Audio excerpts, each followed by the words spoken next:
The story of the main character begins from the moment when she slowly woke up from sleep and saw in front of her a certain woman with a long braid and dark hair, who called her Miss Karen and asked her to wake up. The protagonist herself was lying in a bright room on a soft bed,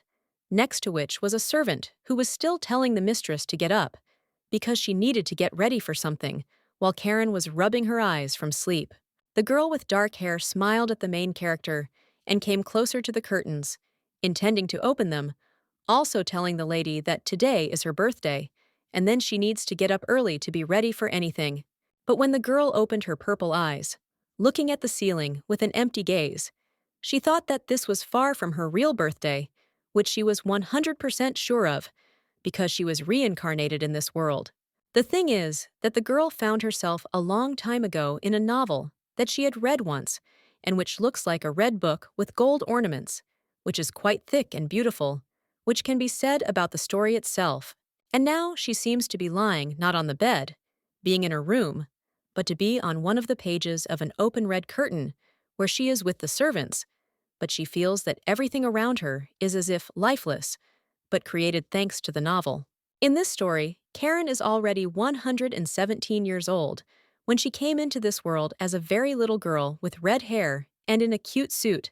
remembering that the novel itself tells a love story, incredibly banal and boring. And according to the story, Karen, who dreams of real feelings and true love,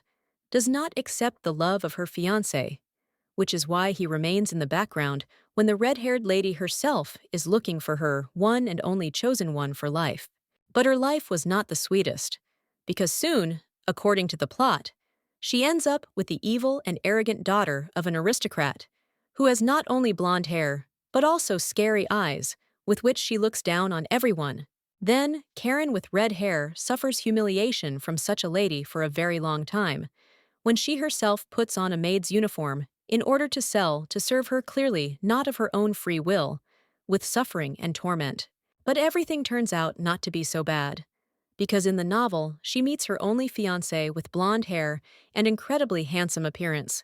with whom she dates, and, looking into his eyes, realizes that she feels sympathy for him. And after that, as in the most magical fairy tales with a happy ending, they sweetly dance a waltz, just the two of them, intending to live their whole lives together happily as husband and wife, because Karen is already dressed in a magnificent snow-white dress. However, failures and grief still overtake the happy Karen in the novel, because the last page of the book describes how she, having drunk a glass of red wine, dies, falling to the floor in blood, spilling the drink on the white floor. And when the girl drinks the poisoned wine, she realizes with horror that the nightmare is starting all over again, because a year ago the heroine woke up under a tree when it was raining heavily, and she, with horror on her face, touches her neck, because there was a noose on it. At that moment, she again overcame her fears to reunite with her fair-haired fiancé, which is why she hugged him tightly, but she did not suspect that the mosquito would not end, but would continue and continue. The lady with red hair and a sad face, realizing that the same end awaited her in all her lives, realized that no matter what she chose, the end would still be terrible, where she would die a terrible death. She remembers falling from the window, which caused all the maids in the castle to look at her with horror and stretch out their hands to her, intending to save her. But this will no longer help the protagonist, because her fate is to die in a terrible way after all this. She also remembers how one of her lives ended not as an accident, but because of an unknown person who showed her the bloody blade of his dagger when she herself looked at it with empty eyes, already in a bloody dress. And she, touching her bloody white dress, felt with horror the incredible pain and horror that was written on her face when she realized that her unhappy life would end again, and she would wake up again under a tree in heavy rain. She even tried to drown herself in a deep lake, which she did once, diving to the bottom. But this did not help her get rid of her fate, because she was reborn again and again in the world of the novel. And the girl used fire to finally end everything, because one day she was surrounded by huge clots of flame that were getting closer and closer to her, which forced the lady to hide in a corner. But there was also another peculiarity that appeared every time she woke up in the garden under a tree, because there was always a gold coin in her mouth, which even now, being in bed, she examines, realizing that it is already the 100th, because the lady managed to accumulate a huge sum thanks to her reincarnations. The strange object in the mistress's hands was also noticed by the servants, who looked suspiciously at the coin in the lady's hands and asked what it was, holding something of her own in her hands. Having told the hotel worker that it was just a good luck charm in the form of a coin, she fell silent while the servant was near her and doing her own thing, telling her that she just loved to tell fortunes with a coin, and even offered to do so to her. After telling the lady that if the coin landed on heads, she would have a happy life, and if not, not so much. The servant told Karen to toss a coin, and the heroine did so, causing the gold object to spin in the air. The coin fell into the red-haired girl's palm, causing both of them to stare at the coin to see which side it landed on and what it would reveal about the protagonist's fate. As it turned out, she did not get heads, which meant that this time the girl would suffer all her life. But when the servant told her that everything was completely wrong, she was already looking at her reflection in the water when she held a wash saucer in front of her. And the next moment, the lady was sitting quietly on a chair, while the maid was combing her hair. She was listening to her story about how she would soon be engaged to Doolin, whom she had known since childhood, so he should understand her better than anyone else. But suddenly, the red-haired lady turned to the servant and addressed her, calling her Nancy, and asking her if she wanted to exchange partners, since she did not want to marry Doolin,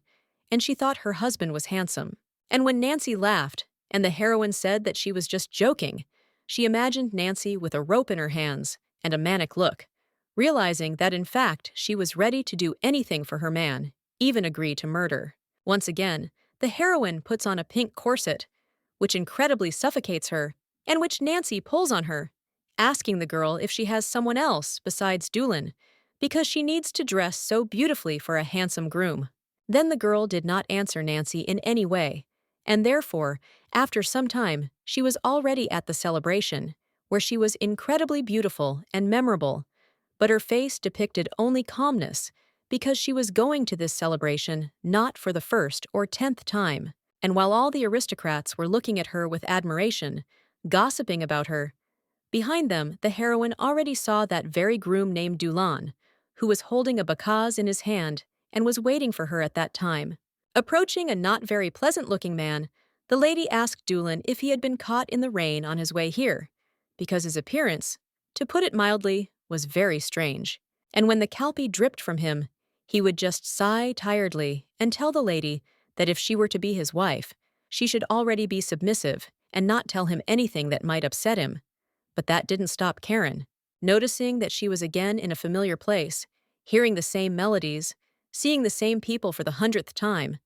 The heroine devastatedly raised her head up and said that she felt like she was in hell from which she could not escape. And when Doolin said, like passerby, "This is their destiny," the girl looked at him with her empty eyes and asked what he just said, but the guy meant that they were destined to be together, no matter what. He hurried to take her hand in his, which was not only very pale, but also had numerous scars on it, and at that moment he told the girl that even if she didn't like something, there was no choice, and they should become a couple. Karen looked at her chosen one in silence, as did Doolin, realizing that this was her 69th dance with the groom, from whom she could not escape, because every time she died, everything began again. Behind her, the girl heard the suitor apologizing to his lady for stepping on her foot,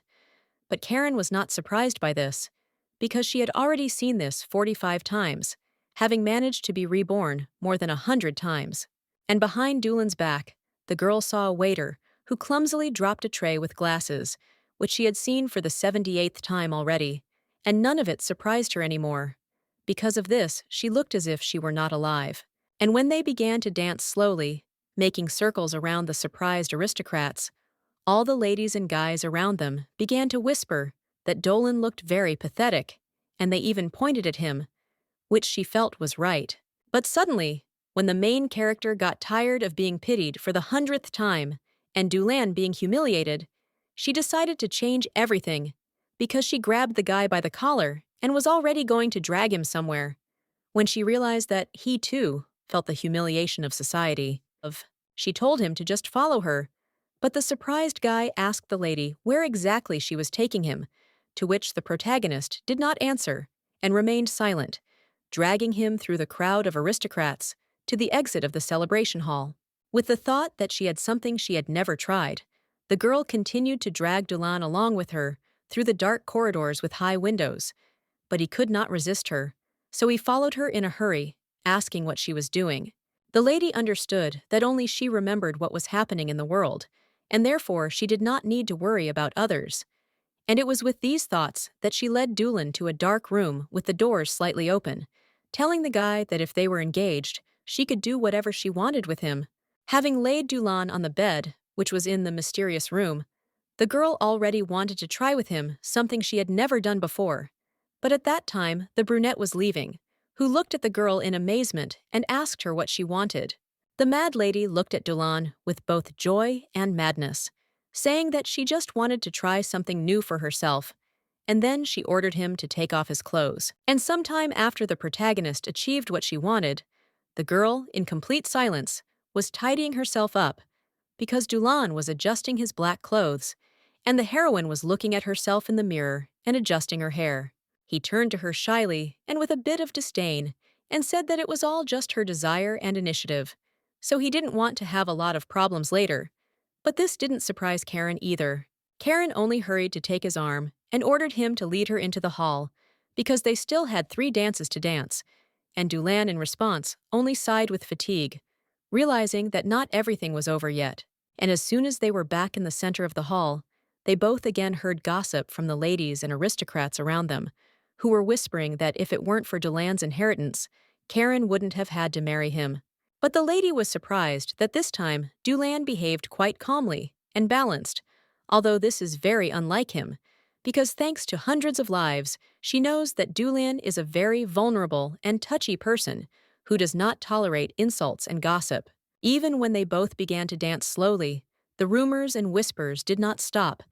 because other guests of the celebration were watching them, laughing more at Dulan, asking each other what he had been taught all this time. And it was clear from Dulan's face that he was not happy to hear bad words about himself and listen to open humiliation,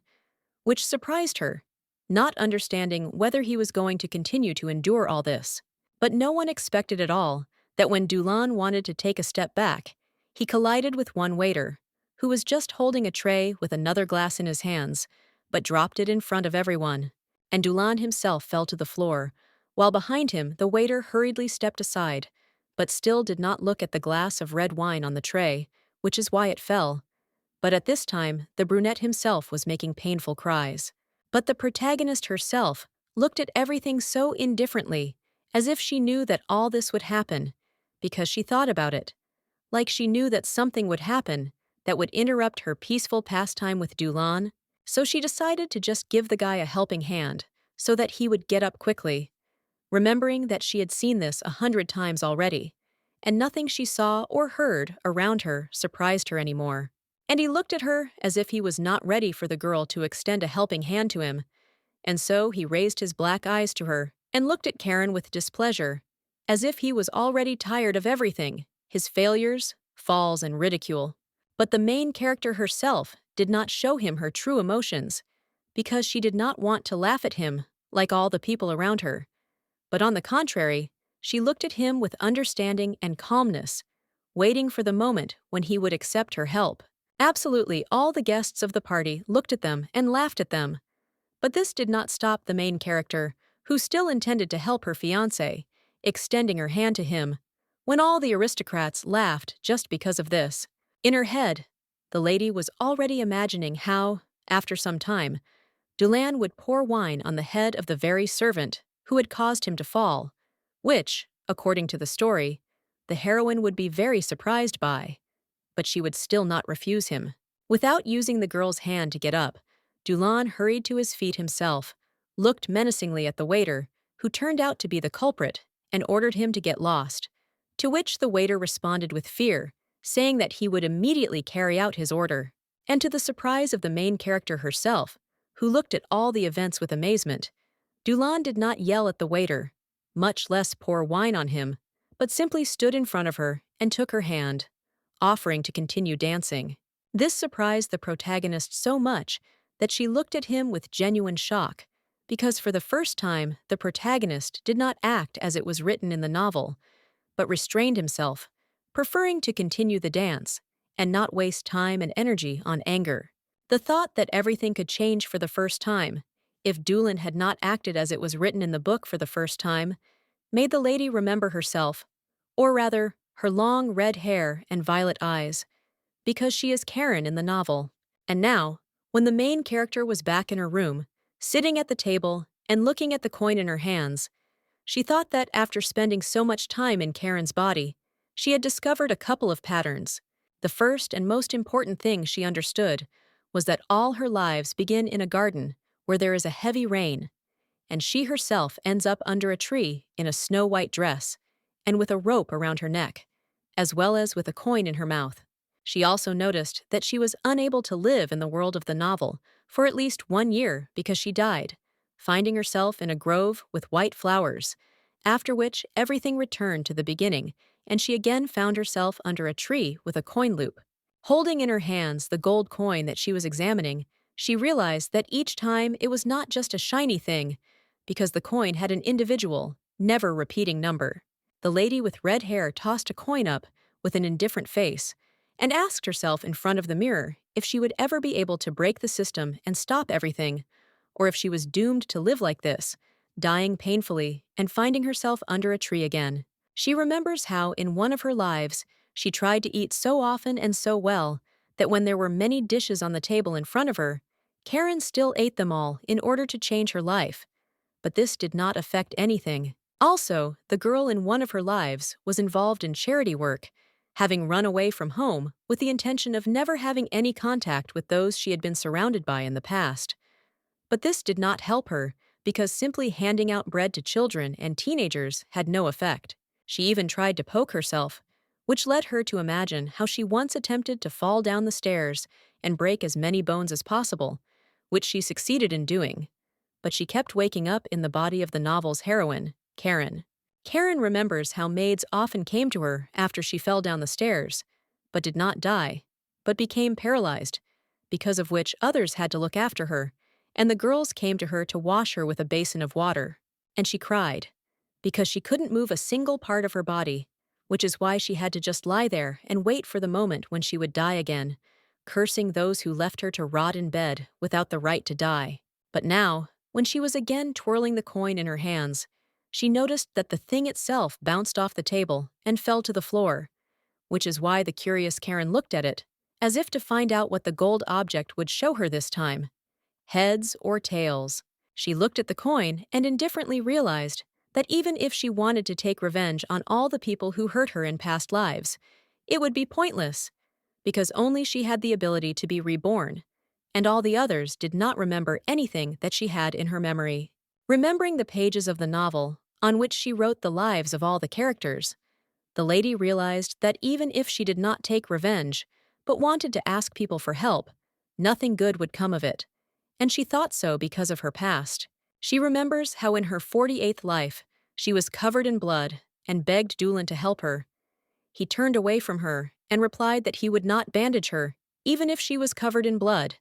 Before that, he had talked to her about the engagement and refused to treat her. After that, she spent a whole year in bed, when a certain blonde man came to her and somehow took care of her, wiping her face from sweat with a rag, because Karen was very ill and wanted only to die. And in her 58th life, she met a blonde of noble birth named Isela, who was her rival, who shouted at her and asked how she could take away a man named Raymond from her. Then she was in the role of a maid, bowing to her mistress. But when other maids lifted her up, she screamed desperately and stayed to prove that everything was wrong. But at that moment, Isela had already ordered others to kill her, because she died from burns when the blonde ordered the servants to pour boiling water on the heroine. And her 18th life out of more than 100 ended because of Isela's father, who one day picked up an axe and was already walking towards the protagonist with a very scary look, when he himself is supposedly a nightmare for everyone, a destroyer of happiness. And he decided to swing an axe at her head, saying that she had stolen his daughter's happiness, implying that in this same life she had married a blond man named Raymond, with whom Isola was also in love. Remembering that very red book in which the whole plot was written, the girl began to wonder more and more how long all this would continue and when it would end, if even in her 100th life she could not find a way out of it. Imagining dark shadows with scary eyes that seemed to follow her everywhere, she realized that everyone in the novel wanted her dead and was doing everything to achieve this, which each time seemed true to the protagonist. And she herself found herself alone in this dark world, where there is only her and no one will help her, because of which she now does not know how to act correctly and what to achieve, if each of her lives lasts only a year and ends differently, but terribly. That's why this time she decided to toss her gold coin, which caused it to spin quickly in the air, while the main character hoped for the best, although she did not believe that something better was in store for her than another painful death. But what happened next surprised her very much,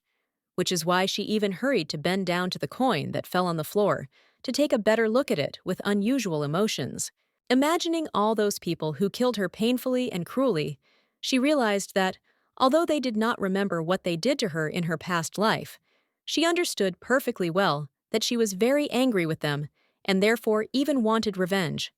although she knew that it was useless. And when she realized that, even though she would have to take revenge on an unusually large number of people, she knew that she had an endless amount of time to do it. She noticed that the coin did not fall on one side, but stood on its edge. She looked at this miracle curiously and quite calmly, asking herself in her head why she had not thought about revenge before, because this could be at least the only purpose of her existence, if she had fallen into an endless loop of lives. Picking up the coin in her hands and continuing to examine it, the girl with bright red hair and purple eyes realized that she had just wanted to do something bad in one of her lives, and revenge was perfect for that. And remember that she always remembered herself next to Raymond, being happy, in a wedding dress, and with a smile on her face. When they danced together, she realized that all this time she had hoped for love, which was supposed to change the world. But now she was disappointed. Now, when she decided to squeeze the red rosebud with all her might, as if it were she, mutilated by everyone, but still beautiful, she realized for herself that it is not love that changes people, but death and all the most terrible things. And so, smiling slyly to herself, the red-haired lady realized that now she would not be a naive lady who would seek peace and goodness with love, but would be a real killer who would take revenge on everyone. And while the girl was already preparing to become better, strange events were happening on the border of the Air Estates, which are her estates, because several people were looking at the fallen horse, which broke its knee and understood that it would not get up again and would not be able to do the work. And the blonde's father, Verdict, looked at the injured horse and was not happy about the problem, calling the animal a real nasty thing, wondering what to do if there were problems with transport. Knocking on the window of the Crete, he ordered his daughter to get out of the carriages, which after a while caused a curious blonde with blue eyes named Isela to look at him, asking the couple what had happened. And when her father held her hand so that his daughter could safely descend from the carriage to the ground, he told her that, from this place, she would have to go on foot, which surprised and indignantly surprised the blonde, asking if this was true. After a while, the father and daughter were already walking along a forest path, when the man held his child by the arm and told them that the soil here was very fertile. But Isola didn't like this either. She could barely walk and said that she wouldn't come here again, because her heels made it difficult for her to walk on the soft ground. But when the couple saw houses surrounded by trees in the distance, Isola's father told his daughter that since the land here was excellent, they could harvest a great crop and make money from it, and there were few people here, and the costs for improvement were low. Holding his daughter's hand, the blond man told the lady that if he got these lands, he would let her manage them, which would be a good lesson for her before the wedding, and a good experience. He said this with a kind smile and the hope that his daughter would become as successful as he was in the family business. But when the blonde realized that if she became a good manager, that perhaps Raymond would notice her and become interested in her, she looked at her dad with a smile and promised that she would be an exemplary manager and would develop her dad's business. After some time, The father and daughter decided to go to a modest church with a light exterior and several windows, which was located in a small settlement, to meet the locals. Already in the church, Verdict was talking with other artists when we find his daughter herself next to him, listening to the fact that her father's negotiations with the employees of his business are completed, so now they can rest. The guy, wearing a monocle and smiling modestly at Verdict, said that they would see each other again in 6 months, after which he wished the father and daughter all the best as they parted. But his smile was too forced. In response, Isola's father looked at his interlocutor with a smile and, laughing, said that for such a long time they would even have to pay him dearly if they wanted to do business with him. And while everyone laughed, hoping that Verdict was joking, the blonde Isola behind him smiled, realizing that her dad was joking again. But when the lady was thinking what would change when her daddy got these lands, she noticed that some gossips were talking about a girl who had incredible beauty. She also noticed that the two girls walked towards the hall in the church, which made the blonde even more curious about who they were talking about. She decided to follow them, looking at each of them and thinking that since the church was quite ordinary, she didn't think that there could be something amazing and incredible here. And she was still unable to see what the large crowd of believers were looking at, which is why she tried to squeeze through them and see at least something. However, when she finally managed to rise up on her toes and see something in the distance, she noticed that absolutely everyone was looking at the red-haired lady of incredible beauty who was sitting in the empty church, surprising everyone with this. She listened to the priest's sermon with her eyes closed, while her hair literally shone in the sun and turned into a precious red stone, which amazed and delighted all the ministers in the church. And only when others called her, she turned her head towards Isela, which amazed everyone around her even more, and everyone affectionately called her a lady, while the blonde understood that she was like an angel who had descended from heaven. The sweet lady with red hair looked at her friend, who smiled at her and told her something exciting, while the blonde remembered that the lady with the purple gaily herself was the daughter of Lord Hare, and she had heard about her before. Taking a closer look at her clothes, Isela suddenly realized that she was not eager to wear expensive outfits and dresses, because the heroine had ordinary, even worn-out clothes, as if she was from a village, also noticing that Karen's main adornment is her wonderful, sincere smile, and not the countless amount of jewelry on her neck and wrists. And because of this, Isola begins to sincerely hate her. That is why she began to look at her with disdain and hostility, and even felt envy towards her, because she, having a lot of jewelry and an expensive dress, does not receive attention, while the red-haired lady enjoys it to the fullest. When everything around her seemed to darken from her incredible anger, the blonde realized that it was Karen who would become her main enemy, whom she would try to destroy, just so she would no longer see how people were interested in her and admired her, like a beauty queen. At that very moment, the priest told all the believers in time that they should be pure,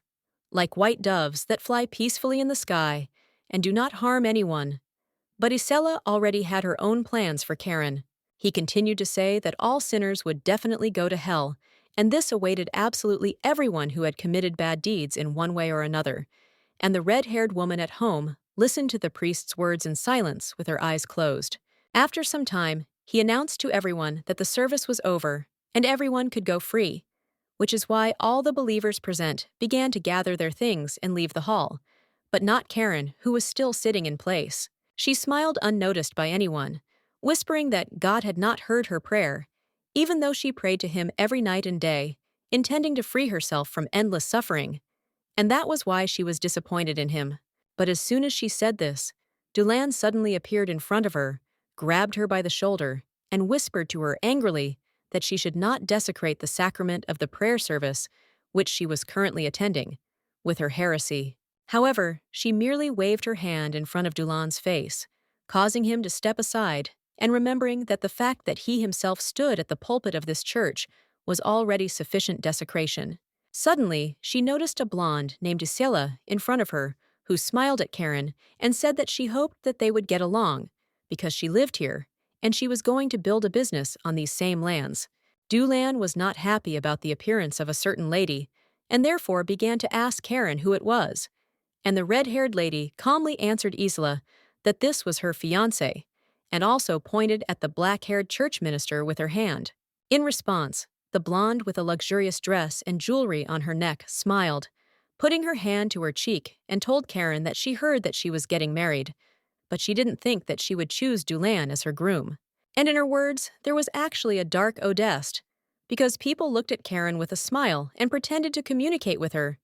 In fact, they thought that she was a real pathetic creature if she chose such a poor man as a groom to live here. She even told Karen that they were right for each other, and if not, she was sure that they would still be happy, which surprised Dulan even more, looking at the blonde with stunned eyes, when the protagonist herself calmly responded to Isola with gratitude. Noticing the shiny white dress that Isola wore to the simple church, Karen began to smile and think that this was the 100th time she had met her, and each time the fashionista chose only the most lush and elaborate outfits. At this moment, the lady came to life, looked at her interlocutor in surprise, and asked her why she suddenly said that she seemed to like one of her decorations on her neck, if she was looking at it like that. At that moment, a bell seemed to ring around her with new ideas regarding revenge,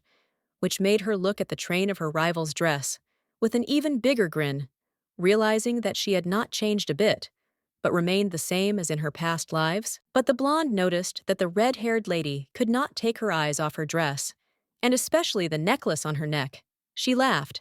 telling that such a precious thing was given to her by her own fiancé, as if mocking her and Dulan. In response, the heroine only grabbed Dulan by the arms and smiled at her rival, saying that it was very sweet, while Dulan was even more indignant about what had happened, telling his bride that these were all worldly goods, and there was no need to envy them. But Karen had no plans to do that. And all because the protagonist already had a great desire to hang Isola on her own beautiful necklace, thereby depriving her of life with the help of her own things, which she so arrogantly tries to brag about in front of her. That is why she smiled terribly and ominously, looking at Isola's necklace with a thirst to quickly fulfill all her terrible desires and take her first revenge, which Isola does not even suspect. Thinking that Karen is simply jealous of her, she imagined herself looking at the dead Isola and talking to her with a smile. But it was all her necklace's fault, with which she tried to elevate herself among others.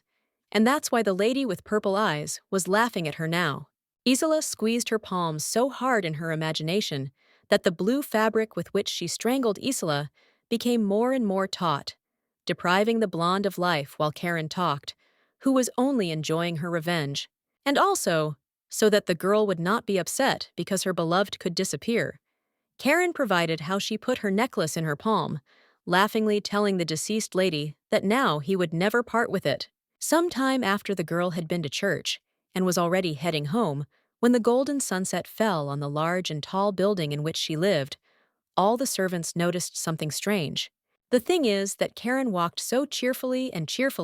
that literally everyone turned around to look at her and understand what Madame was so happy about. But they also had no idea that Lendi was happy only because of the thought of revenge. Appearing in front of her palace, the previously crazy and unhappy Karen, who knew no end to her grief, suddenly began to simply stand among the bushes with flowers and laugh as if she was truly happy. Just remembering in her head what she could do to Isola, namely, hang her and put the necklace in her bloody hand,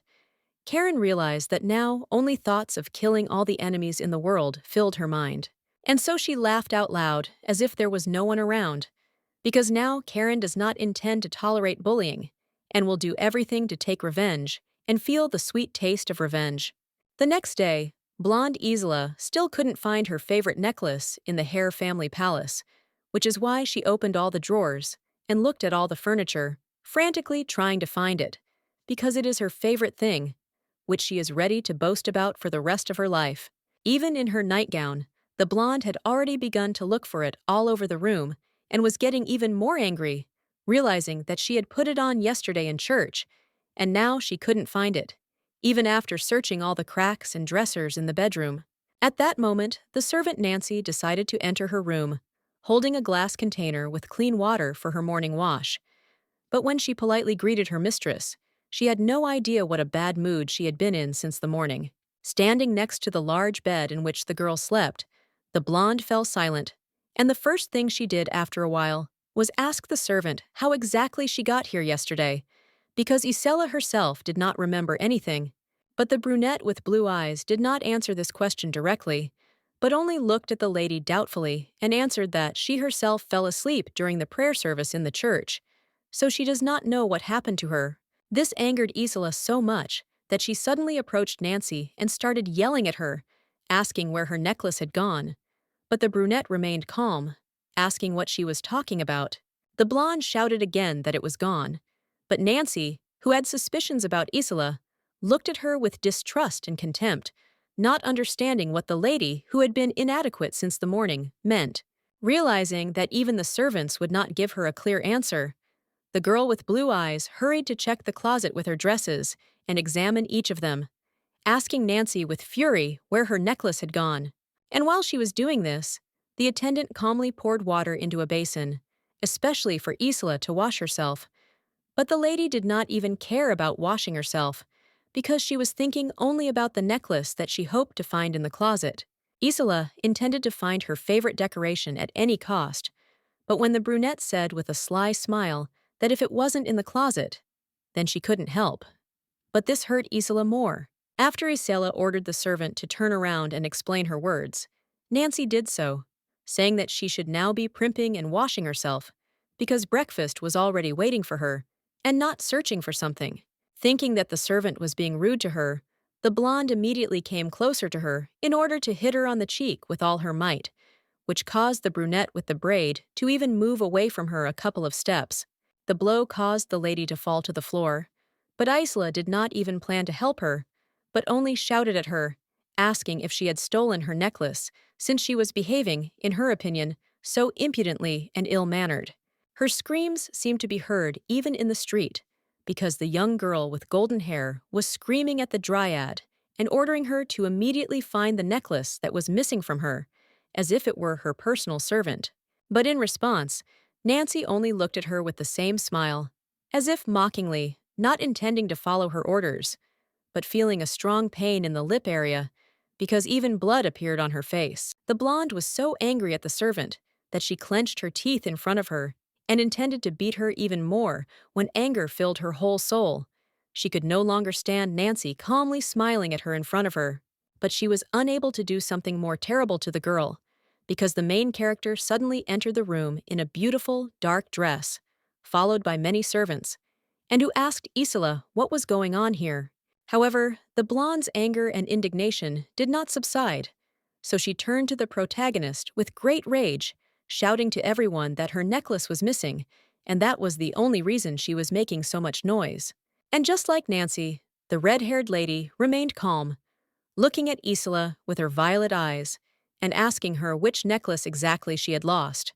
which looked a little suspicious and feigned. Even clenching her hands into fists in indignation, the blonde began to mutter through her teeth that she couldn't find anywhere that very necklace that she had on her just yesterday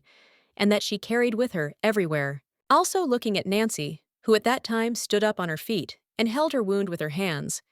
Isla told Karen that the servants were also behaving quite suspiciously, and that was why she no longer trusted them. And Isela was very surprised that Nancy, who had previously been smiling and steadfast with her, became more gentle and affectionate at the sight of the red-haired lady, lowering her eyes into them and telling the protagonist that it was not she who stole the necklace, and that she did not even know what it looked like. That's why the blonde hesitated with such shock and astonishment, as if she had previously had no idea that Nancy was not a simple maid, but Karen's personal servant, and now she was speaking to her so respectfully. In response, the red-haired lady only covered her face with her hand, as if from slight shame, ordering the maids behind her to search the rooms for the necklace, and she told Isla that it was time to get ready for breakfast. But this greatly indignantly upset the blonde, who began to look angrily at Karen and tell her that it was not so important, because her necklace was almost the most important thing for her, and the loss of it could greatly upset her. However, she immediately stopped talking because she saw something behind Karen that made her wary, and everything around seemed to turn black and dark, like in a bad dream. The thing is that she saw in the doorway the terrible eyes of the servants, who looked at her and did not look away, because of which in the magical darkness Their glowing eyes were even more mysterious, but the girl herself did not understand what was happening because she just wanted to find her thing. That's why she looked at them with fear and caution, trying to find an answer to the question of why the servants were looking at her so fearfully. But at that moment, Karen already wanted to turn to her. Having said Isola's name, the red-haired lady clearly wanted to ask her something, but the blonde, turning her head towards her with displeasure, only asked what she wanted from her, still not having calmed down from her anger. And at that moment, when the violet-eyed woman looked at Isola with frightening devastation, she put her hand on the shoulder of her servant in the name of Nancy, and said menacingly that she should understand that the brunette was her personal servant. It seemed that the blonde wanted to object to Karen, but did not do so because she blushed with shame, but still began to look at the lady with feigned pride and contempt, as if now she would not trust everyone around her. After some time, the servants at Karen's estate were already looking for that very necklace of Isola's, which is why the maids checked every corner, talking among themselves about how the blonde had arrived to them yesterday and had already caused a stir. Even on the street, the butlers and maids checked every blade of grass to see the lady's necklace, but they found nothing even when the day was approaching sunset, and they still examined every lawn and bush. It was with this problem that the heroine turned to her father. She could not calm down, which is why she rushed around the room and told her dad about the missing necklace, while he himself sat on the sofa and listened to her. He responded to her claims by looking sternly at her and saying that he was not going to worsen relations with the Hare estate just because of some trinket that his daughter had already managed to lose. The blonde, with a very capricious character, just sat down on the sofa in front of her dad and asked him what she should do now, because the necklace was a gift from Raymond himself, whom she considers her main fiancé. The lord only turned away from her and began to think more diligently, realizing that for everyone around the necklace was of no use to anyone, because it was not even an engagement ring from his daughter's fiancé. But Isola thought only about this decoration and no one else. At that moment, the heroine's fingers began to shake for some reason, which made the lady wonder why she felt so uncomfortable, as if she felt something terrible approaching, when her fingers were already in the dirt, because she had been digging everywhere with them in order to find the decoration. Remembering just the groom of his daughter, who has a beautiful appearance, proud posture, personal weapon, uniform, and beautiful hair, Lord Verdict began to wonder why he chose his daughter, if he is the hero of the country, and could have chosen a wife of more noble origin. This was precisely what was bothering the man with blue eyes, which made him look at the floor and think, it was strange that the hero of the country wanted to deal with his daughter, clearly keeping some kind of plan to himself, if among all the noble ladies of higher status he chose her. Once again recalling Raymond's appearance, his green eyes and blonde hair, Verdict thought that he was the debtor in their family, and therefore he would not be able to escape, also not having the character for it. That's why Dad took his daughter by the hands and looked at her, telling her that he could get her a similar necklace, but the blonde still answered that she didn't need anything else, but wanted the exact necklace that her fiancé had given her. At that moment, Verdict seemed to realize that he had raised her daughter a little differently than he had planned, because Isela did not want to make concessions to him even when he told her about all the difficulties of the situation. Then he decided to calmly get up from the sofa, straightening his collar, and telling his daughter that it was her own fault and that she needed to take better care of her things, which made Isola even more indignant, asking her father how he could say that. As a result, Isola had to walk sadly down the hallway and think about how her fiancé, Raymond,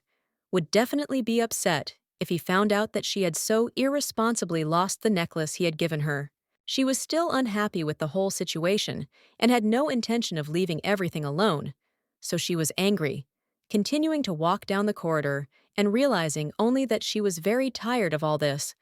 although she only wanted to find what turned out to be lost the next day after use. And she approached a certain mysterious dark door to open it and enter the room,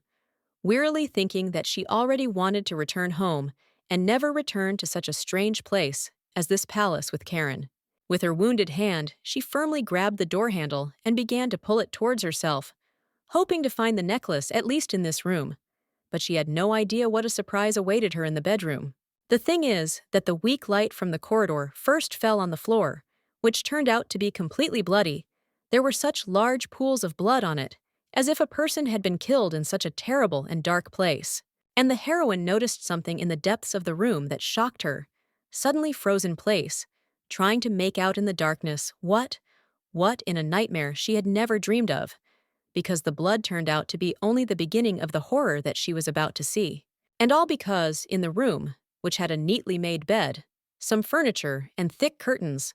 not only was there blood visible, which was spreading in large puddles across the floor, but also on the bed was the main decoration of the interior in the form of a human head, which was looking straight at the doorway. Right in front of this head, Isola's brow sparkled with various reflections and remained clean and seemingly untouched. But the heroine was no longer so happy with such a find, because the way she found it plunged her into horror and real fear. She decided to walk across the bloody floor and enter the scary, silent room with incredible shock on her face, not taking her eyes off the bed, on which she saw a real human head. Because of it, she did not believe her eyes, noticing not only the outline of the Grolvoa, but also the dark braid, because of which Isola immediately remembered that very servant who was still alive in the morning and smiling at her. She realized that under it lay her precious necklace, which she intended to find at the cost of everything. Out of fear, she moved away from the bed, talking to the head as if it were a living person and trying to find out from it what it was doing here. But out of horror, Isela herself felt how beads of sweat quickly flowed down her face, her legs themselves forcing her to retreat back from the bed, her light, expensive dress more and more covered in blood, while the girl was overcome with real fear and the realization that she was not even in a dream, but in reality, which she regretted to some extent. Slamming the door behind her with all her might, she began to run as fast as she could, holding the train of her dress in her hands and trying to find an answer to the question of when everything took such a turn, also greedily inhaling and exhaling air as she ran. She began to cry from the nightmarish situation and did not understand why everything turned out this way, because earlier she had only given that same servant a light slap in the face, and now her severed head frightened her to the point of horror. And when she was thinking about why her head was lying in her room on the bed, if she had not had time to learn her name during her life, she herself did not notice how she stepped on the fabric of her dress, which caused her to fall to the floor, sliding along it for a couple more meters. However, the lady hastened to rise in spite of everything, leaning on her hands and asking herself what she should do now, what it all meant, and most importantly, who had done this, and with what intentions, using such demonstrativeness and her necklace. Isola cried, and could not finally get back on her feet, feeling powerless not only in her body, but also inside herself, because she desperately tried to convince herself that it was not her fault, and she did not even wish death on that servant, which meant that she definitely did not die because of her. However, when she heard the voice of another lady shouting her name ahead, Isola suddenly remembered how she had hit the maid on the cheek during the day and realized that no one would see her here alone, because then everyone would think that he was the murderer. And in front of her, there was already a woman in simple shoes and a white dress, who was looking at Isola so intently that the blonde felt all the most unpleasant sensations on herself, as if she was being drilled with a gaze. And Isola raised her angry and furious eyes to the girl, as if she already knew who was standing in front of her, and became even more furious, trying to understand why all this had happened to her and how she had deserved such mockery. The thing is, in front of her was an incredibly calm and simply curious protagonist of the story,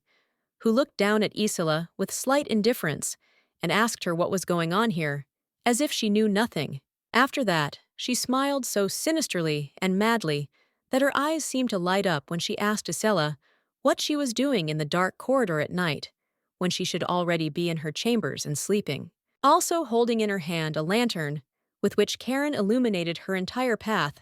she used its light to examine Isola's face, and honestly admitted to her that she was pale as a corpse, also as if ridiculing her for this and putting her in an awkward position. Raising her head to Karen, the blonde first laughed to pretend that everything was fine, but then began to stutter, trying to say something to the curious and frightening protagonist. But all her thoughts were occupied with the fact that the red-haired lady might think that she was the killer. She even imagined how the maids were already tying her up and taking her away from her rich, carefree life to prison, when she herself tried to scream and tell everyone that she was not guilty, but absolutely no one believed her. But when she was becoming more and more immersed in the stasis and imagining them in her head, to her horror she noticed in front of her that the red-haired lady looked at her dress in surprise and gasped, because she noticed something terrifying for every normal person. When drops of tears fell from the face of the already stunned and angry Isola, and she looked at Karen, she heard from her that her whole dress was covered in blood, which made the blonde even more worried about being mistaken for a murderer. The girl began to hastily try to tidy herself up, but it was all in vain, because of which she simply looked at her Vedi, tried to come up with an excuse, but stuttered and could not utter even a word from fear and pain. But when she realized that it seemed that everything was lost, and the red-haired lady definitely considered her a murderer, she did not expect at all that Karen would remain calm and would even extend her a helping hand, offering to get up and go to her room together. Stunned by such words, the blonde again raised her head to the girl and asked her what she meant, as if she did not believe that she was hearing such calm words on this terrible and nightmarish night, which she would dream of in terrible dreams, and, it seemed, all her life. But this is exactly what Karen, ruthless to everyone, is trying to achieve. But what surprised Isila even more was that the red-haired lady, whom she had previously considered her greatest rival, smiled at her more times than anyone else had in recent times. Karen did so this time as well, telling her that she would keep her secret no matter what. Isela still raised her hand to accept help from Karen, but she looked at her with bewilderment, asking what secret she was talking about, as if she already guessed that the black-haired lady was clearly thinking about something of her own. But when the lady helped Isela to stand up and looked at her slyly, she calmly answered with a question, asking the blonde if she had started menstruating, since her whole dress was covered in blood, which made the lady look at her in shock. Already in a dark room, clean and without any hints of blood, the girls talked about what happened, while Isola's dress, stained with blood, hung on the back of the chair, and Karen told her that she was surprised when she saw bloody footprints leading to her room. Helping the blonde button up her new chemo nightgown from behind, the red-haired lady told the lady that she was still happy to help no matter what, but Isola remained silent, as if she was uncomfortable in the company of the strange heroine. And while Karen smiled feignedly and very strangely, helping Isola get dressed, the blonde clearly did not trust her and closed her eyes, thinking about why she didn't know anything and whether it was she who had arranged everything if she was behaving so strangely. So she decided to turn to Karen and honestly admit to her that, in fact, something more terrible than the onset of menstruation had happened in her room, to which the red-haired madame again responded calmly, asking what she meant. But this did not make Isola feel any better, and as soon as the girl remembered for just one moment what she saw in her room, her whole body began to shake with anxiety, and she herself thought that Karen did not even imagine what a nightmare she had imagined to behold. She also remembered her necklace, which lay right next to the head of the corpse, with wide open eyes, and which she had tried so desperately to find. But now she was even afraid to enter her chambers, and even more so to take the thing in her hands. Having decided to invite the blonde to sit down on the sofa and calmly tell her everything that had happened, the red-haired lady sat down next to her and asked what was troubling her so much, while Isola could not muster the courage to begin the story and tell the lady her terrible story. And when Karen asked her if she had also seen a corpse in her room, asking so calmly and curiously, the blonde shuddered just from the mention of those terrible events, and in response, surprisingly asked Karen what she meant. But instead of panicking in the same way, Karen just started smiling and telling Isela about the ghosts that live in the castle and wake up at night, scaring everyone who comes to live there. This surprised Isela so much that she could not find the words to speak, looking at Karen with her mouth open and asking her what she had just said, as if the behavior of the already strange Karen frightened her even more and made her suspect her of the most terrible things. However, Karen continued to play the mystical Leoi, touching the dishes with purple flowers with her fingers, telling Isola in complete silence that she also has visions about this. And it is true, they say that ghosts really live here. Taking one of the flowers that the lady had brought to her cup, the red-haired lady told Isola with a grin that this was a common occurrence, and that over time she would get used to it, as if a severed head and a bloody floor were the order of things. Karen slowly poured boiling water into the cup with the flour, while the blonde continued to doubt everything and think harder and more anxiously about what had happened, but still decided to hesitantly ask the lady about the visions she had spoken about earlier. And she still decided to believe the main character, counting everything she saw in her room as visions, which is why she raised her chin high and convinced herself that she simply had a nightmare due to extreme fatigue and stress in a new place. Only after that did she smile sweetly, asking the main character if she could take her to the room, because she would be a little scared to go back to where she had seen something terrible and almost real. And to this, the protagonist responded that she would do it with pleasure, also smiling at Isola in response. But the blonde did not suspect that behind this grin were hidden the personal motives of the crazy lady to quickly take revenge on everyone in the most nightmarish ways. Sometime later, the two ladies were already in front of Isola's room door, about to enter it. But before that, the polite and calm heroine told the blonde not to be afraid, to which the still intimidated Isola replied that she would try to do it. The first to touch the door handle was the red-haired lady, who already intended to see the results of her crimes in the room, which was why she was so upset. But she tried to convince Isola that all this was just a vision. Isola was still afraid to look into the darkness, because she was terrified to see in that room a bed and a person's head, which looked at her with its terrible eyes, and had her necklace in front of it. But because of this, she wanted to convince herself more and more that she was imagining everything. The first to enter the room with confident and wide steps was the main character, who wanted to see with her own eyes the most terrible chambers in the castle at that moment. But it seemed that the blood had disappeared somewhere. Entering Isela's room, the two girls truly saw that there was nothing in the chambers. The bed was made, the carpet and the entire floor were perfectly washed, and there was nothing extra on the chairs, while on the bed a simple cap was visible, next to which something was clearly shining. And Isela's necklace, which she had been so afraid to take earlier, was shining next to him, and now she saw it only next to the headdress, which she clearly saw in the darkness as a severed head, which is why Isela felt relieved. Isela entered the room and began to look around with joy in her soul and with slight shock, surprised by everything around her and calming down,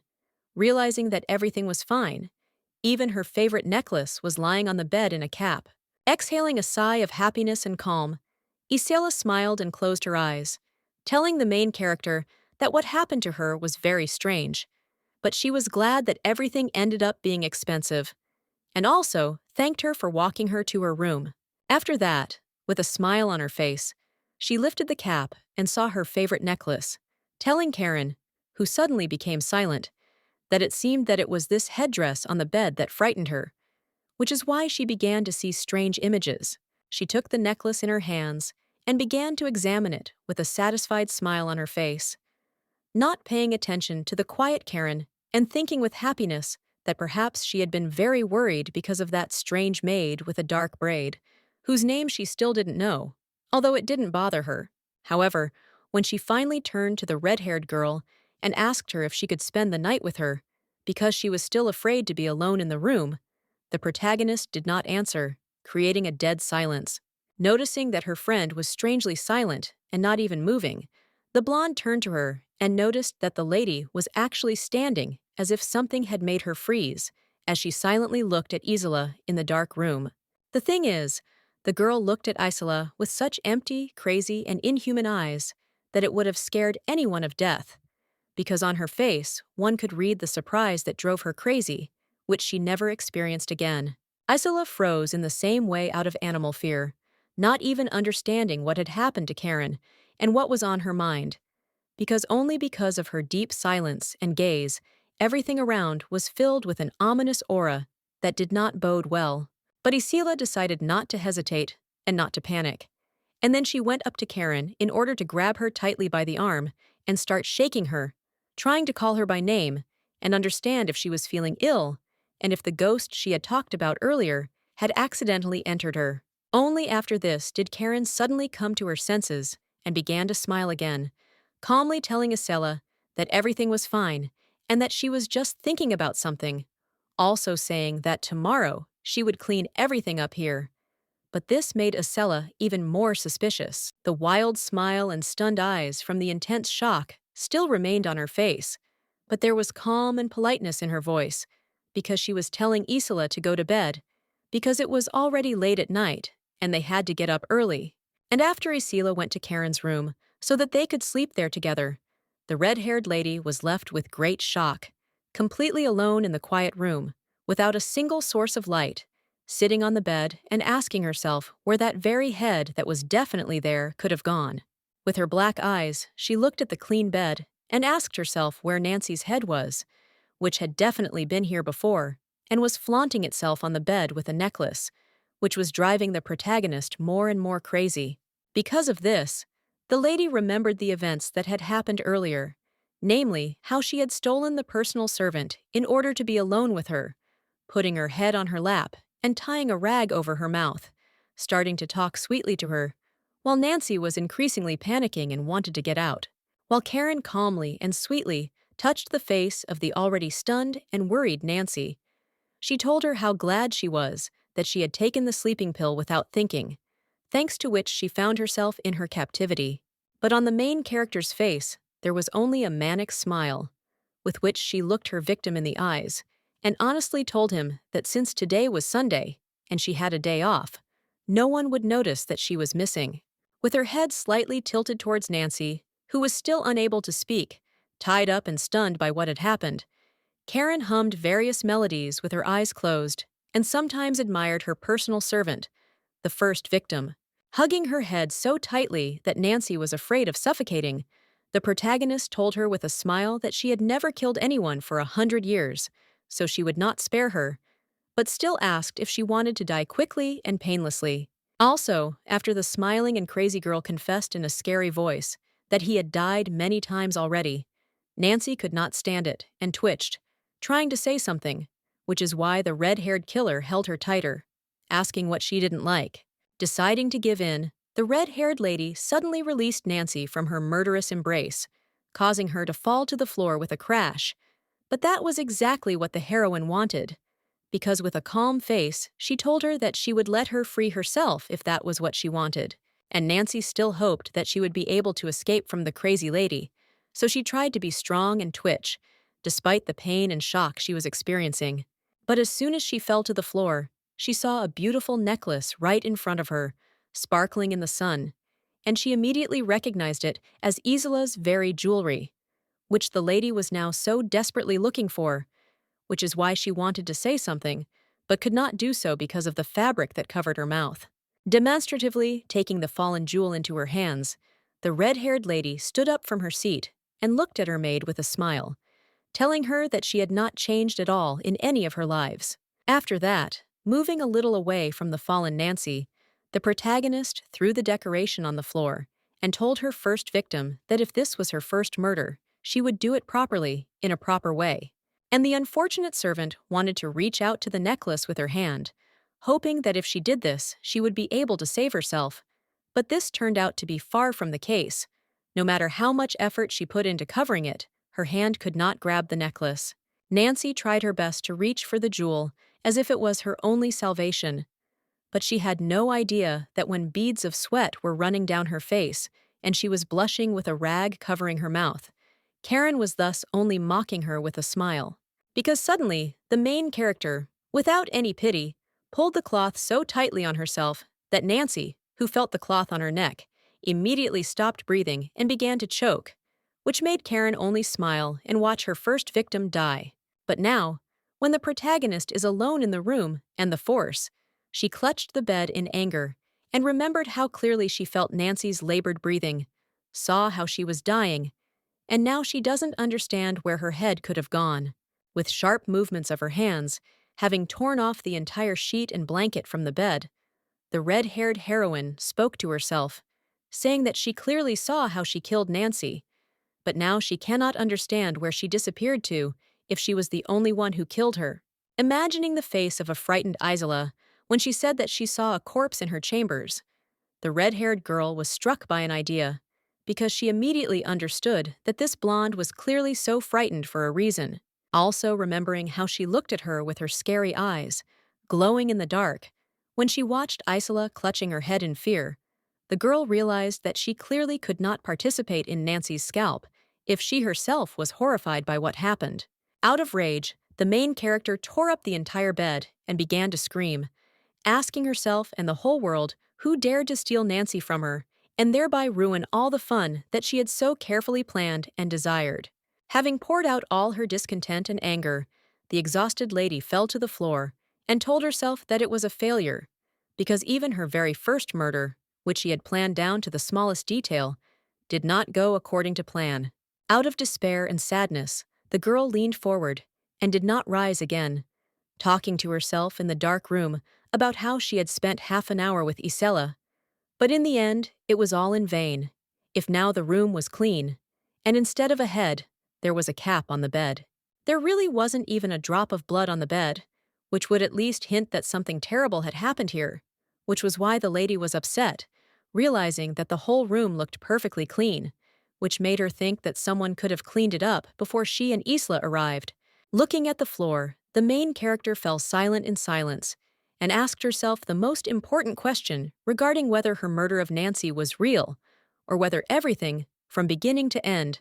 was a figment of her imagination. Clutching the train of her white dress in desperation, the heroine asked herself whether her sweet revenge was just an illusion that only emphasized that she had gone mad because of the endless number of defeats and nightmarish deaths. She began to cry, clutch her head and laugh madly, at the same time telling herself that she was definitely crazy if she was capable of inventing a murder from beginning to end that was not really a cattle murder, or at least it seemed so to her. In the end, she smiled, hiccuping in the dark room from all the horror,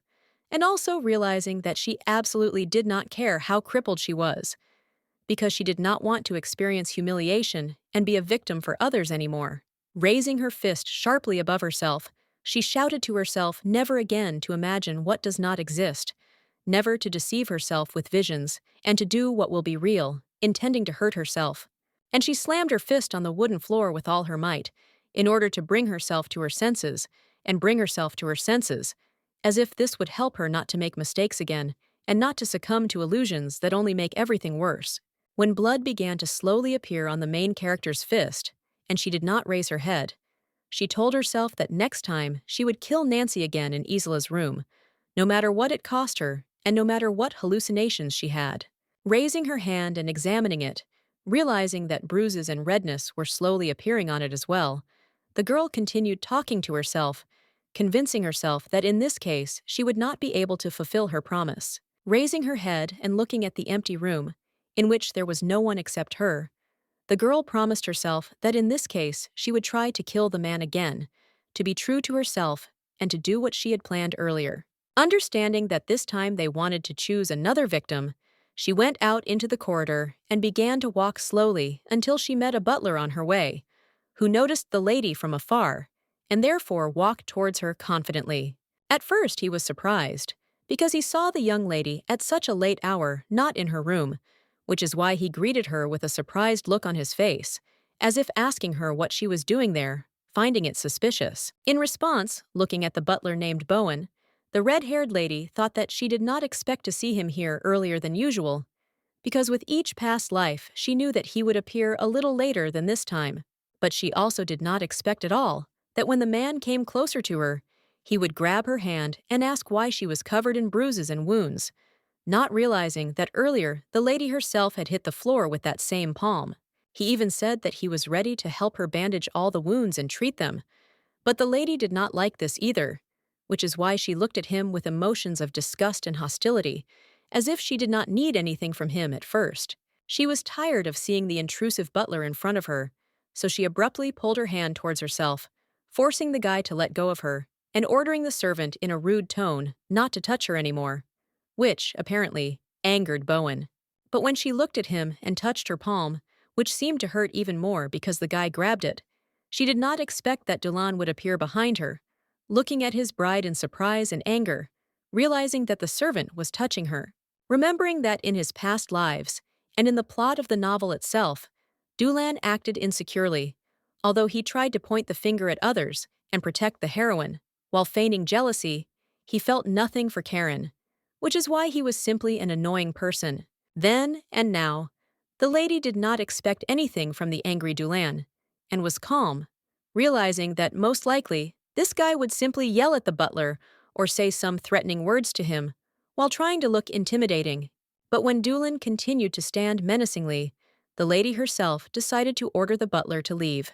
giving him the task of bringing Miss Isela's breakfast to her chambers when she would be having breakfast in the hall,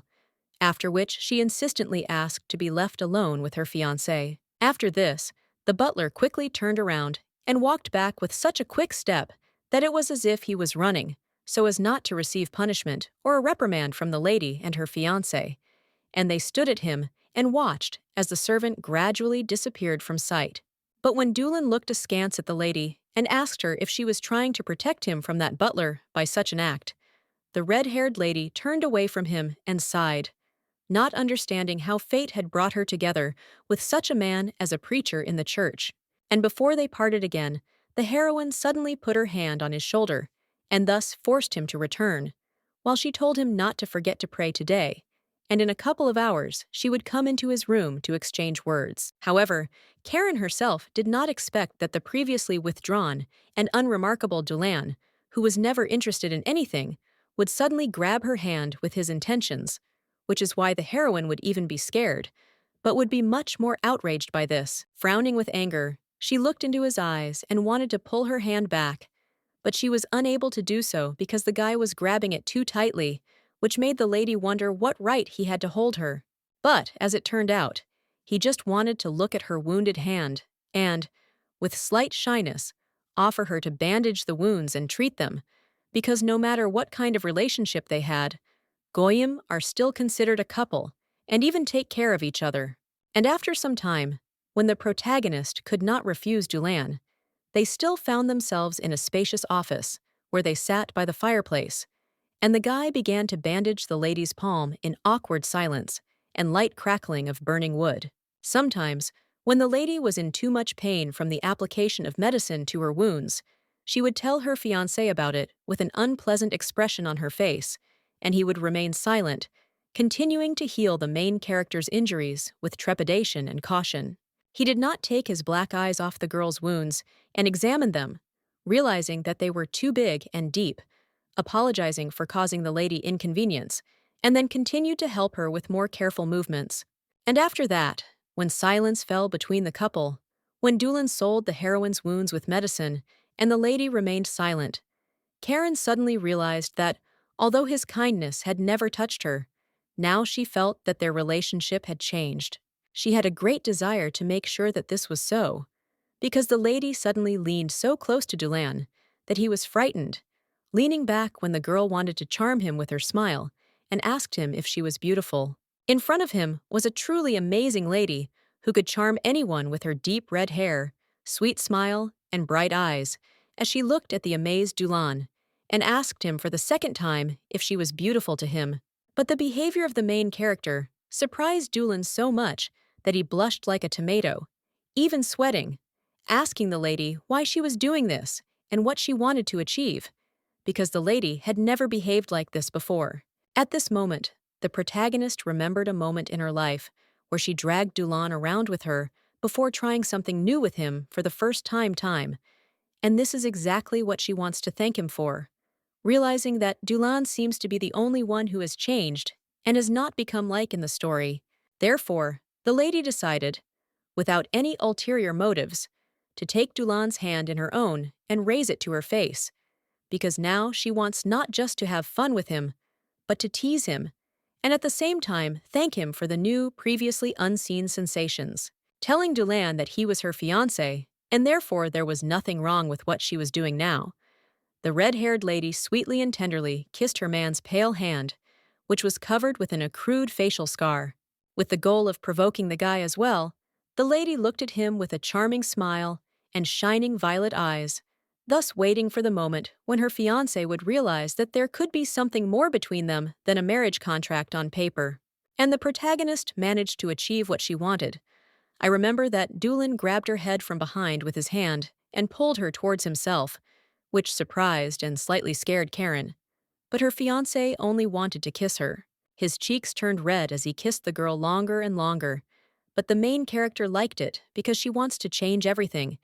even wanting to be conquered by Dulan, the stolen bride of the main character named Raymond, whom she met in every life, but each time she died in agony. Her hands were already reaching for Dulan's neck to wrap their arms around him and hug him, while she only wanted everything to be different this time, because she wanted to change everything as drastically as possible, wanting to be with someone who was close to her, and not with the previously written, too perfect hero. And she hugged him as tightly as she could, while the guy continued to kiss her, while the girl dreamed not only of living her life with sweet revenge, but also of feeling such an unusual love that would make her live with her beloved all her life and die together on the same day. And the next day, when Isela acted as if nothing had happened and sang different melodies with a smile, telling her friend that she was incredibly happy with the necklace that had finally been found,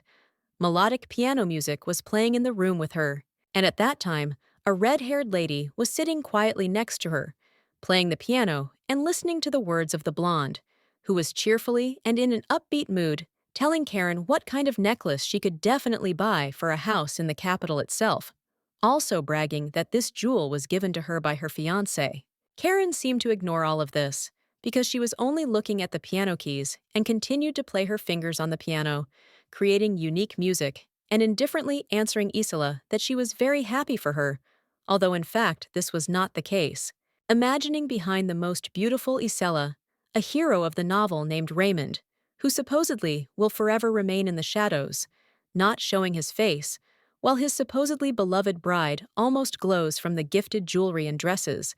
remembering that in fact, the groom never talked about marriage and did not promise Isela anything. That's why now the red-haired lady turned to the blonde and wondered if Isela herself didn't notice that her fiancé was clearly not telling her everything. But at that time, the blonde raised her chin high and told her friend that Raymond was completely different from everyone else. But, noticing that Karen seemed indifferent to everything she said, Isela turned suspiciously to her and thought about why she did not envy her anywhere, because in her life she had never been given so many gifts as she had been given in a couple of years. Noticing that the main character had a bandage on her palms, through which the wounds on her fingers, which she used to play the piano, were still visible,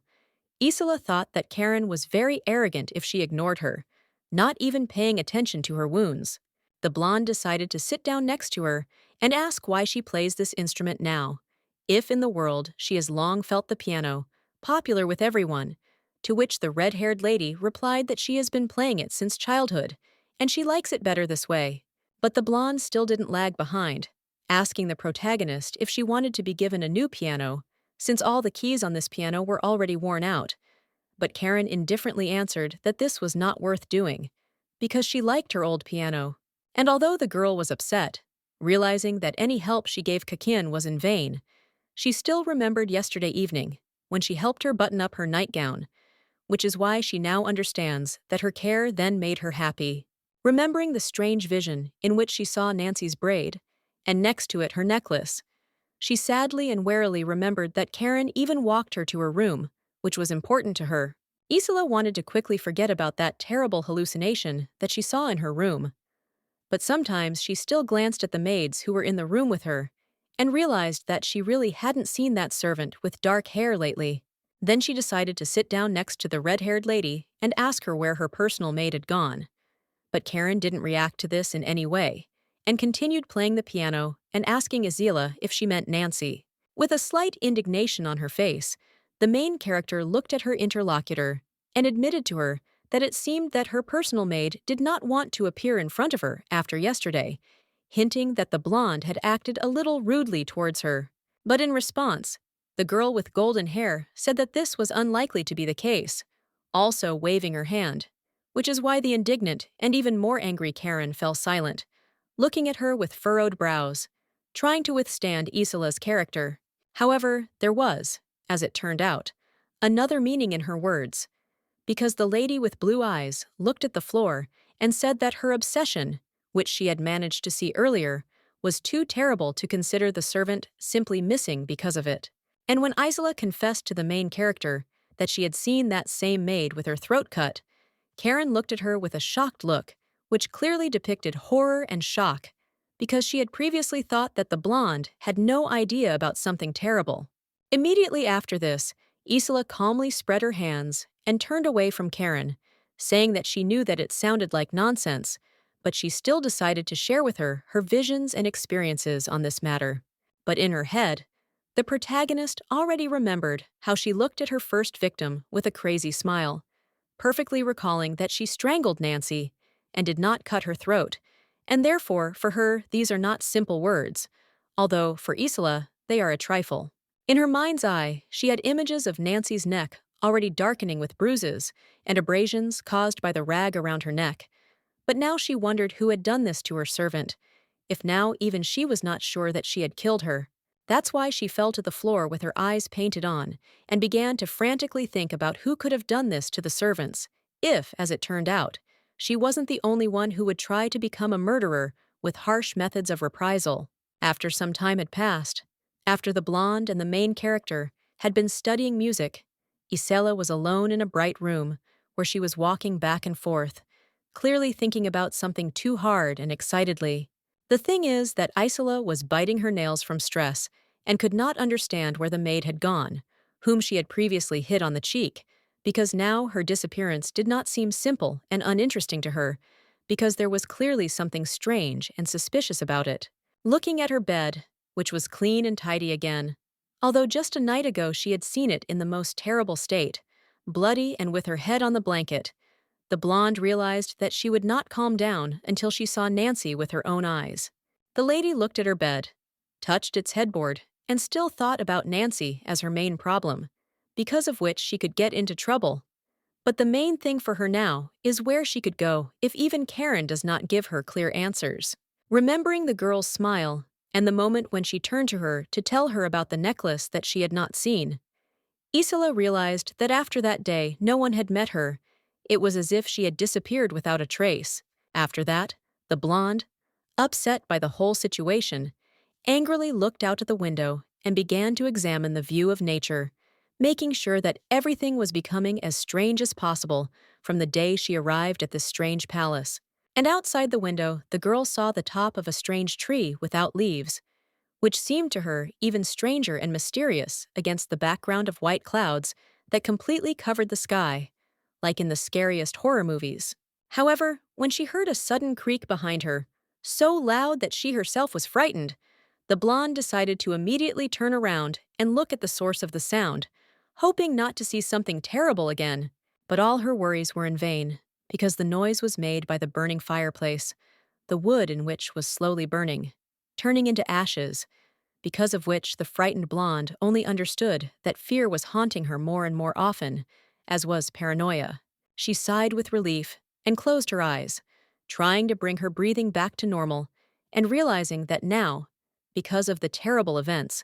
she would see something paranormal in every, even the most ordinary thing or phenomenon. However, as soon as she was distracted and calmed down for even 1 second, she immediately heard another door creak behind her, as if someone was breaking into her room, which made the lady shudder and become frightened with a stunned face. It was the listener who looked at the lady with the letter in her hand and told her that she had received a telegram from someone, which was good news for Isola, because it turned out that the sender of the letter was an important person to her, because on the envelope itself there was a beautiful inscription, like the signature of the sender, which only proved that the letter was sent to her by Raymond Certes himself, who is Isola's favorite fiancé, so much so that the lady already considers him her future husband. As soon as the maid told the mistress such joyful news for her, she instantly forgot about all the fears and paranoia she had had earlier, because she turned to the maid with sincere joy, even jumping up and down and blushing, intending to quickly find out what Raymond had written to her. So she simply extended her hand to the servant, and with an angry look, silently ordered her to immediately give her the letter, remembering that she was not just a lady, but a high-ranking mistress who alone treated everyone strictly and in an aristocratic manner, as Isola herself believed. A couple of days after Iselle received her favorite letter from Raymond, the main character was spending time quietly in her palace. The heroines decided to go to a beautiful place, namely a city with markets and fairs, which is why one of them admired, saying that it is really beautiful here. The blonde with green eyes, who goes by the name Donna, and who at 18 years old is the protagonist's laundress and personal maid, looked at the city with sparkling eyes and could not take her eyes off it, while the red-haired madam walked calmly behind her. And while Donna wanted to get acquainted with the city as soon as possible, Karen had her own goals, because under the guise of a walk, she wanted to attend the coming-of-age ceremony and thereby understand where to do Nancy, also remembering that she tried many times to escape from the ceremony into the forest, but each time she died, meeting different faces of doors there. But now, the main character already knew that everything would be different, because instead of Nancy, she took Donna with her, who at that time was looking at a stall with jewelry that was sold by a cute grandmother with gray hair. The lady also watched as a guy approached the saleswoman, blushing sweetly and pointing at one piece of jewelry with his finger, already throwing a coin to the grandmother in order to buy a hairpin that Donna liked, which is why she looked at the guy with curiosity. And Karen looked at the young couple who first met, because the guy gave the lady jewelry and confessed to her that he liked her. But while they were talking, the protagonist was sad, realizing that she liked Nancy more than Donna. And she was also bored, because she had already seen this in previous lives. Covering her face with her hand, the red-haired lady looked at him calmly and thought that the only thing that made her happy was that now everything was not as boring and unambiguous as it had been before, thanks to which she was curious to live on. And when she was walking around the market with Donna and following her everywhere, thinking that something unusual was going to happen on that very day, she noticed that her personal maid approached the butler and began to beg him to visit the circus, which is why he refused, because this was not the plan for their trip. Karen watched this picture silently, remembering that she herself had never been to the circus with Nancy, because they only went to a concert, and therefore, it seems, she is also interested in going to a new place, like Donna. So she decided to support Donna's idea, who was practically glowing with happiness, telling the butler that they really wanted to go to the circus, which forced him to turn away and silently fulfill their request. And when they both managed to persuade the butler to buy them tickets to the next circus performance, they decided to spend time in one store, where they walked next to the salesman behind the counter, when Donna admitted to Karen that she didn't think her idea would work. The red-haired lady looked at the goods and asked her friend why she thought so, to which Donna replied, looking at the white feather in front of her, that she didn't think that they would go to the circus for the reason that she was used to the fact that no one fulfilled the servant's requests. The girl also suddenly placed a hat on the red-haired main character's head, examining it to see if it suited her, and asking if she thought there were too many servants in the estates, which caused the surprised heroine to ask what she meant. Donna indignantly straightened her pink hat on Karen and told her that the owners continue to hire a lot of servants even when they have enough of them. But the protagonist listened to her with closed eyes, not understanding what she wanted to say. In response, the red-haired lady also began to put different hats on Donna's head when she told how, when Mr. Evans came to their palace with his daughter Isella, even that number of servants began to be insufficient. Even when the girl asked Donna if she was being forced to work harder, she replied that it was not about that at all, and blushed a little, as if embarrassed to tell Karen the truth, shyly trying on her hat on her head. Remembering the number of people who had arrived with Mr. Verdick and his daughter, who looked like a crowd of dark silhouettes, the girl suddenly said that a bunch of servants had also arrived with them, so now they needed 3 times more laundry to wash, which sounded strange. And at that moment, she turned to Karen as if in a white guise, hinting that she could become white as a ghost due to so much work. But for Karen, it was still strange to hear from her a word regarding the servants. Donna began to grab the Lord in his arms and beg him to tell her when the guests would leave their mansion, as if that was all she was waiting for, to which the red-haired lady, looking to the side, replied that she wanted to believe that they would leave soon, but she couldn't promise anything. Also, when Karen remembered that, in fact, according to the plot, The Evans family will not leave them until the moment when they are all destroyed as enemies. She noticed that Donna next to her began to talk about how a certain Sarah recently complained about Isola, which interested Karen. Imagining a silver tray in her hands, Donna Sarah indignantly told her mistress that Isola disliked one servant only because she did not bring her a letter on a silver plate and did not present it to her in such a beautiful form, but simply accepted it in her hands. In response, the red-haired lady only laughed, saying that her family, the Hares, was poor enough to allow their guests to bring their things on silver and gold trays. Karen's words made Donna think and say that she didn't mean at all that her family was very poor. But the red-haired lady didn't like that. She didn't laugh at her joke, so she leaned over with no fear and whispered to laugh. And after that, Donna began to laugh as loudly and feignedly as she could, while the protagonist silently looked at her from the side and covered her mouth in surprise, because the maid behaved this way for the reason that she forgot that Karen was a mistress and not her friend, and therefore her orders must be followed unquestioningly. She turned to her sweetly and, with a blush on her face from embarrassment, asked if she was joking, continuing to laugh and have a good time with the red-haired madam. They both laughed heartily, and it seemed like all the problems disappeared somewhere when Karen allowed herself to enjoy a walk, at least on this day, even if not with her loved one, but with the one who gives her smiles and a good mood in such a terrible fate with its nightmarish events. And even when she looked at the fair-haired Donna, who was looking at a variety of hats and other headwear in the store, she thought that nothing special would happen here, because Donna would turn out to be an ordinary maid. But everything turned out differently. Karen couldn't take her satisfied, smiling eyes off sweet Donna as he handed her other hats and told her which ones were better, thinking that perhaps Nancy's death had clearly changed something, even for the better. She loved trying on all sorts of hats on Donna's head, which she did with a smile, making the pigtailed lady blush and look at herself in the mirror with fascination, when the red-haired lady thought that she had even forgotten about the eternally perfect Raymond. That is why she looked with a charming smile at the maid whom she liked much more than the same Raymond, who, unlike her, was able to bring something new and cheerful into her life, something that would later make her happy. But suddenly, all her thoughts and dreams were interrupted by Donna's words, which made her look at the fair-haired lady, and the whole point was that she took into her hands an unprepossessing, not very beautiful scarf, asking what assessment she would give to this thing. And while the red-haired lady looked at Drina and sincerely did not understand why she liked such a beautiful scarf, Donna herself said that she really wanted to give it to a certain Madame Dear.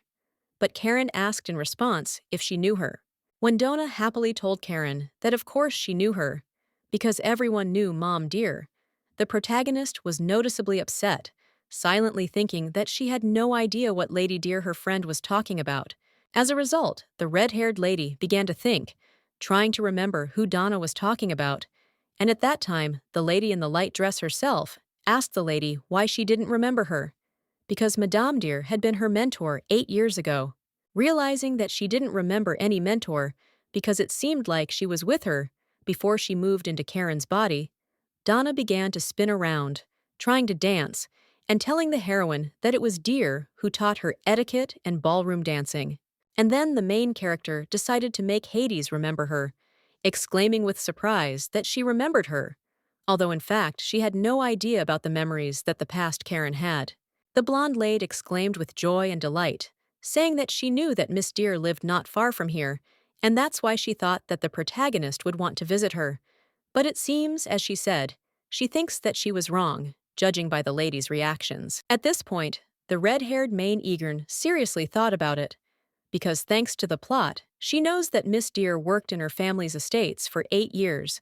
but in 100 years, she hears her name for the first time, when she spent several dozen lives in the world. She looked out the window and noticed that there were people there who lived their lives, passed by her, and did not suspect anything, while Karen thought that even though these were ordinary people who were just a trifle to her, here every nonsense was actually important. And she smiled sincerely, looking at them and understanding that this was not a minus for her, because even the smallest change in the world could save her from death and change the plot forever, if she had never managed to do this before. The lady's thoughts were interrupted when the butler burst into the shop and shouted to the girls that the circus show was about to start, and therefore they needed to hurry immediately, which delighted Donna, who even jumped up and down with joy and was ready to see the show as soon as possible. And Donna hurried out of the store onto the street as quickly as possible, turning to the red-haired lady and telling her to run as quickly as possible. But Karen, unlike her friend, was much calmer, because her thoughts made her behave more restrainedly. The thing is that she was looking at the sky with her violet eyes and thinking about the mysterious Madame Dear, who is even more mysterious and incomprehensible to the heroine than she is herself, and she wonders if she might not meet her. Her silhouette even appeared in her head, like a shadow, which made the lady think about what she could change in her life, whether she could do it at all, and what she looked like if she had never appeared or even been mentioned before in 100 years. And she smiled at the sky so joyfully and with warm clothes that everything around seemed to shine brighter, because she thought that she really wanted to meet her, because now it was she who could change her life for the better. After some time, the main character was already in the circus and was looking at an acrobat in a black dress and was about to jump down from a height. But before that, the lady cheerfully waved her hand to all the spectators while the light was directed at her. Without hesitation, the acrobat jumped and spread her arms so freely that this alone surprised everyone. But it only made the protagonist think that she also fell like this, only without insurance, and with the knowledge that she would die. While the acrobat's face was filled with joy and happiness, because she was absolutely sure that she would show everyone her skill and fearlessness without risking her life, Karen remembered that, unfortunately, even after she had fallen in the same way, she had not managed to die instantly, becoming crippled. She even had fleeting and very quick memories in her head of her red hair, fluttering in the wind as she fell, and hoping that this would be the end of her suffering. But to her regret, all the horror would continue again. But the acrobat knew for sure that she would not repeat the fate of the main character, because suddenly someone caught her by the hand so sharply and firmly that she stopped falling, saving the girl from falling. The brunette was hanging upside down on the ramp and holding on with his legs, grabbing his stunt partner by the hands, while she herself smiled sweetly at everyone and wasn't even afraid of anything, demonstrating her skill to everyone, which is capable of shocking everyone, or at least surprising them. And while all the spectators looked at the pair of acrobats with surprise and delight, watching their tricks with the words that many thought they would fall, and others just watched and were mesmerized, Karen herself thought that she had fallen in the same way, but no one took her hand in order to save her. After that, the girl continued to perform increasingly dangerous and colorful tricks. For example, doing a backflip right in the air, which caused delight in everyone. Many clapped loudly and gasped in surprise, but not the main character, in whose soul there was, it seemed,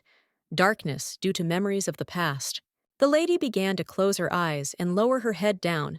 because she felt bad mentally, and she wanted to calm down quickly and get rid of the terrible thoughts, and concentrate on the spectacle for which she came here, because she was even seeing it for the first time in her life. And when a nice guy was passing by the rows, shouting to everyone that he was selling beer and other cold drinks, the red-haired lady raised her hand and shouted for him to come here, which surprised Donna and the butler, who were standing next to her. Having told the guy that she wanted 1 glass of beer, the girl had already extended her hands towards him, intending to take it, while the seller was only too happy to give the rich-looking lady a glass of alcohol, telling her not to spill the whole drink on the floor. The butler began frantically throwing 3 coins onto the seller's tray as payment, while the protagonist was already drinking and listening to his conversation with Donna, saying that she also wanted a glass of beer. But the servant told her that she still had to work, and therefore she was not allowed to drink. Even the main character was only allowed 1 glass. But her attention quickly shifted when the host loudly announced to all the guests of the show the appearance of the main participant of the program, which caused the purple-eyed lady to look down, right at the stage, to see an interesting character. Because on the stage, the girl saw a large and decorated with different red patterns, words with large and long tusks, the size of which surprised every viewer, and they already expected to see many tricks with such an unusual animal as an elephant. The elephant stood on the stage, looking at everyone present, while each spectator admired its size and shouted that it was of incredible size, and some of them even got up from their seats to look at it and clap their hands. And while the butler was telling the surprised main character that this animal is called an elephant and that it uses its trunk as a hand, the lady herself looked at him with her jaw dropped, realizing that she was seeing this for the first time, not even noticing that she could spill beer on her dress. While Donna was thinking about how cute the elephant was, and Karen was in no hurry to call him Makim, everyone noticed how the big animal knocked down all the chairs that were standing near him as decoration with his long trunk, because he was incredibly angry. He continued to destroy everything in front of him, because his trunk easily reached the chairs, which he destroyed with a light movement. But everyone around still wanted to see incredible tricks from such a large and amazing beast, which also has its own character. And the trainer in the red robe also looked at this, who in response only smiled and looked mockingly at the elephant, already holding a whip in his hands, because he was pulling it with his hands and saying that this thing serves him as an excellent cure for disobedience. This did not please the red-haired main character, who already felt in her gut that something bad would happen, and nothing good would come of it if they wanted to beat up the disobedient word, so that he would submit and begin to follow the commands of the person whom she could easily crush. While Karen sat and watched the performance with cold emotions, the trainer had already started to hit the elephant on the back leg so hard that its skin turned red. But he continued to hit it further and further, which made the elephant even more angry. While the elephant looked at the trainer, a confident man who stood there and seemed to know what he was doing, looking at the elephant under the screams of the spectators, the protagonist thought that she was similar to this elephant, because fate also makes them suffer, leaving no other choice. And this only made the spectators admire and smile wider, raising their hands up and waving them, as if the show had already begun. The fun that was prepared especially for them, which they were enjoying despite the elephant's pain. At that moment, the main character seemed to imagine herself next to the same beast, but not in the arena, but on a clean book and surrounded by spectators, which is why people mentally asked everyone why everyone was laughing if they saw pain and suffering in front of them. And she decided to slowly tilt her shiny glass of beer down a little, causing the light to fall on it, which was exactly what she was trying to achieve, thinking that she wanted to do something that would make things more interesting for everyone. As soon as she did such an action, unnoticed by everyone,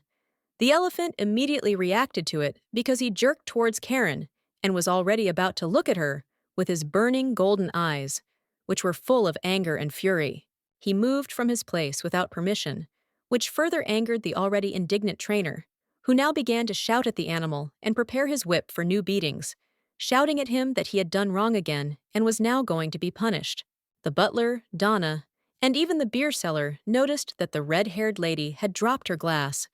which is why they came closer to her, anxiously asking if she was okay. But the heroine remained mysteriously and warily silent, seemingly indifferent on the outside, but incredibly anxious on the inside. Karen looked at the elephant and asked everyone around her if they could get out of here, because it had become very boring. But her words were, to some extent, a lie. Hearing this, Donna the butler and the seller were surprised, looking at the red-haired lady and asking her why she decided to say such a thing, because earlier she herself wanted to come here, and now even the most interesting performance begins. With a tray on which there were other glasses of beer, the seller came closer to the main character and asked if she was unwell, saying that the local performances were really very exciting, but she only closed her eyes and sighed. After that, with a suspicious movement of her hand, she made a strand of her red hair move, which revealed her beautiful and shiny gold earring, while the lady herself looked ahead and seriously told the beer seller that she did not consider the performance worthwhile. And as soon as she showed the whole world her earrings, which sparkled so brightly that anyone could notice them, the elephant moved again, as if noticing them, which is why the trainer began to hit him even harder on the leg for the slightest disobedience. The elephant with golden eyes turned to the main character and looked at her as if he was not a simple animal, because even Karen thought that he was smart enough if he first reacted to her shiny glass, and then to her earrings. And the lady continued to look at him with her glowing violet eyes, showing the beast her ear decorations that shone from the slightest light, telling him with a smile that she wanted her expectations to come true. After some time, the elephant looked only at the main character and seemed to be watching only her among the crowd of spectators, which was reflected in his golden eyes, while Karen clearly wanted to achieve some chaos, namely, that the animal would no longer obey anyone and wanted freedom. And the elephant seemed to sense all the thoughts of the main German, which is why he suddenly rebelled so much that he raised his big legs and began to trumpet through his trunk, which frightened absolutely all the people and even the trainer, who no longer knew how to subdue the beast. He screamed and tried to understand what was going on, but it was too late for him to even run away, because the elephant's huge leg was already flying towards him in order to crush him in a matter of moments, which caused real fear to appear on the man's face. And after all the people saw with their own eyes the shocking death of the trainer, which occurred instantly due to the leg of a large animal, they immediately got up from their seats and ran to the exit screaming and shouting, which is what one fair-haired man ordered them to do. Having formed a dense crowd, people wanted to leave the place as quickly as possible, shouting all sorts of words due to shock. But due to panic, they were unable to do everything quickly and safely, which is why some had to find other exits. And the butler and Donna stood up and grabbed the main character, telling her to leave the circuses as soon as possible and save herself. But it seemed that the red-haired heroine did not panic and did not even want to leave, because she looked with a smile at how the aggressive elephant wanted to kill everyone. She stood there as if she was doing it all on purpose, while her earrings glowed brighter and brighter. And she smiled, telling the elephant to do whatever he thought was right, and to no longer submit to someone who was hurting and humiliating him, while everyone around him laughed. She ordered him to destroy everything that was holding him back. And the elephant seemed to hear her thoughts, because the animal smashed everything around him and lifted it up with his long trunk and tusks, all in order to achieve freedom. However, she did not expect at all that the elephant would choose not any other person as the owl's next victim, but her, because he ran at her with all his might, intending to attack Karen as well. The butler and Donna hugged Karen as tightly as they could and turned away from the elephant, preparing to take the full brunt of the blow. But at that moment, the red-haired lady looked at him with crazy eyes, as if she was seeing the last moment of her life. And she didn't even panic at the moment when she saw the elephant's big leg in front of her, which was already flying towards her face and wanted to crush her, because she was only thinking about the fact that she wouldn't be able to escape anywhere anyway, and therefore she accepted this death as a given. She smiled and extended her arms towards him and looked at him with her violet eyes, mentally telling him to always be free, even if she could not escape her fate of always dying and being reborn to suffer. However, this time she failed to predict her death, because the elephant suddenly fell right after the loud bang, causing the butler and Donna to turn to the fallen animal and cover the heroine's eyes, even when she was indignant about it. And as soon as she saw that the elephant was no longer moving, it instantly turned into a lifeless body, under which a huge pool of blood was spreading, which is why the protagonist was sad, realizing that it was all over and she had not managed to save his life. She looked at him with emptiness and sadness, which is what Donna and the butler were doing behind her, listening to the deathly silence. But at this time, Karen was thinking that she actually knew what happened to the elephant and guessed who killed him. At this time, another person approached them, and after what had happened, began to ask the butler and Donna if everything was okay. And at this time, the protagonist already guessed that now the main role would be given to one very interesting figure, whom she actually hates with all her heart. It was this man who grabbed the main character by the hand and dragged her along, while the red-haired lady was still looking at the dead elephant and did not even take her eyes off it, as if there was nothing left in her soul except emptiness. Because near the main entrance to the Upol, from where a bright light emanated, the protagonist had already seen some movement, a silhouette that intended to enter and appear before everyone as a hero who saved everyone from a wild beast. This man has the nicknames Golden Devil and Sharpshooter, and all because of his incredible appearance and skills that amaze the entire public. And it was he who confidently sought to show himself in front of everyone, tapping on the wooden floor with black shoes. The character is so handsome, influential, and simply charming that only his clothes are capable of attracting attention, and all because they had an expensive color, fabric, and gold ornaments, and he was holding a personal gun in his hands from which he had previously fired. And the main character was thinking about Raymond, the same blonde guy with bright green eyes, who has not only a charming appearance, but also excellent shooting skills, which is why Isela fell in love with him, and according to the plot, he is Karen's fiancé. But for now, she doesn't know her name. This is how the circus performance ended, which the main character initially really wanted to go to, but later it was he who led her with the most hated person for her. But when this happened, evening came and it was time to return home. And along the empty road, on which there was not a single person, the main character walked with quick steps, thinking that this had been brewing since the very first page of the work, so she was not even surprised and even less happy when she saw him. Remembering that very moment when the blonde named Raymond looked at her with his burning eyes, the lady realized that from that very moment, everything would go down the drain and turn into a real hell, and she herself would die, because of which the world would come to its end, because of which she hated it. And at that moment, when he appeared before everyone as a fair-haired hero who could shoot an elephant on the first try and save everyone, and while other people were looking at him, including the butler, the red-haired lady decided to run away so as not to even talk to him. In her head, she remembered that moment when she had a nice time with Donna, trying on hats on her head and smiling, realizing that now she had to seize her last chance to fix everything, or at least change, because what Donna had told her earlier had incredibly amazed her. The thing is, she also remembered how Donna looked at her with a smile and told her about the mysterious Madame Dear, asking the protagonist why she didn't remember her, because she was her mentor 8 years ago. But now she sees Dear as her chance to change everything. And now she looked angrily ahead and wanted to run away from the circus as quickly as possible, to try once again to destroy the plot and take control of everything. But now she has at least a small hope that everything will work out. She also remembered the elephant with large tusks and colorful patterns on its head, realizing that she had seen this animal for the first time in 100 years, but it had died, and she had not,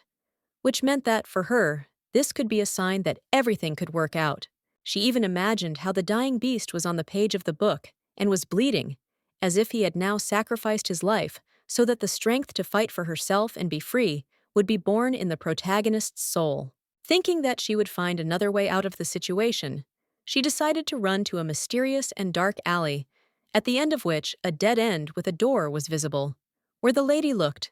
exhaling and inhaling air again. Karen looked angrily at the alley and indignantly realized that she remembered this very place, and unfortunately, it clearly did not carry anything good in it, because now, when the lady looked at it, she remembered the events of the past. She remembered how in one of her lives, she had been attacked in that quiet and deserted alley by 2 men, one of whom had laughed at the girl and held her hands, and the other who had mocked her, already preparing to rob the rich lady. But now she raised her head up and sighed calmly, looking at the sun and thinking that she still had a little time, and besides, she had already met Raymond, and that was the worst thing that could happen. Now she could not be afraid of anything, and she decided to go along this very road even though she knew about the robbers, because at the end of this dark alley she saw a modest and small house, which was what she needed, because the mysterious Madame Dear lives in it, and she can help her. However, she did not even have time to take one step forward towards this house, because right before her eyes a large male hand appeared, and also a cheerful voice of a stranger was heard when he asked the lady where she was in such a hurry. The lady immediately looked at the hand with disgust and incredible anger, because she suddenly realized that she did not even have time to take a step forward, hoping that she would have time,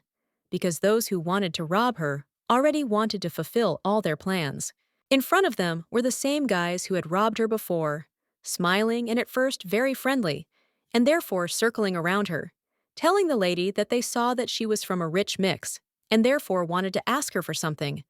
But Kernan was in no hurry to respond to them with mutual politeness. Even when one of them touched the angry girl's face with his finger, she remained silent, while anger was already accumulating in her soul, and the guys cheerfully asked her how old she was and whether she had a husband, without even telling their names or modestly introducing themselves first. With a sharp movement of her hand, the red-haired lady silently forced the dark-haired guy's hand, which they both instantly resented, and the protagonist irritably realized that she had fallen into the same trap for the second time. And when she once again thought about why everything was happening this way, whether it was a result of her going to the circus, and whether there would be real changes, one man touched her again and even took her by the cheek, slyly asking the girl what she was thinking about. He looked at Dao with a smile and confessed to her that the longer he looked at her,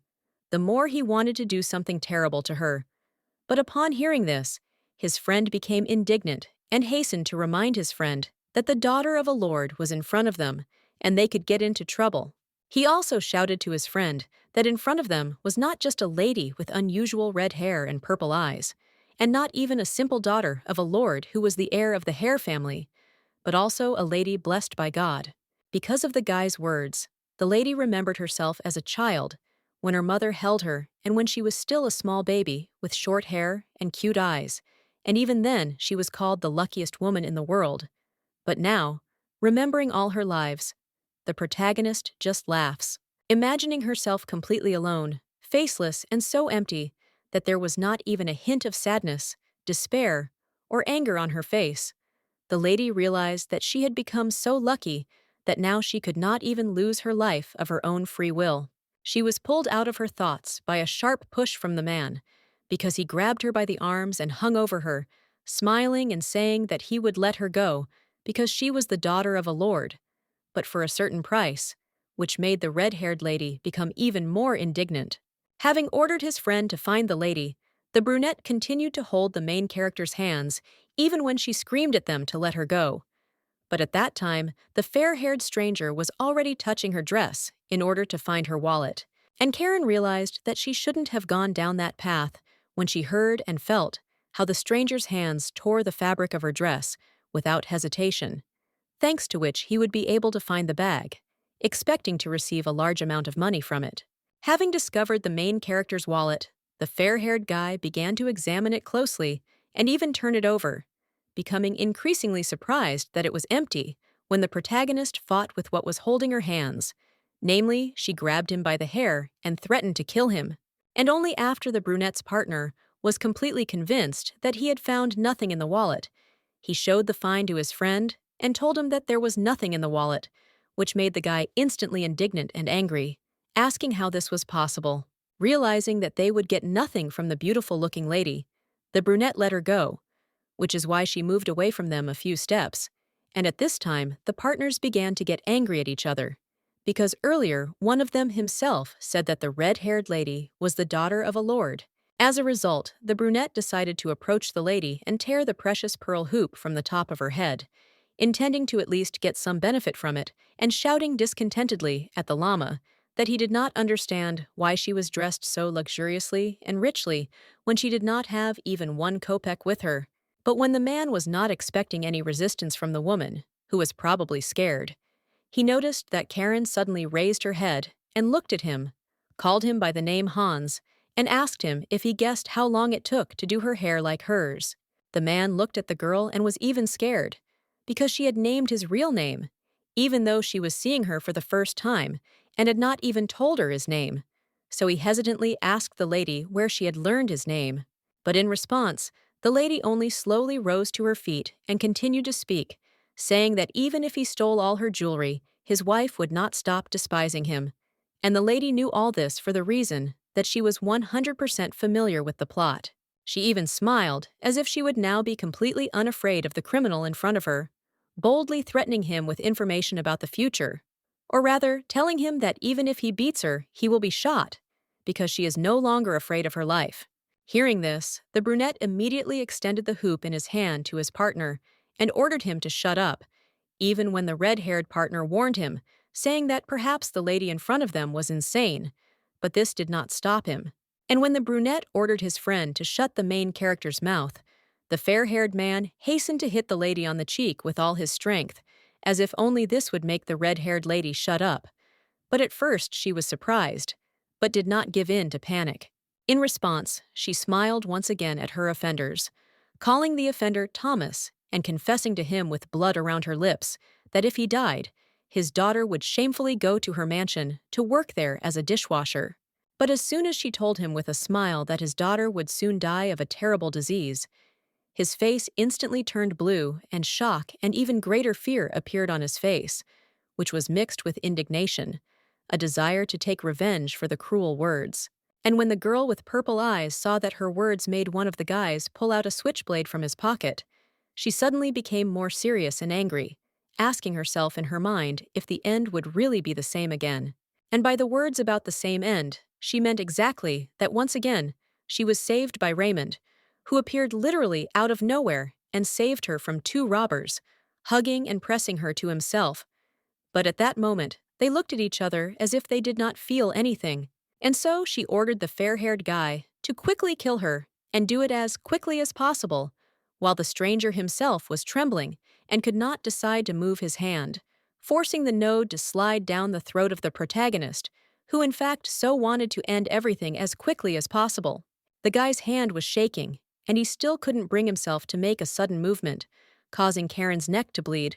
which is why the red-haired lady even yelled at him, telling him not to hesitate, because in fact, Raymond was about to show up here and ruin everything. Already with a wound on her cheek, she looked back and already felt the approach of Rayon, who again wanted to be an unnecessary savior for her, because an angry woman, on the contrary, only wants death. But she never expected something strange to happen, because the lady suddenly felt a sharp pain in her stomach right after she heard the words of an unknown man that someone was standing in his way, and immediately after that, she felt a sharp push. The killer's folding knife quickly became bloody, but the blonde guy's hand was shaking, while Correct already understood that the most important thing had already happened, and therefore she just needed to wait for the moment when everything would end. He walked away from her and the couple began to quarrel, when one asked the other why she did it, and while the second answered that everything was not as he thought. And while they were quarreling, the lady in the luxurious blue dress gradually curled up from a sharp pain in her stomach, covering her stomach with her hands because blood was pouring out of it like a river. The red-haired lady whispered that it hurt, but no one heard, which is why she gradually sank into her thoughts, realizing that she would no longer be able to predict anything if Nancy was no longer there, and Donna was not around either. Her face depicted emotions of true pain that she could not bear, and that was what shocked the lady, because over 100 years of life, she had become accustomed to all pain.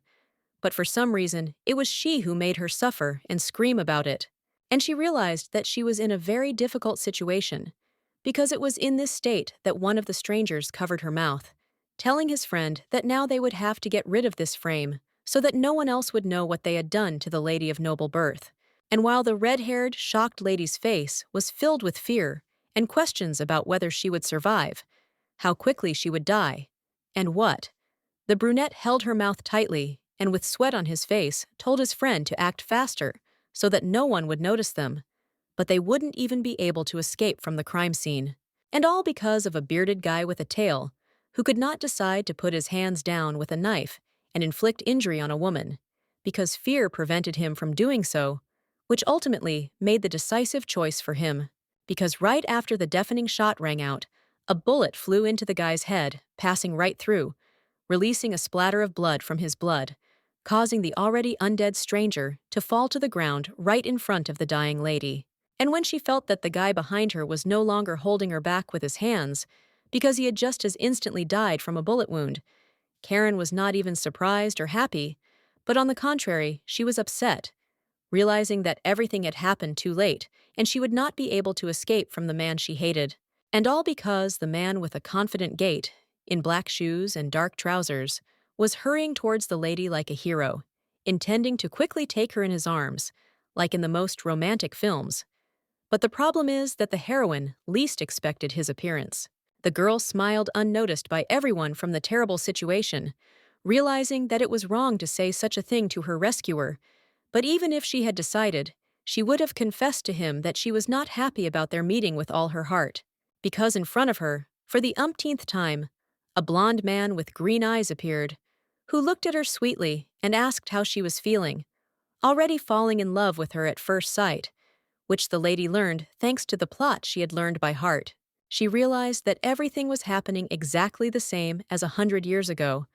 so she didn't even look at the handsome man in front of her and didn't hide her disgust for him, which was visible on her face when she frowned indignantly and didn't respond to the hero of the novel. Having decided to look at him with at least a displeased look, the lady felt disgusted, even at the thought that everything was being played out over and over again, even when the seemingly very attractively dressed handsome man with, it seemed, good intentions, knelt down in front of her, asking how she was feeling. Looking at his appearance, which for many may seem almost perfect, starting from the angles of his face and ending with his hair, the girl remembered that a guy named Raymond not only has a gorgeous appearance from birth,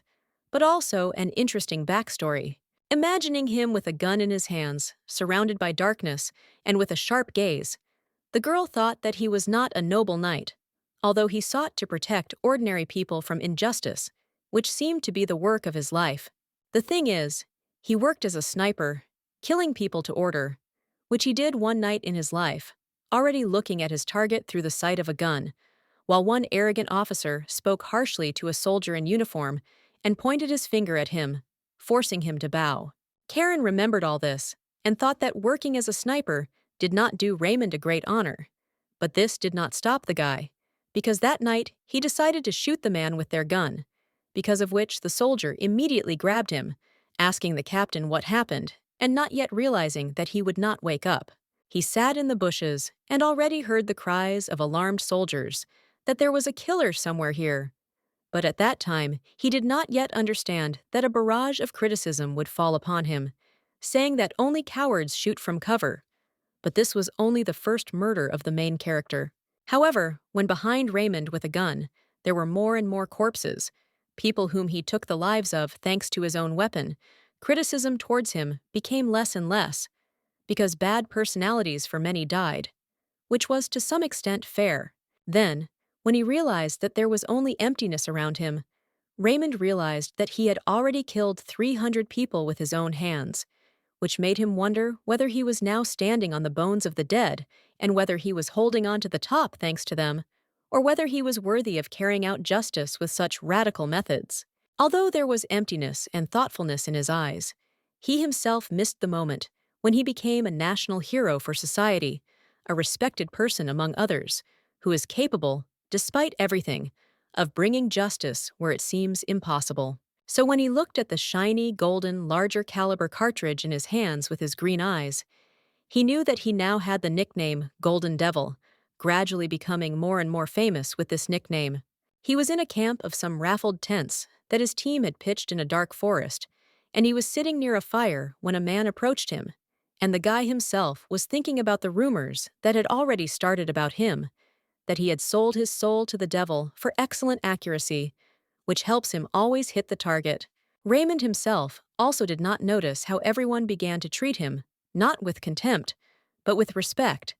because even the soldiers passing by looked at him with blushes on their faces, smiles and embarrassment. And even the gray-haired man who was always next to Raymond, because he was his subordinate, sometimes smiled, watching the reaction of unfamiliar guys who did not even know Raymond by sight, but already respected him. After that, he handed his master a plate of dried meat, telling him that, although it was simple food, he might like it. But the blonde simply took the dish with the plate in his hand, thanking his partner for his concern. A guy with golden hair, which only played beautifully in the light of the fire, slowly developed in the wind and swayed, while he himself slowly chewed dried meat, doing it in complete silence, which did not at all indicate that he was cruel. But suddenly, the blonde looked at Xenon and told him that tomorrow, by 2 o'clock in the afternoon, he had to be at the destination. This made the man take the gun in his hands and think about why he said this, because Raymond always goes on missions alone. The blonde never answered his gray-haired friend, but simply offered his colleague to take the wounded soldier, while Zeno himself thought about how his master always took care of his servants and comrades, not considering them those who should serve him unquestioningly. And now, when it was already dark outside and the stars were visible in the sky, the blond man carried the wounded Karine in his arms, who was thinking and wondering why he was the one who was destined to meet her. He was always followed by his faithful servant named Zeno, who this time found himself next to the carriage when the hero, with the red-haired lady in his arms, ordered him to carry water and bandages to dress the wounds, which Zeno hastened to do first. And the blonde calmly sat down with the main character in his own carriage, intending to do only a good deed, because he was already waiting for the moment when the servant would bring him bandages and other supplies to help the lady. However, when Zeno ran away from the carriage to bring his master what he ordered as quickly as possible, she wondered why the guy decided to help the lady if he usually doesn't even wander the streets of the city. And when Zeno looked closely at Raymond, he clearly noticed that there was a sly and insidious smile on his face, albeit unnoticeable to everyone else, which is why he assumed that he himself had wounded Karen for his own purposes. Sometime after everyone had sat down in the carriage, with Karen lying on Mr. Raymond's lap, and the butler and Donna also in the transport, everyone was heading home, as they had already been in the city for too long. The butler silently glanced at the suspicious Raymond, while Donna, with a blush on her face, could not tear her eyes away from him, saying that she had already treated Karen's wounds, but now she had a couple of questions for the guy himself. The lady with green eyes dared to ask the blonde what he was doing on the territory of Lord Hare, that is, the father of the main character, which the main character also asked him, as if irritated by his presence, but the guy only answered with a sly smile. He said that it was his personal business, which made the red-haired lady on his lap even more angry, realizing that the guy next to her increasingly seemed to her not a simple hero, but a cunning charmer. However, when the guy admitted that he was also here for the reason that his fiancée was also here, Donna suddenly blushed, asking who he meant, and the butler Bowen only became even more angry. But when he told everyone loudly and clearly that his bride was Lady Isella Evans, everyone suddenly fell silent and admired nothing anymore, which was evident from Donna's painted face and Bowen's angry expression. This only made the main character smile and sigh, as if she was now mocking Raymond's behavior and manner of speech, forgetting that her wound had not yet completely healed and needed to be taken care of. But when the carriage suddenly jumped on the move because of a large rock, Karen moved and grabbed her stomach, growling in pain, which caused Donna to approach her and ask about her well-being, and Raymond carefully covered her wound with his hand. With his green eyes, in which there seemed to be nothing but severity, the blonde looked at the girl and told her that her strong corset had taken the entire blow, which is why the wound was not so deep and everything was more or less fine. Hearing this, Donna was so indignant that she looked at him with anger and silence, as if she did not understand how he could tell her such a thing when the lady was still uncomfortable and she would have to wait for a full recovery. Then he decided to scratch his golden hair, look at the floor thoughtfully, and tell Donna that if she didn't believe him, they could try to take off the corset and look at the wound, but if no one trusted him. Hearing this, the red-haired lady looked at him puzzled and said playfully that she saw that he was not at all slow in his desire to undress her as soon as possible, to which the slightly embarrassed guy replied that he meant something completely different. This surprised and outraged Donna even more, who jumped up in the carriage and raised her hands up, angrily looking at the blonde and telling him that this was real shamelessness. But she was interrupted by Karen herself, who explained that it was a joke and they were almost there. Suddenly, the carriage hit a rock again, causing it to shake violently and sway from side to side, causing the lady to grab her stomach wound again and close her eyes, clenching her teeth, trying to endure the pain. The butler was the first to be outraged by this, shouting at the blonde and telling him that he couldn't allow himself to behave so calmly when there was a lady in serious condition next to him, to which Raymond responded calmly, saying that her life was not in danger and that there was no problem. Karen was also outraged by the guy's words, still holding her stomach with her hands and smilingly asking the guy if she thought that her wound was just a scratch in his opinion, which was not even serious. Now the guy was trying more to joke or tell his opinion, and to apologize, explaining that he didn't want to seem rude or respond with anger, because in fact, he just wanted to tell her that the wound wasn't fatal and she could recover. In response, the red-haired lady only turned away from him with furrowed brows and replied that she didn't mean to be sarcastic and therefore apologized for her words, also warning everyone that it seemed she was about to lose consciousness. Only then did everyone in the carriage fall silent, allowing the main character to enjoy the silence, and Donna sat down on her knees in front of her, because she is trying to help Karen more than anyone else and is worried about her as if she were a dear friend. She even began to cry right in front of the lying Karen and blush, looking at how difficult it was for the mistress to experience pain, which made the perplexed protagonist wonder why her servant was shedding tears over trifles. But when she looked at the face of the blonde Raymond, who sat quietly in the carriage and did not move, she saw a completely different picture, because he simply looked at her without any emotions of pity or worry. He asked her with the same indifference about her health, as if he did it not out of empathy, but out of politeness, which is why the red-haired lady was surprised to hear only such calm words about her health when she couldn't even get up normally. The discouraged lady looked at the blonde man in amazement and admitted to him that if she was bleeding now and could not cope with the pain, then everything was fine, which is why Raymond apologized again, closing his eyes in slight shame. When the guy plaintively explained that he didn't know how to take care of people and support them, the red-haired lady only sighed in irritation and realized that Raymond was just another victim of the plot, and he didn't deserve her anger. And when the guy had already decided to calmly admit to her that he hadn't been out anywhere for 10 years, a current seemed to run through the protagonist's skin,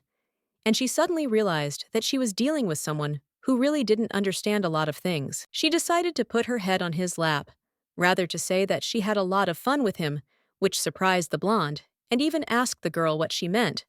but the lady never answered him. The lady decided to just look away and think about something of her own, because it seemed that conversations with people who were not interesting to her no longer brought her pleasure, especially since the blonde seemed completely empty to her. In her head, she remembered the Elan, big and beautiful, realizing that for the first time she saw such an amazing animal, which, instead of obediently showing tricks, decided to rebel and try to gain freedom. Remembering also how demonstratively and majestically he raised his trunk, the girl understood that she herself could not believe that somewhere on Earth, such beautiful and amazing creatures, striking in their grace, walked. This is exactly what the girl told everyone in the carriage, or rather, the smile never left her face when she told everyone that she had seen an incredible spectacle today, not even the elephant itself, but the graceful tricks of acrobats and other performers, which made the lady even feel happier. And then the blonde smiled just as sweetly, closed his eyes, and confessed to the heroine that he was now happy for her, and he also confessed that he also liked the elephant, even though he had to shoot it after the show. However, Donna still couldn't calm down, because tears were still streaming from her eyes. She blushed and looked at the floor in embarrassment, telling Karen that if she had never seen an elephant before, then it was all her fault. She couldn't stand it and burst into tears, confessing to the girl that it all happened only because of her and that it was she who suggested that the lady go to the circus. But Karen, lying on the couch, calmly told Donna to be quieter, saying that everything was not so. Karen looked at her calmly when Donna told her that she didn't even know what would have happened next if Sir Raymond hadn't come to her and saved her from the robbers. But the mere mention of the guy who was annoying her slightly irritated the heroine. But when the crying blonde lady in front of her, with hope in her tearful eyes, said that this was fate, Karen suddenly realized that there was nothing around her, and just one word from the maid made her remember all her lives. Then the lady looked at Raymond's gray-haired personal servant named Zenon and remembered that the characters followed the script, perceiving the development of the plot as something natural, but now everything was completely different. And when she also glanced at her personal butler named Bowen, she guessed that they probably perceived everything that was happening as completely correct, a fate that was predetermined for everyone. But the protagonist did not agree with this. The sad girl lowered her head, and in the darkness suddenly realized that only one word, or rather fate, made her doubt that she had all the best in herself. Therefore, looking down, she realized that she wanted to take revenge even for her pain. Karen realized that she would no longer tolerate the abuse from an unfair fate, and with a sharp movement, she forced her hand in a black glove to jump away from Donna's palms when she held them, as if supporting them. Addressing her by name, the protagonist grabbed the girl's head with her hand, thus forcing her to come closer to her as if to ask a sharp question. Coming as close to her as she could, the red-haired lady smiled, looking at Donna and asking her if she thought that fate was being rather cruel to her in that case, because today she had almost died twice, and that alone had scared Donna incredibly. She even raised her violet eyes to Sir Raymond, who had been watching the lady's actions all this time, and asked him if she was right in her judgments, asking it too insistently and angrily. At first he answered the main character, "That's right," looking down and saying it with uncertainty, but after that he said, like, "Everything is not so, and he has one thing but regarding this issue." Then he looked at the red-haired lady with his green eyes, and honestly, with severity, said that despite all the most terrible things that were happening to her, it did not even frighten Lady Hare, which is why he considered her very suspicious. The next day, when the main character, along with the others, successfully reached home, one of the main characters in the story was in the Palace of Care, in her room, where there were dresses scattered all over the bed on the back of the bed. And it was Isola who was to blame for the disorder in the room,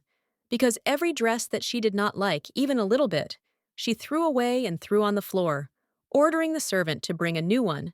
because they were not too smart or not too pretty. The maid was still next to her and showed her a variety of dresses, asking the heroine if she liked it, which made Isola even more indignant, saying that it was incredibly simple and therefore did not suit her. She indignantly told the servant that simple people like her had absolutely no taste in clothes, which caused the servant to sadly lower his head and apologize to the mistress, feeling indignation inside himself. But suddenly, Isola's choice of dresses was interrupted by her father, who decided to demonstratively knock on the door and look at his daughter, telling her not to be so arrogant and to choose what was offered. However, as soon as Dad appeared, Isola immediately decided to pounce on him with hugs and tears, which is why he asked what was wrong, to which the girl answered him with sadness, saying that her beloved Sir Raymond saved Karen the other day. The blonde did not understand his daughter's worries, and therefore looked at her with contempt, saying that, on the contrary, it was good, because he, as a person known to everyone, taught the knights an example of how to act in special situations. But this did not calm Isola down one bit, who still hugged the couple and told him that it seemed that Raymond had fallen in love with Karen more than with her, because she was already sure that Mrs. Hare was several times more beautiful than her. The lady dared to turn to one of the servants with an indignant expression on her face and confessed to her father that she was already sure that everyone in this house was waiting for this to happen,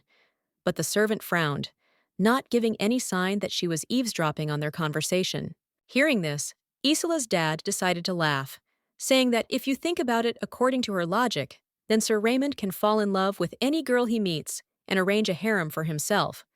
But Isola was only more indignant at her dad's words. Then he decided to address his daughter more seriously, which is why he put his hand on her shoulder and addressed her by name, saying that for aristocrats like them, marriage is a tool for ruling, and not a sign of legitimate love, as in fairy tales about happy love. And Isola fell silent when her father began to tell her that love did not play any role for them here, and therefore she should not dwell on it so much, because her feelings would most likely remain something special in her soul. Looking up, Sir Verdict sighed, as if with mockery and a smile, asking his daughter why her fiancé would cancel the wedding in favor of a less noble family, meaning them, because their family is not so influential, although rich and aristocratic. The blue-eyed lady looked at him with sadness and devastation in her soul, silent when Dad tried to convince her that such a scenario was very difficult to imagine, because Raymond was not the kind of person who would choose her when he could marry a more influential and aristocratic lady, like a hero of the people. And she got angry at her own father, looking at him with malice, because when she tries to tell him about her feelings, but he begins to explain to her all the subtleties of the aristocracy and that those around her seem to want only benefits, like him, although no one is sure of that. Isola's father seemed to have read her thoughts, because he suddenly made her raise her chin, because he grabbed her face with his hand, which surprised and frightened the always dissatisfied and arrogant girl, who already felt that her father wanted to tell her something. He leaned towards her as close as possible and spoke sternly, saying that since her arrival here, She had been behaving too naively and nervously, which frightened the lady more than anything else, but she still looked at him with painted eyes. Verdict even looked at the servants and asked his daughter demonstratively whether she was being treated badly here, if she had become nervous lately, and his look only made the maid more upset, as if all of Isela's worries were only her fault. But everything was far from simple. Then Isela decided not to remain silent, but to start by grabbing her dad's wrist with such a trembling in her hands that anyone could easily understand that she was very worried and anxious about something. But this only meant that she didn't want to confess something terrible to her dad. She closed her eyes at the moment when her father had already lowered her hand, and the blonde, with fear and some shame, told her father that she had recently had a nightmare that she remembered for the rest of her life, because even now it sent chills and goosebumps through her body. Namely, she decided to tell Dad about that very vision, very realistic and scary, confessing that she saw in her room the corpse of Nancy, the same maid who serves Mrs. Karen Hare. Hearing this, Isola's father, for some reason, did not fall into horror, and most importantly, was not even surprised, but was slightly puzzled, looking at her and asking her if that same maid really existed in reality, which did not calm her down, but only alarmed the blonde even more. Being calm, he decided to calm his daughter down too, so Verdict put his hand on his daughter's shoulder and made her sit on the blue sofa, asking her why she didn't call that same maid to be finally sure that she was alive or not. But Isela did not even raise her head to him, as if from incredible fear and embarrassment, she was not ready to open up. So with her head down, she told him that the maid immediately after the vision disappeared somewhere. Or rather, 2 days after they arrived at this terrible house. Hearing this, Verdict was surprised and now became wary, also sitting down next to his daughter on the divan and answering her that quite a lot of time had passed since their arrival, and also he did not finish his sentence, as if his thoughts were louder and he did not know what to say. And Dad continued to be near his daughter, who it seemed did not calm down, but only became more worried, trying to sit closer to her father and tell him what for her was a real nightmare in reality. Her face showed genuine horror and confusion, because she confessed to her dad that she had not seen Nancy since she had seen her corpse, which terrified her so much that she could not live peacefully in this seemingly ordinary mansion. And while Isola was worried even more and confessed her fears to her dad, the main character was in a bright room, into which the morning light penetrated,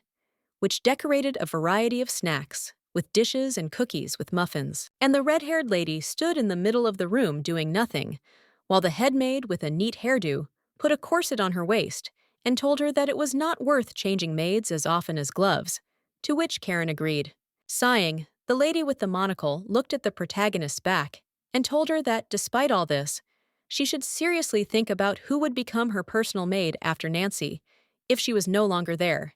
And it was the head maid named Helen who told her this. Helen also told the protagonist that Donna was not yet ready to be near a noble lady, as her personal maid, and the girl behind Helen was indeed unsure,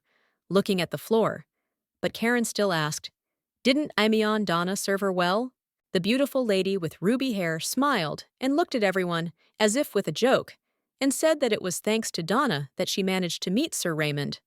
Like this is now a real achievement. Hearing this, Helen continued to pull the corset tighter and turned away from Karen indignantly, saying that everything was completely wrong. But in response, the protagonist only said with a smile that today she would even have dinner with him. With a sneer, the red-haired lady admitted that Donna had helped her meet her fate, which caused Helen to immediately look at Donna indignantly and ask if that was true,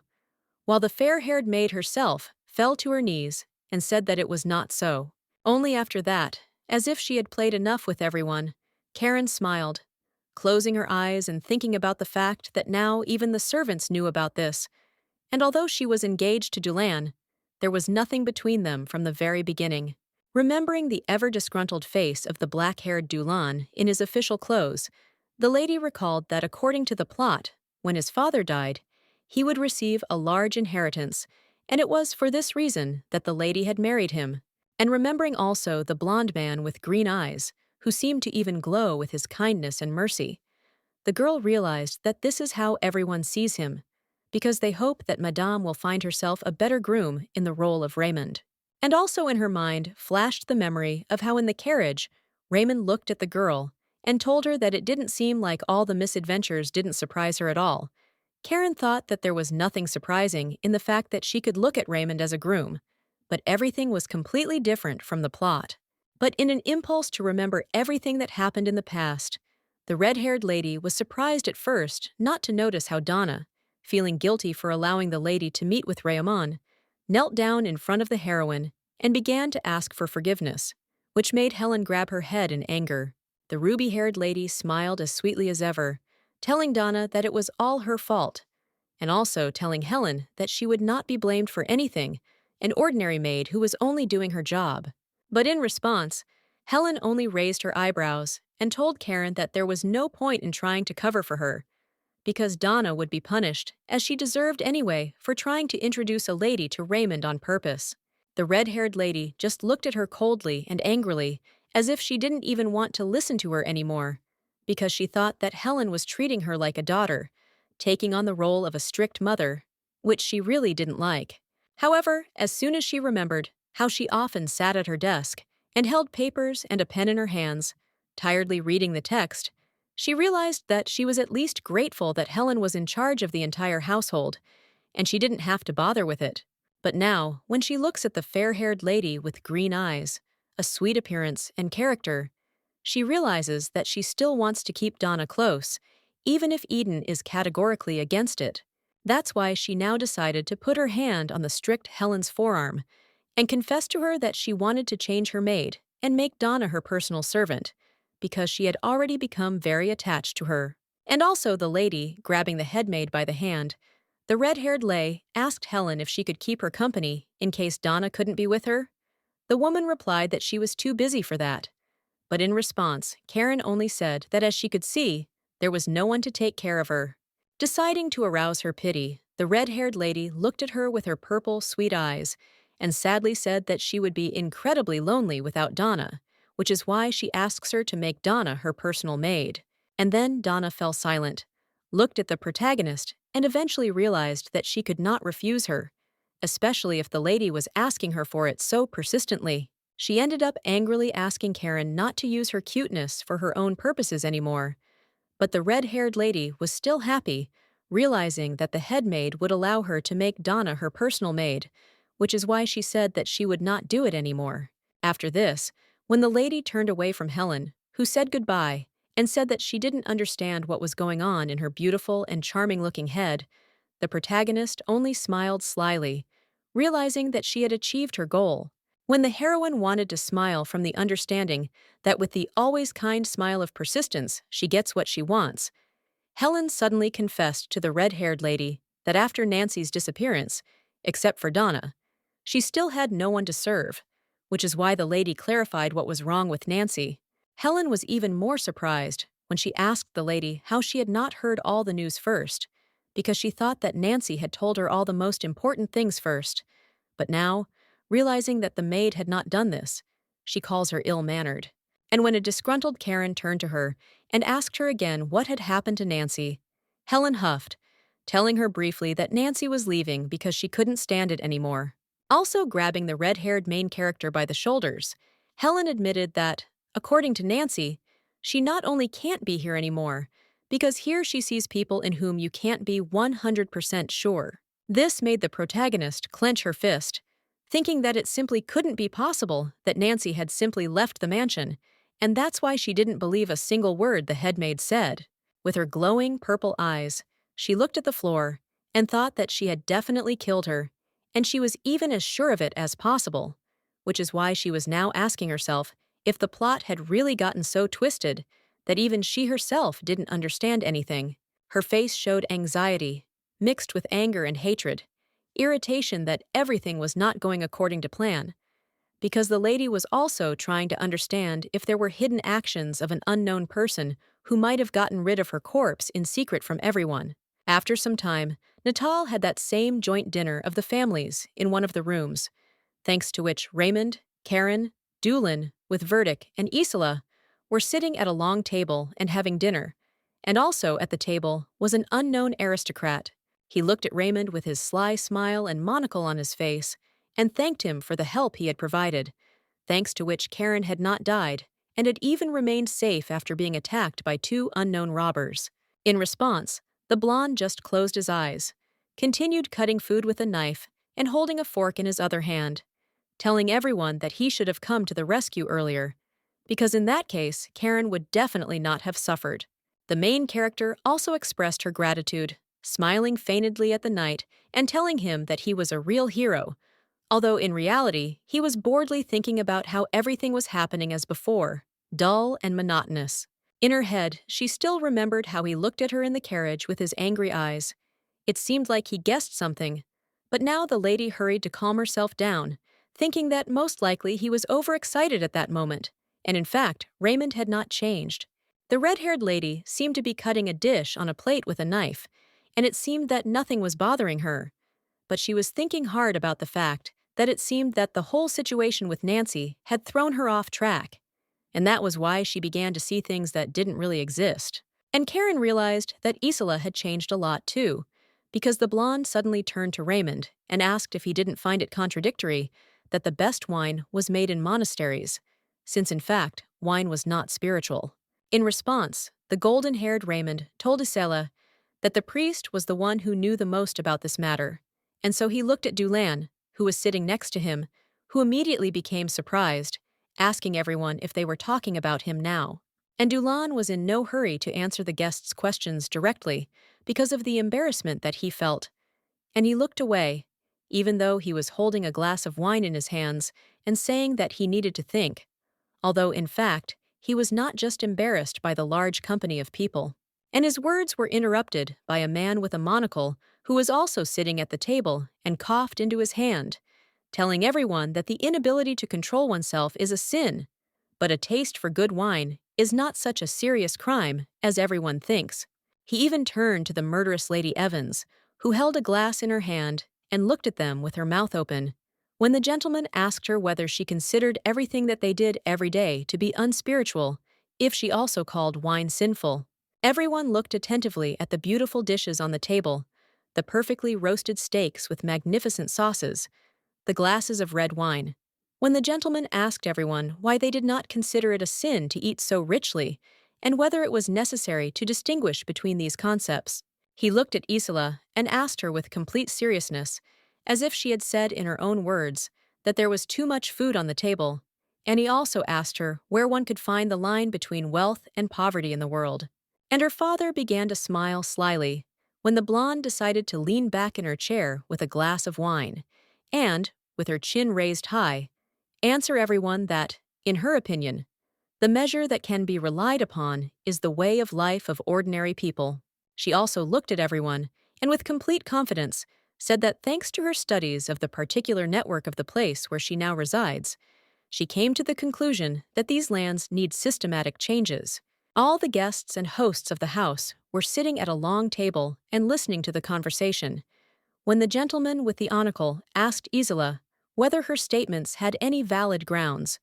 to which the blonde answered that of course they did, and the red-haired lady listened to their conversations, simultaneously putting pieces of the dish into her mouth, with the thought that it seemed that Isola also did not want to sit still if she herself started a conversation on rather adult topics. Looking attentively at how Isola, smiling, told everyone how she had recently conducted a study, looking at a stack of documents with the necessary information,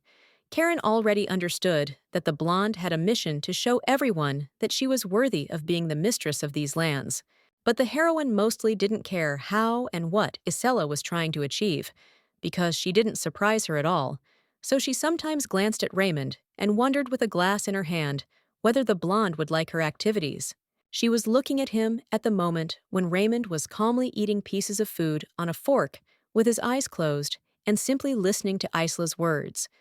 But Karen understands perfectly well that such an honest person like him loves dignity and not to come in with money, which is what the blonde is aiming for. She also looked at Isola's father, who, sipping red wine from a transparent glass, glanced at his daughter when the protagonist remembered that, unlike everyone else,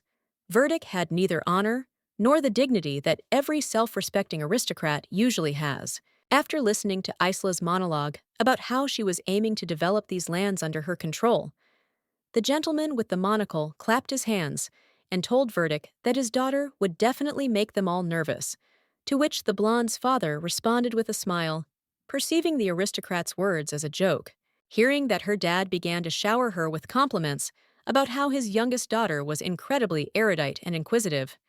the blonde proudly raised her chin up, showing everyone that she was the most worthy person at the table. That's why the red-haired llama looked at her with incomprehension and rejection, as if with hostility, asking herself whether she was being praised too much, also holding a glass of wine near her face, as if everything was actually fine and she was just listening to everyone. But suddenly, she decided to put the glass of alcohol on the table with a loud bang, looking at Isola with a smile and confessing to her that she didn't know that she valued moderation so much, although in fact, she was playing along and deliberately feigning politeness. In response, the blonde began to smile in exactly the same way and put her elbow on the table, looking at her interlocutor with exactly the same fake grin on her face and telling her that culture should come from the very top, meaning herself. And then she even decided to tell everyone out loud that she didn't think that her dresses and jewelry were in excess, or rather something that was unnecessary. And she looked at Raymond with a smile and asked his opinion on this matter, as if she wanted to hear his voice in the conversation. And Raymond, realizing that now everyone, and especially Madame Isla, would demand an honest answer from him, slowly raised his hand to wipe his mouth with a white handkerchief. But he was also already beginning to tell that his brother had taught him one important thing in his life. And when Raymond finished his sentence by saying that it was his brother who taught him never to interfere in women's affairs, Isla smiled even wider and sweeter, as if showing the blonde all her beauty, and she already wanted to tell him her opinion on this matter. But Raymond did not let her begin. The thing is that the blonde lowered his hand with the handkerchief and looked angrily at everyone, telling Isola with severity that when she becomes his wife, he, of course, will have to interfere in her seemingly feminine affairs. Then Isola fell silent, looking at Raymond no longer with such delight and admiration, but with apprehension, as if a chill ran down her spine, and she seemed to understand that Raymond was not just a knight with golden hair, but a strict person towards everything, even towards her. She never said anything against it, which is why Raymond simply began to drink wine from a glass, with incredible calm, when the blonde sometimes glanced at him and was already afraid to express her achievements, or at least brag about them, and not only she fell silent, but also the gentleman with the monocle and her father, who began to be awkwardly silent and occasionally cough, trying to dilute the awkward silence with at least some sounds. Otherwise, the previously lively communication would turn into a simple, silent dinner. Also, the most embarrassed of all seemed to be the already shy groom of the main character named Dulon, who looked at his plate and was silent, pretending that he had not heard anything special, while the red-haired Karen sat next to him and did not seem surprised by anything. And it was she who decided to break the silence first, looking at Isola and putting her hand on her cleavage with a smile, telling everyone with cunning that she was still happy about everything because she was sure that Isola had started talking about excess only because the table with dishes turned out to be wonderful. And Isola still couldn't say a word, because she was looking at them with a blush on her face from shame, while the protagonist managed to say that she was glad that she liked the dishes on the table so much that she decided to talk about something unnecessary. Some time later, waiters arrived in the hero's room with new dishes, and each of them hurried to serve the aristocrats their own plates with what was probably an incredibly rich dinner. And as soon as the servants lifted the cloche, everyone saw on their own plates an exquisite salad, the main decoration of which was a small fried chicken the size of a lemon cut in half, which is called ortolan, and is fattened for a month and then aged in expensive cognac. The first to react to such a dish was the blonde Isola, who even blushed from indignation and began to look at the dish with unusual disgust, considering what she was served to be gluttony, as if she was now looking not at a dish, but at the most tasteless porridge. And Raymond hurried to look at her with a slight grin and suspicion, who, on the contrary, called the person refined and incredibly unusual, and also looked at the bride precisely because he wanted to dispute her dissatisfaction. The lady with golden hair blushed even more, which is why she was even afraid to look at Raymond, who dared to ask her if her sin in the form of luxurious clothes and dresses and jewelry was not the only one, because it seemed that she was spoiled in food too. And Verdict decided to support his daughter, putting his hand on the shoulder of the already uncertain blonde, and telling Sir Raymond that he was too cruel to her, because his daughter still does not understand many things, and also allows herself many things. In response, the blonde man with golden hair simply closed his eyes, and with unapproachable calmness said that he had already understood that Lady Isola was demanding of everything and thoughtful, and that was precisely what he respected in her, intending to speak out less. And the red-haired La'a began to shake her head from side to side with displeasure, realizing that Isola had miscalculated again, which is why she was now sitting on a chair with despair and sadness, when even her dad could not support her or encourage her, even if he stroked her back. However, it seems that Verdict noticed the strange reaction of the main character, which is why he looked at her as an enemy, also thinking that Mrs. Karain is definitely against Isola and will help say such provocative words in order to hurt her. And then he seemed to decide to teach Karen a lesson for her behavior and suspiciousness, because he began to thoughtfully tell everyone that in fact his daughter had a couple of reasons for concern, which he remembered, and others immediately paid attention to. The first to speak was the gentleman with a monocle, who was holding cutlery in his hands, and said that he was not surprised about this, because the daughter of a good businessman can have many reasons to be constantly busy. But Verdict said that he was not talking about this, and Isela herself stopped being so bold in her words, because now she sat quietly and was even afraid to say something, because she guessed what her dad wanted to tell everyone, because now Verdict admitted that one of the maids made a mistake. Verdict looked at everyone and quickly asked if they knew about the maid they were talking about now, as if he now wanted to talk about the strange events in the mansion, not in the position of the main character, who was strange to everyone. The gentleman with the monocle told Verdlick that everyone in the mansion knew the maid in question,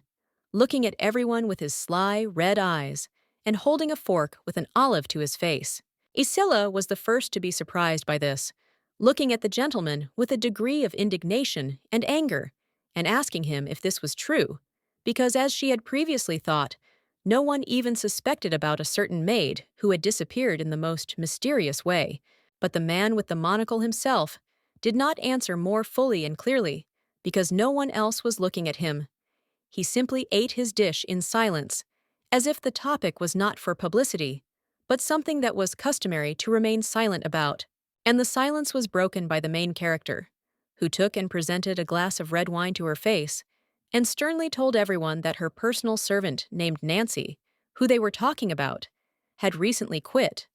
which sounded strange. The first to be stunned by this was Isola, who banged her fist on the table and almost stood up from the table in indignation, looking at Karen in shock and asking her how this happened, because she had previously been almost sure that she was on vacation. And her words were interrupted by a silent and suspicious gentleman with a monocle who said that Nancy had come to him saying that she couldn't do this anymore. And at that moment, he was slowly bringing a fork with a small fried chicken to his mouth. Looking at the overly suspicious man with a monocle, who is actually the heroine's father,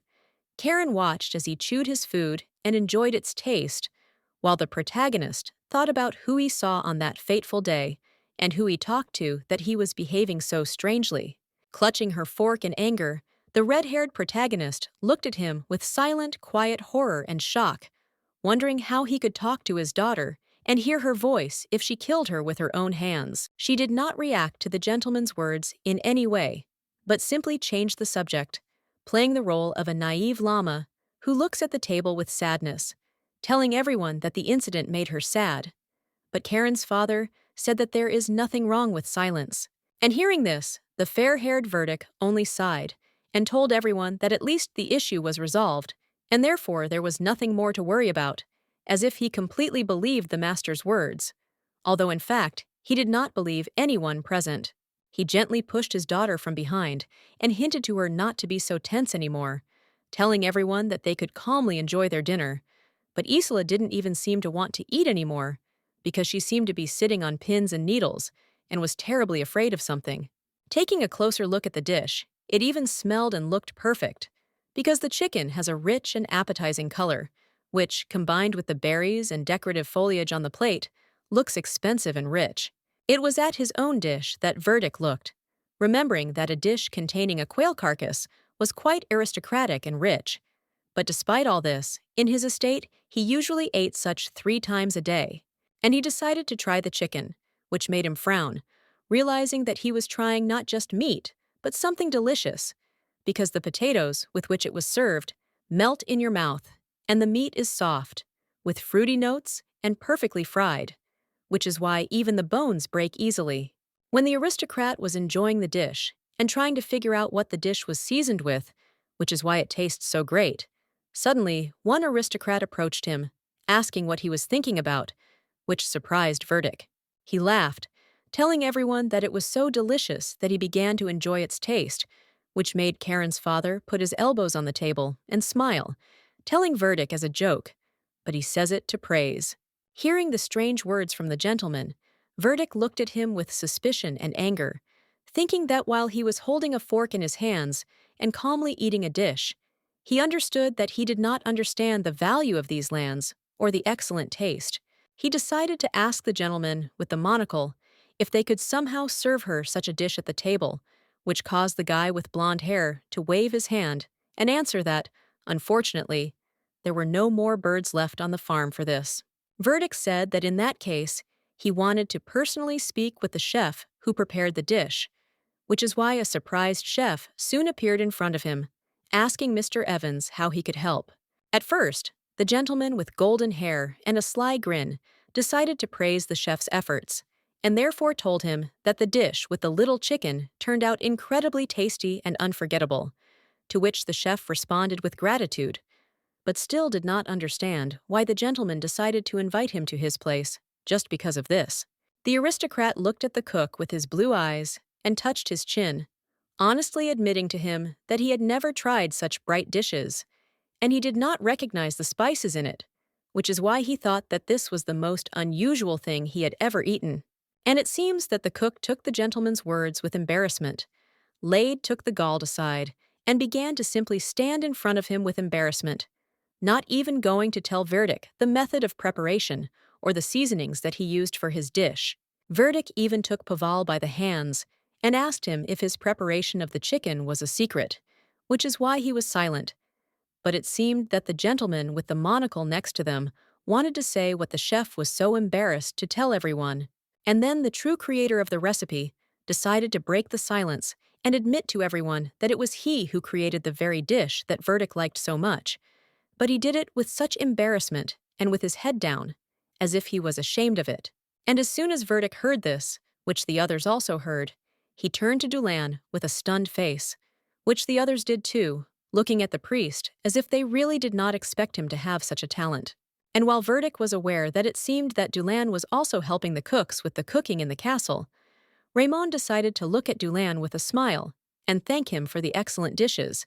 telling him that it was a real honor for him to try such food and from such a person. He also looked at him with interested eyes and asked if he was a man from the Abbey of Avernus, because he had heard that great attention was paid there to health and proper nutrition. Isela also wanted to keep up the conversation, looking at her future groom with a smile and asking him why he didn't tell her about it earlier if he already guessed about such news. But the blonde didn't like it either. Then Raymond angrily explained to the blonde that he had long ago understood from her statements that she did not really like the cooking in this castle.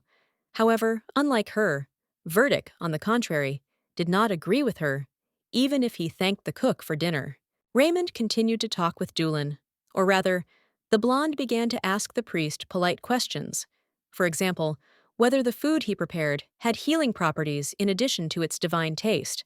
to which the minister modestly replied that it did not. Verdict looked at Dulane with cunning and anger, realizing that if his primary goal was profit, then he would benefit from a person like Dulane now, until he was married to the powerful family of Hare, that is, the main character. He wondered how he would first subjugate Dulane, which would be difficult for him, but then he remembered that his disgruntled daughter was sitting next to him and suggested that Dulan could be entrusted with monitoring the nutrition and health of the Evans family members. It seemed that Isola was the most dissatisfied with the fact that Dulan, a person who lived with the principles of proper nutrition and health, began to cook food for them, which is why she displeasedly asked everyone if anyone was sick, which is why they were eating this. But her father immediately ordered her to stop the inappropriate conversation. Karen's father put his fork down on his plate with an ambiguous smile and admitted that Dulan was not feeling well. So he asked Isila not to bother him with her provocative questions, because everyone seemed tired of each other. That's why she stood up from her place and told everyone that they would have to take a short break. And after that, he again invited everyone to the table, to which everyone silently agreed, because no one wanted to sit at a long table with enemies of each other. But Isela was incredibly indignant when her dad turned to Nancy's dad and told him that he was going to go for a smoke break with him, which suddenly made Isela feel uneasy, more and more sad, as if she didn't like anything that happened at the table. And after a while, she was alone in a lonely, quiet room, sitting at a low chair right in front of the mirror and asking herself why she was so mean, because the sadness in her head was growing more and more. Tears were dripping from her eyes one by one, and she didn't even wipe them away, because she was looking angrily at her reflection and wondering who she really was, and why she needed all her wealth and intelligence if she didn't know what to do with it now. Sometimes she screamed with incredible rage and anger, first of all towards herself and towards injustice, asking the whole world with screams why they don't pay attention to her, when she invested a huge amount of money in her appearance and even hair, is rich and well-mannered. But all the attention goes to Karen. Looking at her reflection with hatred and the fear that it was all in vain, she screamed and told herself that she had spent a lot of money on cosmetics and dresses with incredible decorations. But only now she realized that the most important thing was missing from her, and a fleeting memory of her own father saying with a sneer and rolled eyes that for the nobility, marriage was just a deal flashed through her mind. But his words brought back to Isla something that had always hurt her heart. She looked down and suddenly fell silent, feeling tears roll down her cheeks as she remembered that, in fact, her father had never loved her mother, and therefore had told her about the futility of love for a reason. When she was very little and lived in a mansion, he often noticed how his father had a more beautiful woman, and younger than her mother, with whom he hugged and kissed, telling her pleasant words about love. And at that age, she already understood that that woman was her father's lover. However, her mother was not faithful to her father either, because Isola watched her mother smile at the butler and seduce him, which was all she liked.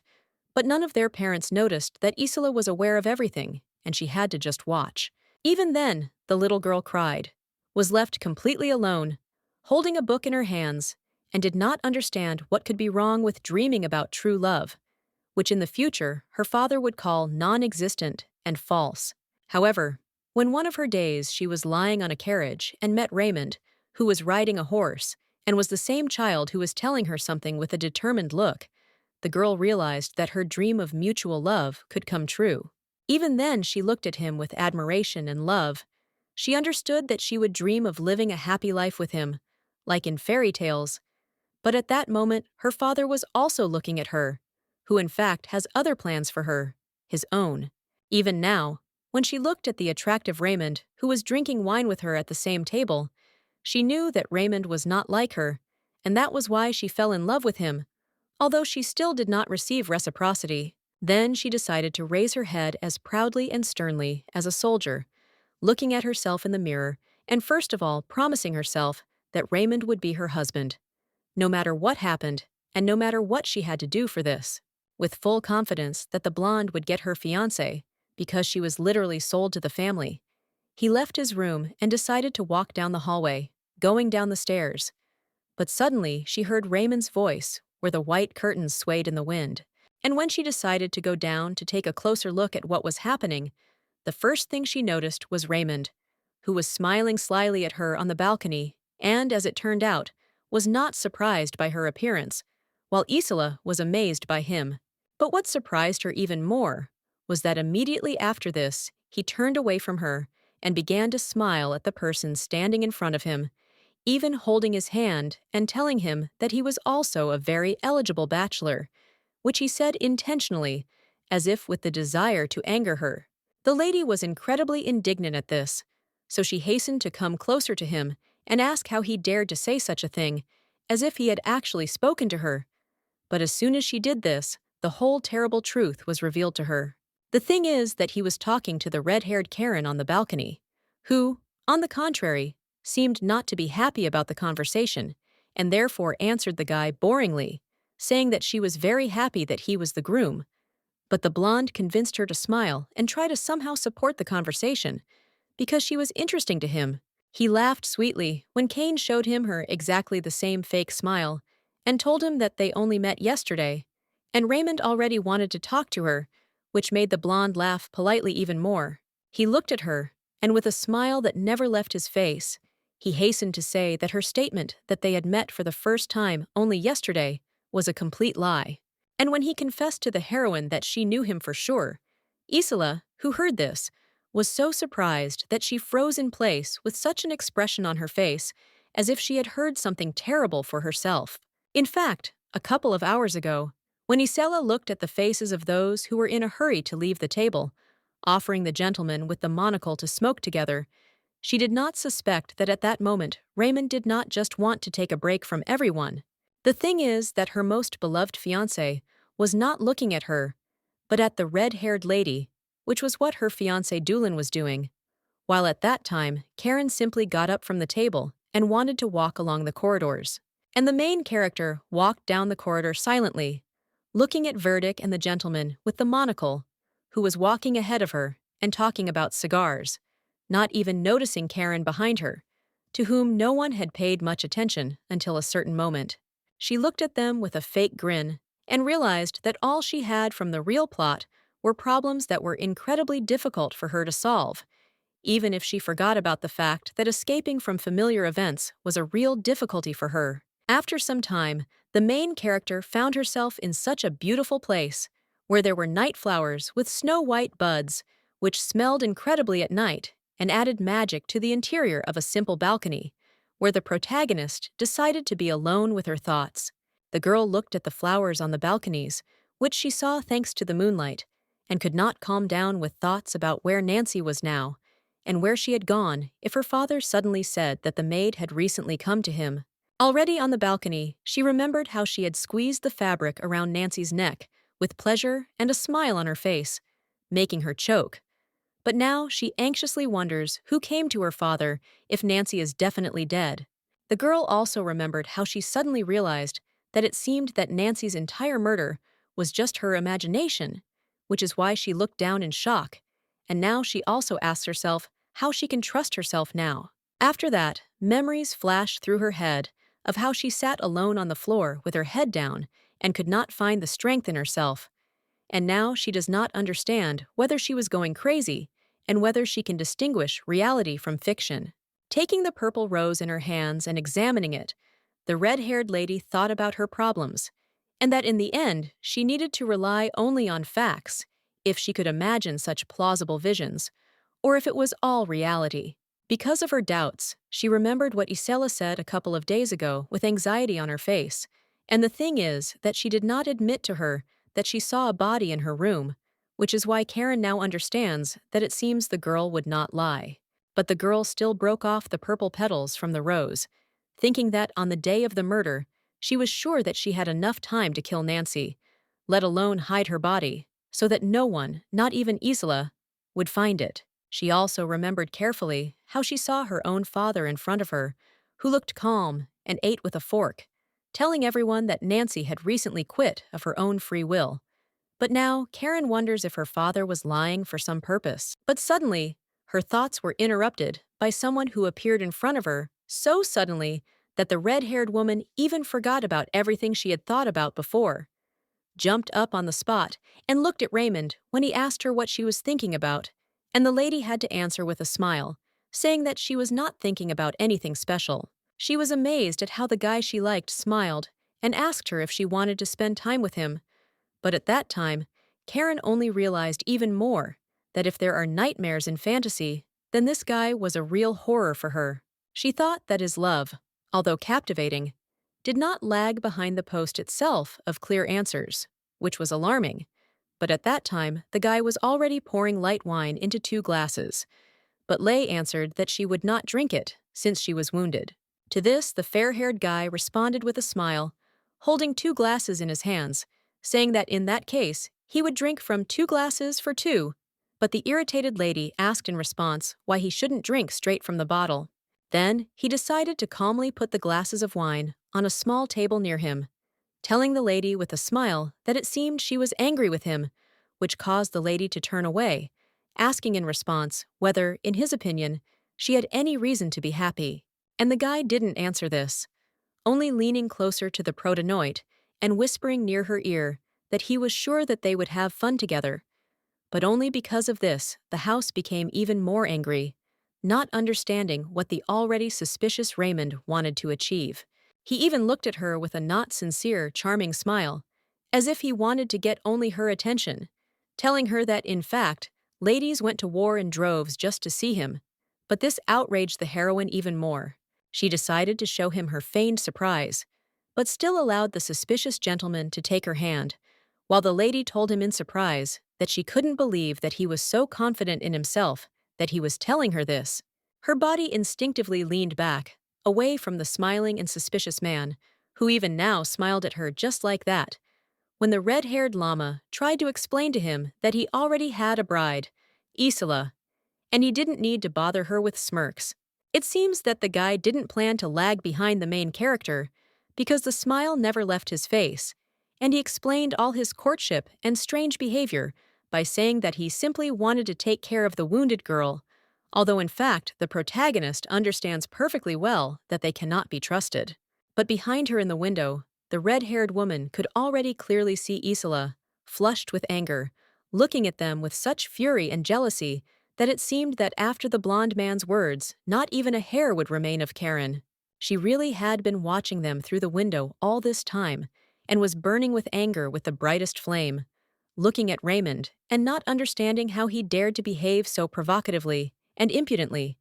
despite the fact that he knew perfectly well that the blonde would be his bride in the future. And although the red-haired lady asked the guy to leave her alone as soon as possible,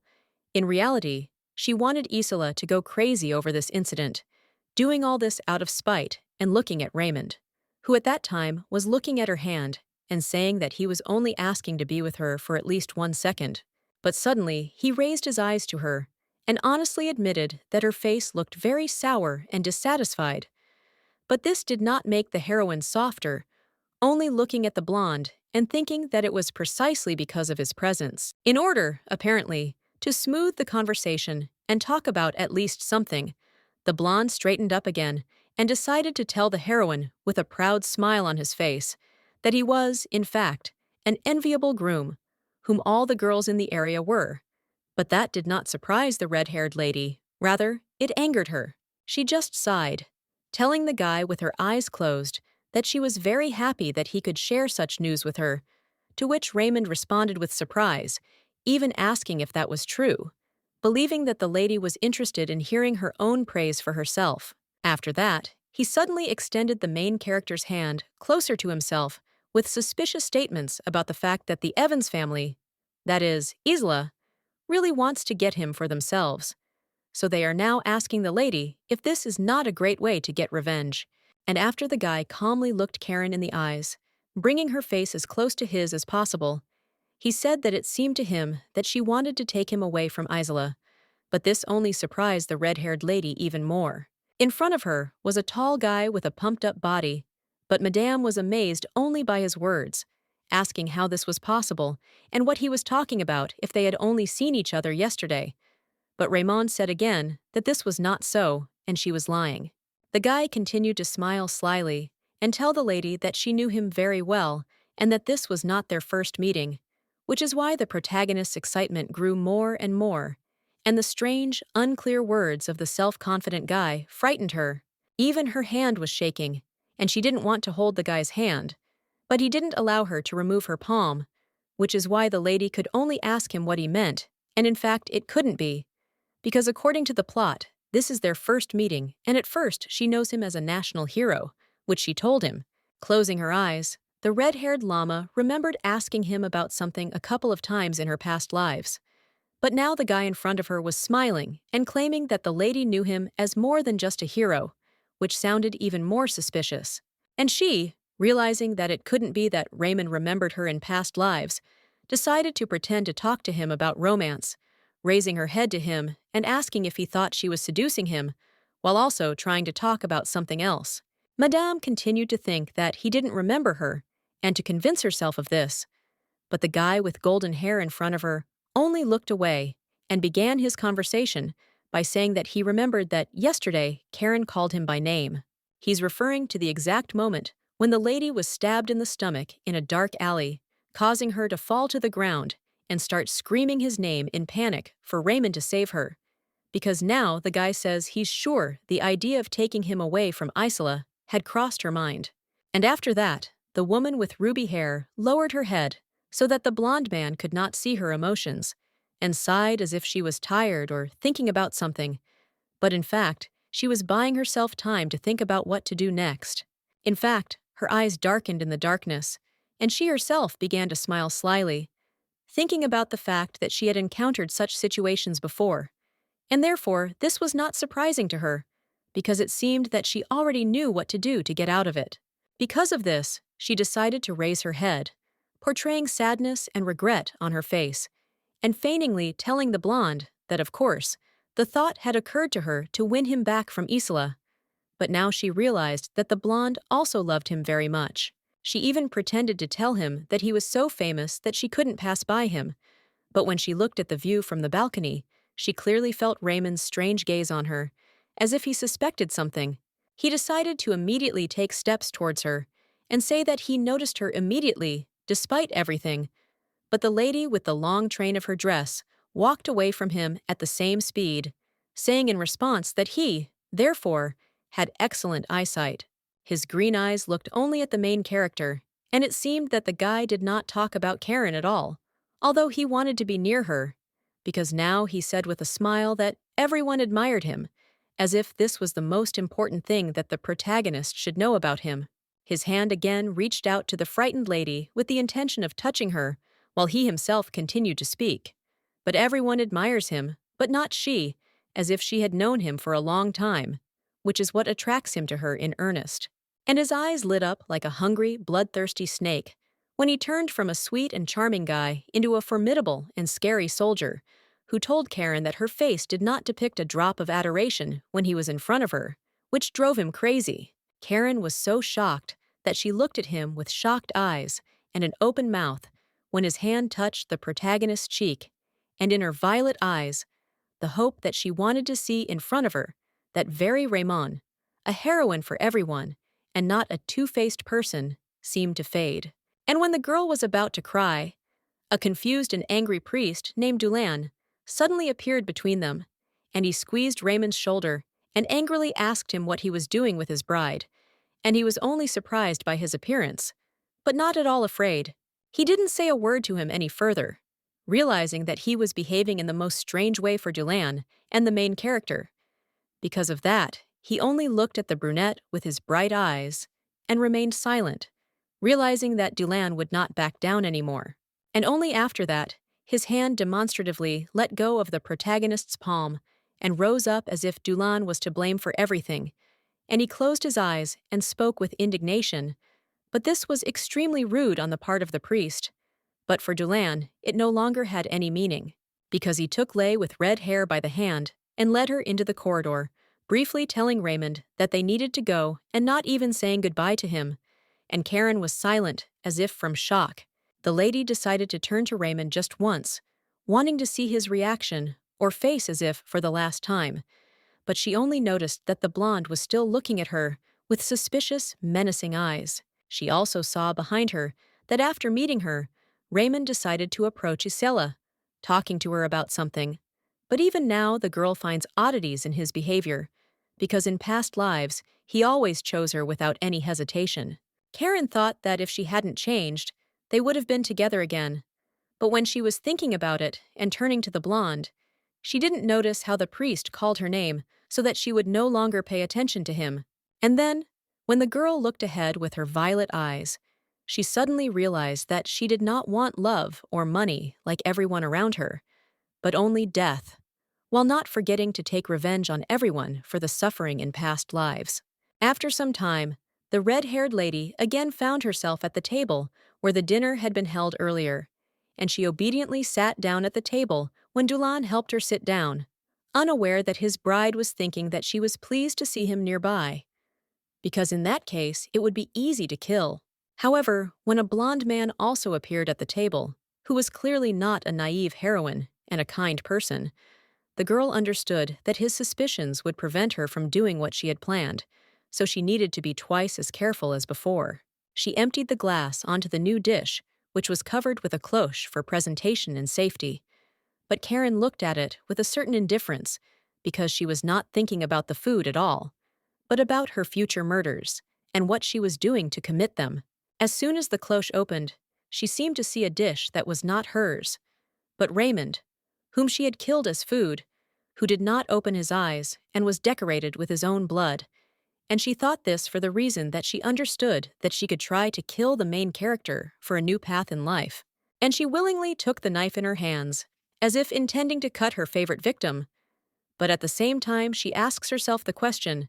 will the same thing happen this time if she tries to kill Raymond and make him her main victim? However, she imagined the blonde not just dead in his plate, but smiling at her so sincerely and beautifully that the lady wondered whether this guy would fall in love with her this time, or whether everything would turn out to be more interesting. And the next morning, when Verdieu was sitting on the sofa in his uniform and spreading butter on his bread, he asked his daughter why she had called him so early. Since the previous night, they had stayed up late at dinner and had only fallen asleep in the middle of the night. However, when he looked at his daughter to understand why she was not answering,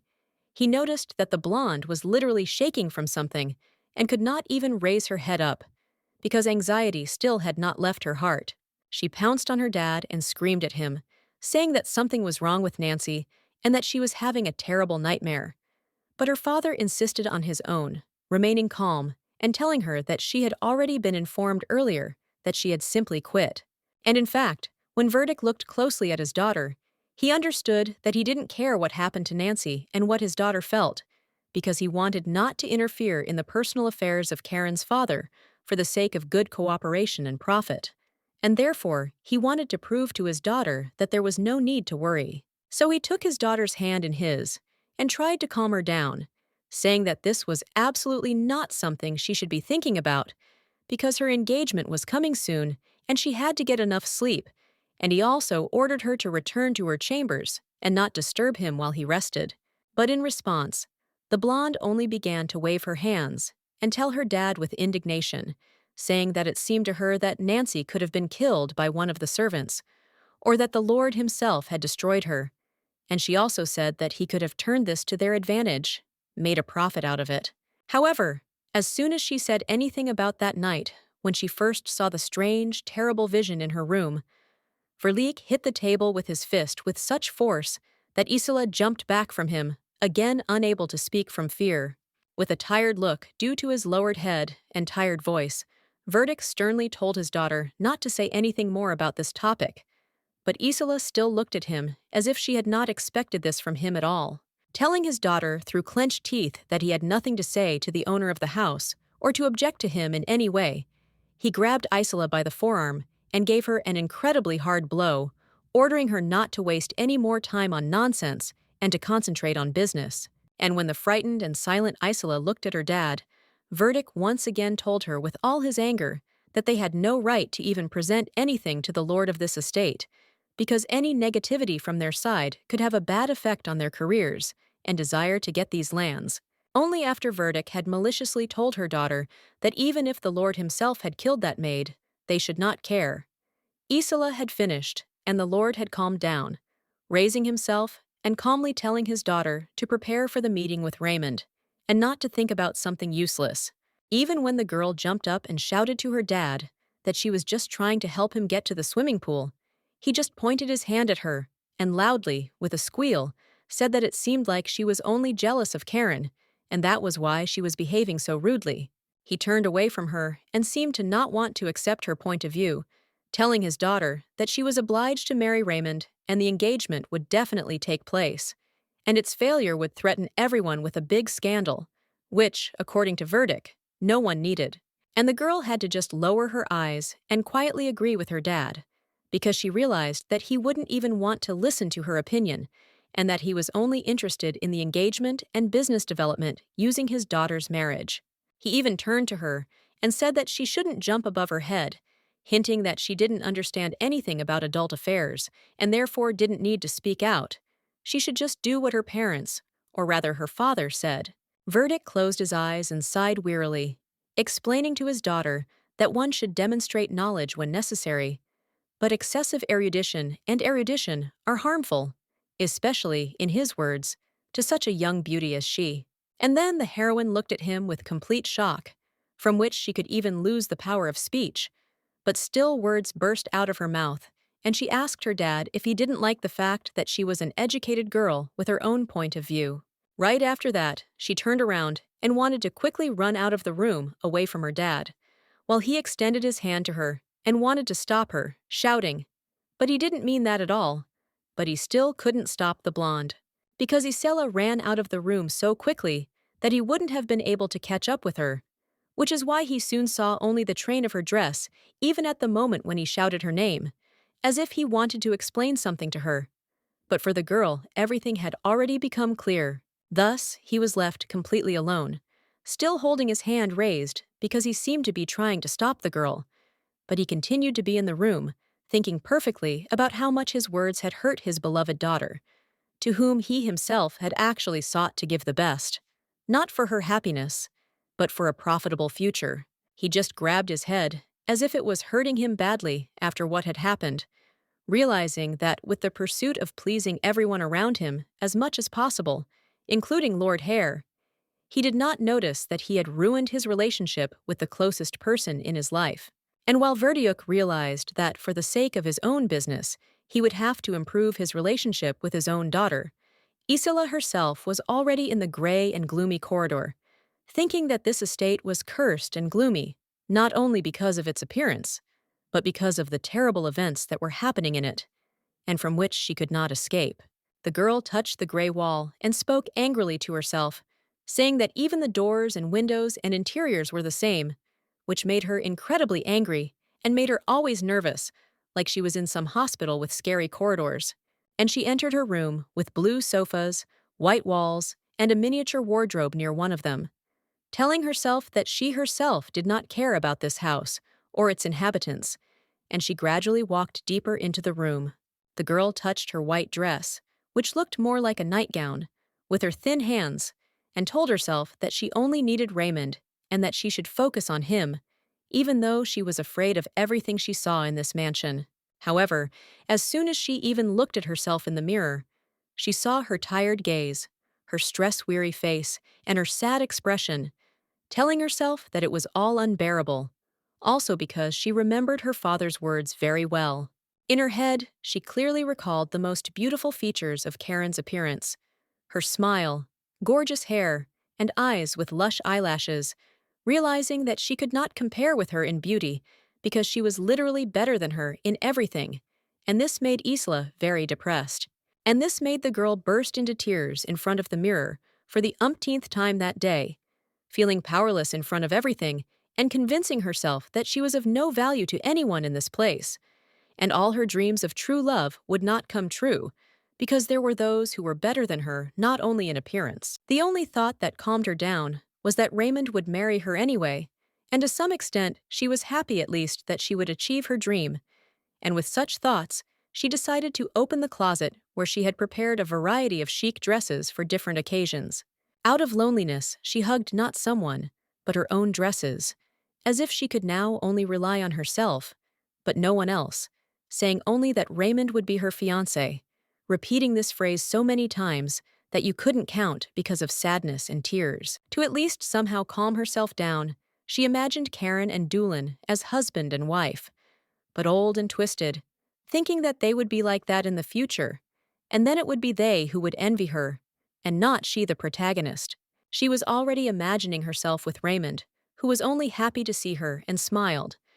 which is what Isola does when they are both in paradise, where the sun shines. There is a clear sky and warm air, which they will enjoy, being happy and loving each other. And the girl hugged all her dresses, as she wanted to hug all her own dreams with hopes, saying that everything would be exactly as she dreams,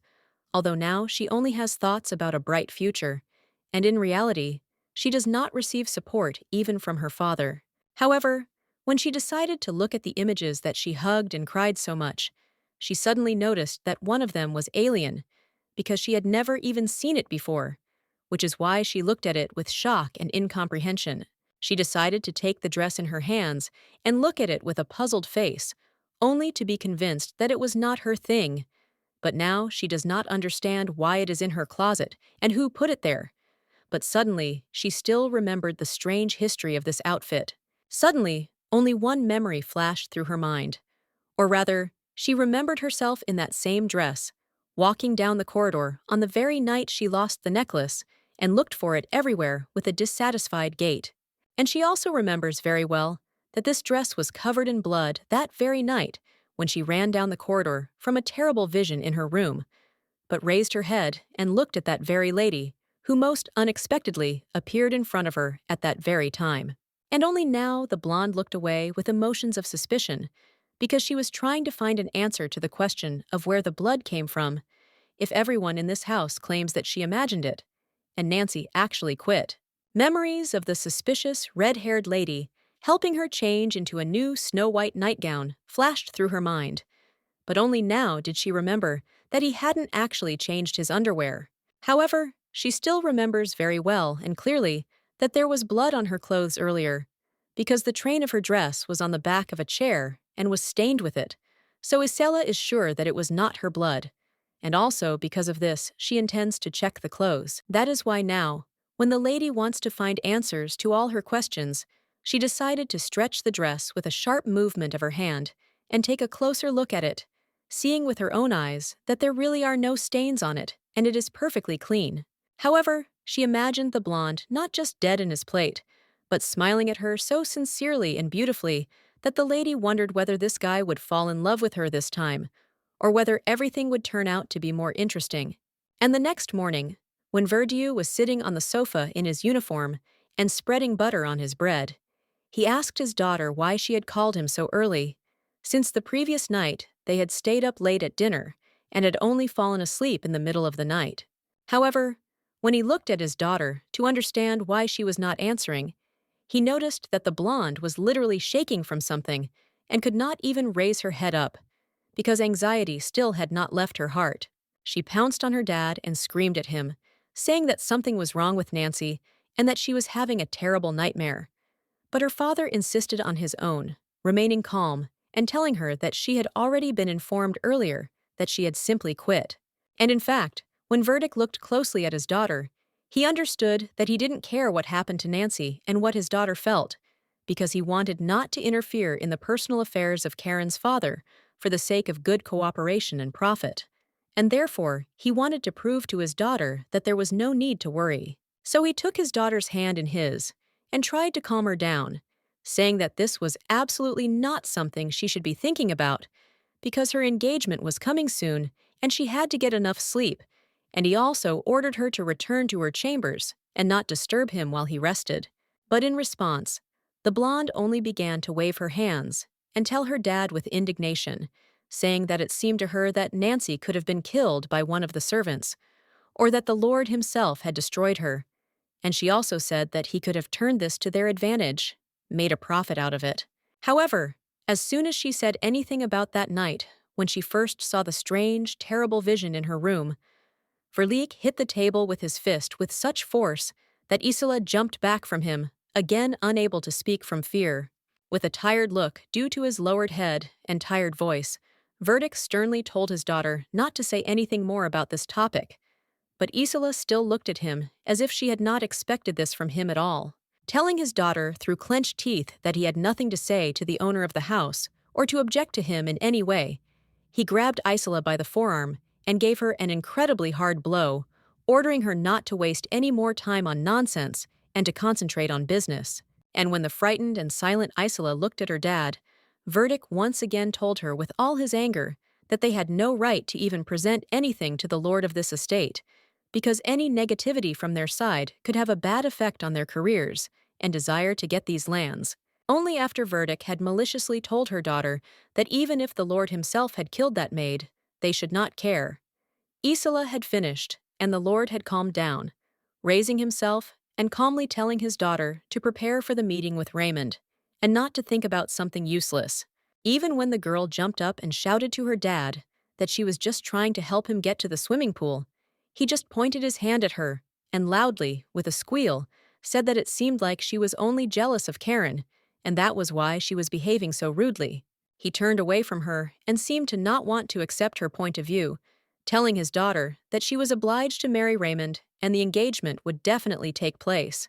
and its failure would threaten everyone with a big scandal, which, according to Verdict, no one needed. And the girl had to just lower her eyes and quietly agree with her dad, because she realized that he wouldn't even want to listen to her opinion, and that he was only interested in the engagement and business development using his daughter's marriage. He even turned to her and said that she shouldn't jump above her head, hinting that she didn't understand anything about adult affairs and therefore didn't need to speak out. She should just do what her parents, or rather her father, said. Verdict closed his eyes and sighed wearily, explaining to his daughter that one should demonstrate knowledge when necessary,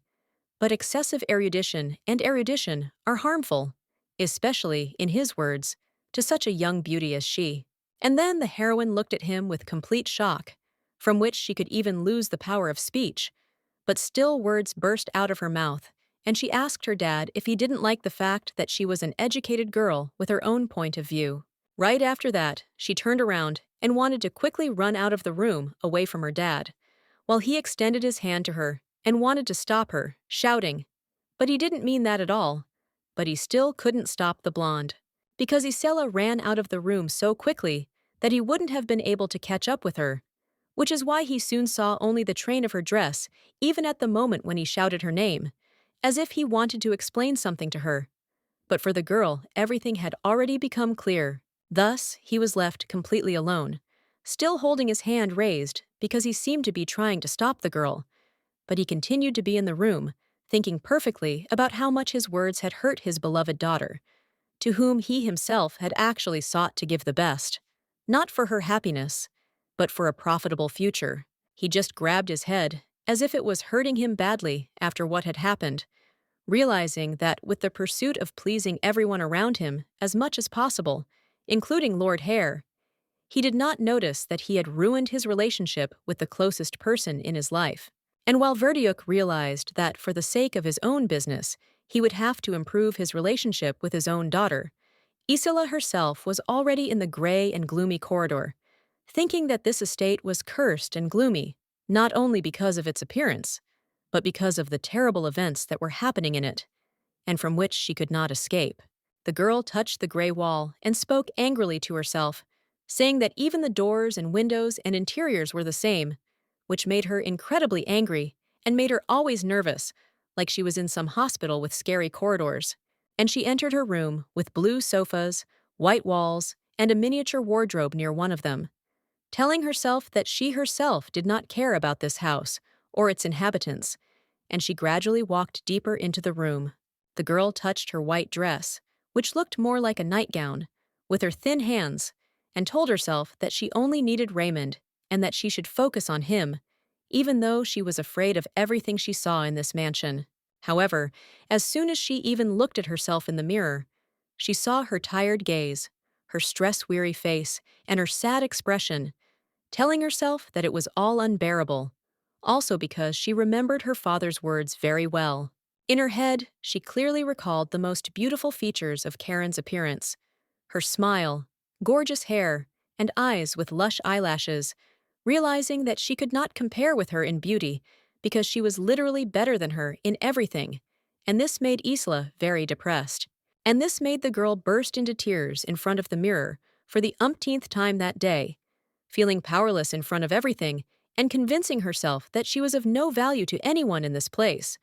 and all her dreams of true love would not come true, because there were those who were better than her not only in appearance. The only thought that calmed her down was that Raymond would marry her anyway, and to some extent she was happy at least that she would achieve her dream, and with such thoughts, she decided to open the closet where she had prepared a variety of chic dresses for different occasions. Out of loneliness, she hugged not someone, but her own dresses, as if she could now only rely on herself,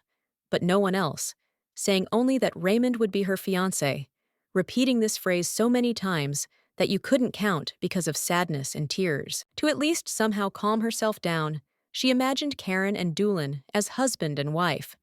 but old and twisted, thinking that they would be like that in the future, and then it would be they who would envy her, and not she the protagonist. She was already imagining herself with Raymond, who was only happy to see her and smiled, which is what Isola does when they are both in paradise, where the sun shines, there is a clear sky and warm air, which they will enjoy, being happy and loving each other. And the girl hugged all her dresses, as she wanted to hug all her own dreams with hopes, saying that everything would be exactly as she dreams, although now she only has thoughts about a bright future, and in reality, she does not receive support even from her father. However, when she decided to look at the images that she hugged and cried so much, she suddenly noticed that one of them was alien, because she had never even seen it before, which is why she looked at it with shock and incomprehension. She decided to take the dress in her hands and look at it with a puzzled face, only to be convinced that it was not her thing. But now she does not understand why it is in her closet and who put it there. But suddenly, she still remembered the strange history of this outfit. Suddenly, only one memory flashed through her mind. Or rather, she remembered herself in that same dress, walking down the corridor on the very night she lost the necklace and looked for it everywhere with a dissatisfied gait. And she also remembers very well that this dress was covered in blood that very night when she ran down the corridor from a terrible vision in her room, but raised her head and looked at that very lady, who most unexpectedly appeared in front of her at that very time. And only now the blonde looked away with emotions of suspicion, because she was trying to find an answer to the question of where the blood came from, if everyone in this house claims that she imagined it, and Nancy actually quit. Memories of the suspicious, red-haired lady helping her change into a new snow-white nightgown flashed through her mind, but only now did she remember that he hadn't actually changed his underwear. However, she still remembers very well and clearly that there was blood on her clothes earlier, because the train of her dress was on the back of a chair and was stained with it, so Isela is sure that it was not her blood. And also, because of this, she intends to check the clothes. That is why now, when the lady wants to find answers to all her questions, she decided to stretch the dress with a sharp movement of her hand. However, she imagined the blonde not just dead in his plate, but smiling at her so sincerely and beautifully that the lady wondered whether this guy would fall in love with her this time, or whether everything would turn out to be more interesting. And the next morning, when Verdieu was sitting on the sofa in his uniform and spreading butter on his bread, he asked his daughter why she had called him so early. Since the previous night, they had stayed up late at dinner and had only fallen asleep in the middle of the night. However, when he looked at his daughter to understand why she was not answering,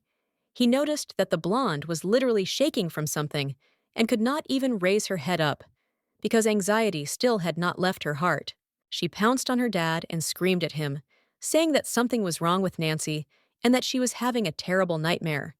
But her father insisted on his own, remaining calm and telling her that she had already been informed earlier that she had simply quit. And in fact, when Verdict looked closely at his daughter, he understood that he didn't care what happened to Nancy and what his daughter felt, because he wanted not to interfere in the personal affairs of Karen's father for the sake of good cooperation and profit. And therefore, he wanted to prove to his daughter that there was no need to worry. So he took his daughter's hand in his and tried to calm her down, saying that this was absolutely not something she should be thinking about, because her engagement was coming soon and she had to get enough sleep, and he also ordered her to return to her chambers and not disturb him while he rested. But in response, the blonde only began to wave her hands and tell her dad with indignation, saying that it seemed to her that Nancy could have been killed by one of the servants, or that the Lord himself had destroyed her. And she also said that he could have turned this to their advantage, made a profit out of it. However, as soon as she said anything about that night, when she first saw the strange, terrible vision in her room.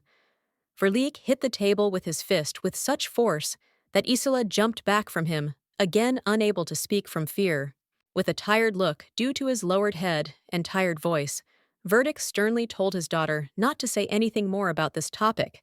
But Isola still looked at him as if she had not expected this from him at all. Telling his daughter through clenched teeth that he had nothing to say to the owner of the house or to object to him in any way, he grabbed Isola by the forearm and gave her an incredibly hard blow, ordering her not to waste any more time on nonsense and to concentrate on business. And when the frightened and silent Isola looked at her dad, Verdict once again told her with all his anger that they had no right to even present anything to the lord of this estate, because any negativity from their side could have a bad effect on their careers and desire to get these lands. Only after Verdict had maliciously told her daughter that even if the lord himself had killed that maid, they should not care. Isola had finished, and the lord had calmed down, raising himself and calmly telling his daughter to prepare for the meeting with Raymond, and not to think about something useless. Even when the girl jumped up and shouted to her dad that she was just trying to help him get to the swimming pool, he just pointed his hand at her and loudly, with a squeal, said that it seemed like she was only jealous of Karen, and that was why she was behaving so rudely. He turned away from her and seemed to not want to accept her point of view, telling his daughter that she was obliged to marry Raymond and the engagement would definitely take place, and its failure would threaten everyone with a big scandal, which, according to Verdict, no one needed. And the girl had to just lower her eyes and quietly agree with her dad, because she realized that he wouldn't even want to listen to her opinion, and that he was only interested in the engagement and business development using his daughter's marriage. He even turned to her and said that she shouldn't jump above her head, hinting that she didn't understand anything about adult affairs and therefore didn't need to speak out. She should just do what her parents, or rather her father, said. Verdict closed his eyes and sighed wearily, explaining to his daughter that one should demonstrate knowledge when necessary, but excessive erudition are harmful, especially, in his words, to such a young beauty as she. And then the heroine looked at him with complete shock, from which she could even lose the power of speech. But still words burst out of her mouth, and she asked her dad if he didn't like the fact that she was an educated girl with her own point of view. Right after that, she turned around and wanted to quickly run out of the room away from her dad, while he extended his hand to her and wanted to stop her, shouting. But he didn't mean that at all. But he still couldn't stop the blonde, because Isela ran out of the room so quickly that he wouldn't have been able to catch up with her, which is why he soon saw only the train of her dress, even at the moment when he shouted her name, as if he wanted to explain something to her. But for the girl, everything had already become clear. Thus, he was left completely alone, still holding his hand raised because he seemed to be trying to stop the girl. But he continued to be in the room, thinking perfectly about how much his words had hurt his beloved daughter, to whom he himself had actually sought to give the best, not for her happiness, but for a profitable future. He just grabbed his head, as if it was hurting him badly after what had happened, realizing that with the pursuit of pleasing everyone around him as much as possible, including Lord Hare, he did not notice that he had ruined his relationship with the closest person in his life. And while Verdiuk realized that for the sake of his own business, he would have to improve his relationship with his own daughter, Isola herself was already in the gray and gloomy corridor, thinking that this estate was cursed and gloomy, not only because of its appearance, but because of the terrible events that were happening in it, and from which she could not escape. The girl touched the gray wall and spoke angrily to herself, saying that even the doors and windows and interiors were the same, which made her incredibly angry and made her always nervous, like she was in some hospital with scary corridors. And she entered her room with blue sofas, white walls, and a miniature wardrobe near one of them, telling herself that she herself did not care about this house or its inhabitants, and she gradually walked deeper into the room. The girl touched her white dress, which looked more like a nightgown, with her thin hands, and told herself that she only needed Raymond and that she should focus on him, even though she was afraid of everything she saw in this mansion. However, as soon as she even looked at herself in the mirror, she saw her tired gaze, her stress-weary face, and her sad expression, telling herself that it was all unbearable, also because she remembered her father's words very well. In her head, she clearly recalled the most beautiful features of Karen's appearance: her smile, gorgeous hair, and eyes with lush eyelashes, realizing that she could not compare with her in beauty because she was literally better than her in everything. And this made Isla very depressed. And this made the girl burst into tears in front of the mirror for the umpteenth time that day, feeling powerless in front of everything and convincing herself that she was of no value to anyone in this place, and all her dreams of true love would not come true, because there were those who were better than her not only in appearance. The only thought that calmed her down was that Raymond would marry her anyway, and to some extent she was happy at least that she would achieve her dream, and with such thoughts, she decided to open the closet where she had prepared a variety of chic dresses for different occasions. Out of loneliness, she hugged not someone, but her own dresses, as if she could now only rely on herself,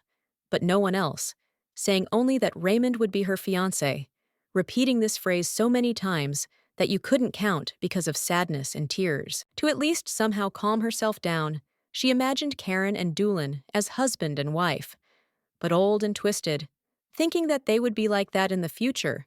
and then it would be they who would envy her, and not she the protagonist. She was already imagining herself with Raymond, who was only happy to see her and smiled, which is what Isola does when they are both in paradise, where the sun shines, there is a clear sky and warm air, which they will enjoy, being happy and loving each other. And the girl hugged all her dresses, as she wanted to hug all her own dreams with hopes, saying that everything would be exactly as she dreams, although now she only has thoughts about a bright future, and in reality, she does not receive support even from her father. However, when she decided to look at the images that she hugged and cried so much, she suddenly noticed that one of them was alien, because she had never even seen it before, which is why she looked at it with shock and incomprehension. She decided to take the dress in her hands and look at it with a puzzled face, only to be convinced that it was not her thing. But now she does not understand why it is in her closet and who put it there. But suddenly, she still remembered the strange history of this outfit. Suddenly, only one memory flashed through her mind. Or rather, she remembered herself in that same dress, walking down the corridor on the very night she lost the necklace and looked for it everywhere with a dissatisfied gait. And she also remembers very well that this dress was covered in blood that very night when she ran down the corridor from a terrible vision in her room, but raised her head and looked at that very lady who most unexpectedly appeared in front of her at that very time. And only now the blonde looked away with emotions of suspicion, because she was trying to find an answer to the question of where the blood came from, if everyone in this house claims that she imagined it, and Nancy actually quit. Memories of the suspicious, red-haired lady helping her change into a new snow-white nightgown flashed through her mind, but only now did she remember that he hadn't actually changed his underwear. However, she still remembers very well and clearly that there was blood on her clothes earlier, because the train of her dress was on the back of a chair and was stained with it, so Isela is sure that it was not her blood. And also because of this, she intends to check the clothes. That is why now, when the lady wants to find answers to all her questions, she decided to stretch the dress with a sharp movement of her hand and take a closer look at it, seeing with her own eyes that there really are no stains on it and it is perfectly clean. However, she imagined the blonde not just dead in his plate, but smiling at her so sincerely and beautifully that the lady wondered whether this guy would fall in love with her this time, or whether everything would turn out to be more interesting. And the next morning, when Verdieu was sitting on the sofa in his uniform and spreading butter on his bread, he asked his daughter why she had called him so early. Since the previous night, they had stayed up late at dinner and had only fallen asleep in the middle of the night. However, when he looked at his daughter to understand why she was not answering, he noticed that the blonde was literally shaking from something and could not even raise her head up, because anxiety still had not left her heart. She pounced on her dad and screamed at him, saying that something was wrong with Nancy and that she was having a terrible nightmare. But her father insisted on his own, remaining calm and telling her that she had already been informed earlier that she had simply quit. And in fact, when Verdict looked closely at his daughter, he understood that he didn't care what happened to Nancy and what his daughter felt, because he wanted not to interfere in the personal affairs of Karen's father for the sake of good cooperation and profit. And therefore, he wanted to prove to his daughter that there was no need to worry. So he took his daughter's hand in his and tried to calm her down, saying that this was absolutely not something she should be thinking about because her engagement was coming soon and she had to get enough sleep, and he also ordered her to return to her chambers and not disturb him while he rested. But in response, the blonde only began to wave her hands and tell her dad with indignation, saying that it seemed to her that Nancy could have been killed by one of the servants, or that the Lord himself had destroyed her. And she also said that he could have turned this to their advantage, made a profit out of it. However, as soon as she said anything about that night, when she first saw the strange, terrible vision in her room, Verlique hit the table with his fist with such force that Isola jumped back from him, again unable to speak from fear. With a tired look due to his lowered head and tired voice, Verdict sternly told his daughter not to say anything more about this topic, but Isola still looked at him as if she had not expected this from him at all. Telling his daughter through clenched teeth that he had nothing to say to the owner of the house or to object to him in any way,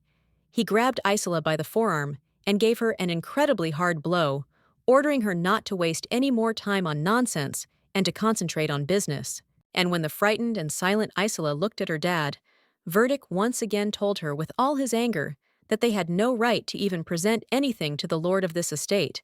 because any negativity from their side could have a bad effect on their careers and desire to get these lands. Only after Verdict had maliciously told her daughter that even if the lord himself had killed that maid, they should not care.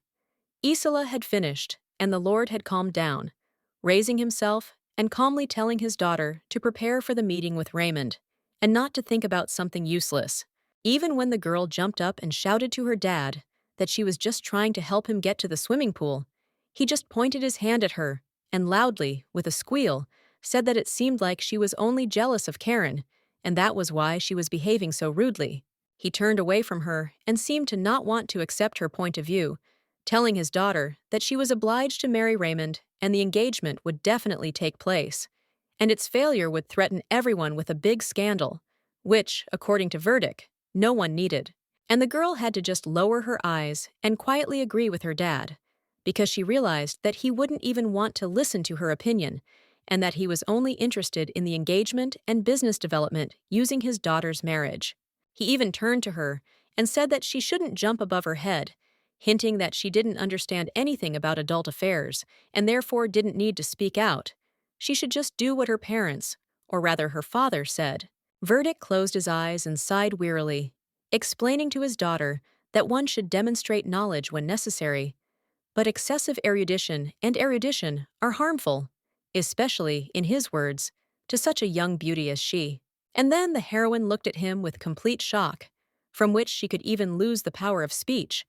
but still words burst out of her mouth, and she asked her dad if he didn't like the fact that she was an educated girl with her own point of view. Right after that, she turned around and wanted to quickly run out of the room away from her dad,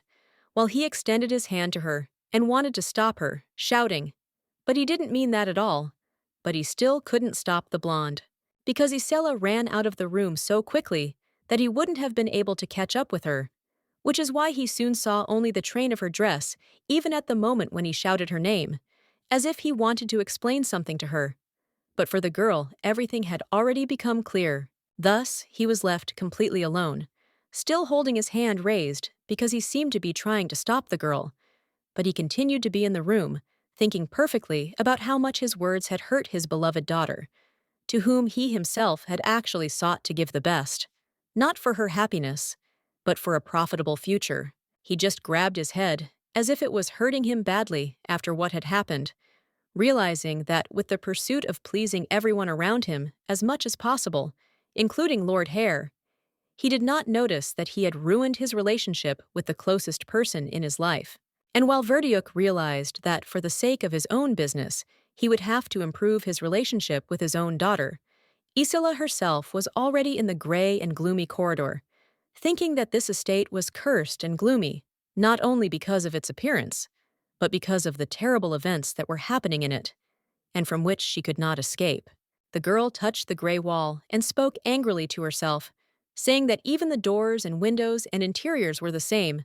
which made her incredibly angry and made her always nervous, like she was in some hospital with scary corridors. And she entered her room with blue sofas, white walls, and a miniature wardrobe near one of them, telling herself that she herself did not care about this house or its inhabitants, and she gradually walked deeper into the room. The girl touched her white dress, which looked more like a nightgown, with her thin hands, and told herself that she only needed Raymond and that she should focus on him, even though she was afraid of everything she saw in this mansion. However, as soon as she even looked at herself in the mirror, she saw her tired gaze, her stress-weary face, and her sad expression, telling herself that it was all unbearable, also because she remembered her father's words very well. In her head, she clearly recalled the most beautiful features of Karen's appearance: her smile, gorgeous hair, and eyes with lush eyelashes, realizing that she could not compare with her in beauty because she was literally better than her in everything, and this made Isla very depressed. And this made the girl burst into tears in front of the mirror for the umpteenth time that day, feeling powerless in front of everything and convincing herself that she was of no value to anyone in this place, and all her dreams of true love would not come true, because there were those who were better than her not only in appearance. The only thought that calmed her down was that Raymond would marry her anyway, and to some extent she was happy at least that she would achieve her dream, and with such thoughts, she decided to open the closet where she had prepared a variety of chic dresses for different occasions. Out of loneliness, she hugged not someone, but her own dresses, as if she could now only rely on herself, but no one else, saying only that Raymond would be her fiancé, repeating this phrase so many times that you couldn't count because of sadness and tears. To at least somehow calm herself down, she imagined Karen and Doolin as husband and wife, but old and twisted, thinking that they would be like that in the future, and then it would be they who would envy her, and not she the protagonist. She was already imagining herself with Raymond, who was only happy to see her and smiled, which is what Isla does when they are both in paradise, where the sun shines, there is a clear sky and warm air, which they will enjoy, being happy and loving each other. And the girl hugged all her dresses, as she wanted to hug all her own dreams with hopes, saying that everything would be exactly as she dreams, although now she only has thoughts about a bright future, and in reality, she does not receive support even from her father. However, when she decided to look at the images that she hugged and cried so much, she suddenly noticed that one of them was alien, because she had never even seen it before, which is why she looked at it with shock and incomprehension. She decided to take the dress in her hands and look at it with a puzzled face, only to be convinced that it was not her thing. But now she does not understand why it is in her closet and who put it there. But suddenly, she still remembered the strange history of this outfit. Suddenly, only one memory flashed through her mind. Or rather, she remembered herself in that same dress, walking down the corridor on the very night she lost the necklace and looked for it everywhere with a dissatisfied gait. And she also remembers very well that this dress was covered in blood that very night when she ran down the corridor from a terrible vision in her room, but raised her head and looked at that very lady who most unexpectedly appeared in front of her at that very time. And only now the blonde looked away with emotions of suspicion, because she was trying to find an answer to the question of where the blood came from, if everyone in this house claims that she imagined it, and Nancy actually quit. Memories of the suspicious, red-haired lady helping her change into a new snow-white nightgown flashed through her mind, but only now did she remember that he hadn't actually changed his underwear. However, she still remembers very well and clearly that there was blood on her clothes earlier, because the train of her dress was on the back of a chair and was stained with it, so Isela is sure that it was not her blood, and also because of this she intends to check the clothes. That is why now, when the lady wants to find answers to all her questions, she decided to stretch the dress with a sharp movement of her hand and take a closer look at it, seeing with her own eyes that there really are no stains on it and it is perfectly clean. However, she imagined the blonde not just dead in his plate, but smiling at her so sincerely and beautifully that the lady wondered whether this guy would fall in love with her this time, or whether everything would turn out to be more interesting. And the next morning, when Verdieu was sitting on the sofa in his uniform and spreading butter on his bread. He asked his daughter why she had called him so early. Since the previous night, they had stayed up late at dinner and had only fallen asleep in the middle of the night. However, when he looked at his daughter to understand why she was not answering, he noticed that the blonde was literally shaking from something and could not even raise her head up, because anxiety still had not left her heart. She pounced on her dad and screamed at him, saying that something was wrong with Nancy and that she was having a terrible nightmare. But her father insisted on his own, remaining calm and telling her that she had already been informed earlier that she had simply quit. And in fact, when Verdict looked closely at his daughter, he understood that he didn't care what happened to Nancy and what his daughter felt, because he wanted not to interfere in the personal affairs of Karen's father for the sake of good cooperation and profit. And therefore, he wanted to prove to his daughter that there was no need to worry. So he took his daughter's hand in his and tried to calm her down, saying that this was absolutely not something she should be thinking about, because her engagement was coming soon and she had to get enough sleep, and he also ordered her to return to her chambers and not disturb him while he rested. But in response, the blonde only began to wave her hands and tell her dad with indignation, saying that it seemed to her that Nancy could have been killed by one of the servants, or that the Lord himself had destroyed her. And she also said that he could have turned this to their advantage, made a profit out of it. However, as soon as she said anything about that night, when she first saw the strange, terrible vision in her room, Verlique hit the table with his fist with such force that Isola jumped back from him, again unable to speak from fear. With a tired look due to his lowered head and tired voice, Verdict sternly told his daughter not to say anything more about this topic, but Isola still looked at him as if she had not expected this from him at all. Telling his daughter through clenched teeth that he had nothing to say to the owner of the house or to object to him in any way, he grabbed Isola by the forearm and gave her an incredibly hard blow, ordering her not to waste any more time on nonsense and to concentrate on business. And when the frightened and silent Isola looked at her dad, Verdict once again told her with all his anger that they had no right to even present anything to the lord of this estate, because any negativity from their side could have a bad effect on their careers and desire to get these lands. Only after Verdict had maliciously told her daughter that even if the lord himself had killed that maid, they should not care. Isola had finished, and the lord had calmed down, raising himself and calmly telling his daughter to prepare for the meeting with Raymond, and not to think about something useless. Even when the girl jumped up and shouted to her dad that she was just trying to help him get to the swimming pool, he just pointed his hand at her and loudly, with a squeal, said that it seemed like she was only jealous of Karen, and that was why she was behaving so rudely. He turned away from her and seemed to not want to accept her point of view, telling his daughter that she was obliged to marry Raymond and the engagement would definitely take place,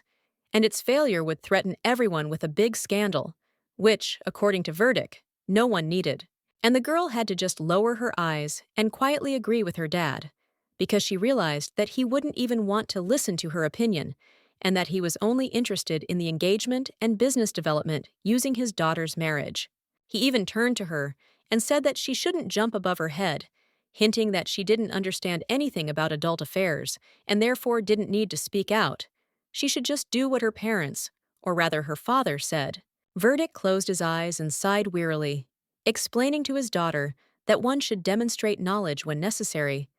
but excessive erudition are harmful, especially, in his words, to such a young beauty as she. And then the heroine looked at him with complete shock, from which she could even lose the power of speech, but still words burst out of her mouth, and she asked her dad if he didn't like the fact that she was an educated girl with her own point of view. Right after that, she turned around and wanted to quickly run out of the room away from her dad, while he extended his hand to her and wanted to stop her, shouting. But he didn't mean that at all. But he still couldn't stop the blonde, because Isela ran out of the room so quickly that he wouldn't have been able to catch up with her, which is why he soon saw only the train of her dress, even at the moment when he shouted her name, as if he wanted to explain something to her. But for the girl, everything had already become clear. Thus, he was left completely alone, still holding his hand raised because he seemed to be trying to stop the girl. But he continued to be in the room, thinking perfectly about how much his words had hurt his beloved daughter, to whom he himself had actually sought to give the best. Not for her happiness, but for a profitable future. He just grabbed his head, as if it was hurting him badly after what had happened, realizing that with the pursuit of pleasing everyone around him as much as possible, including Lord Hare, he did not notice that he had ruined his relationship with the closest person in his life. And while Verdiuk realized that for the sake of his own business, he would have to improve his relationship with his own daughter, Isola herself was already in the gray and gloomy corridor, thinking that this estate was cursed and gloomy, not only because of its appearance, but because of the terrible events that were happening in it, and from which she could not escape. The girl touched the gray wall and spoke angrily to herself, saying that even the doors and windows and interiors were the same,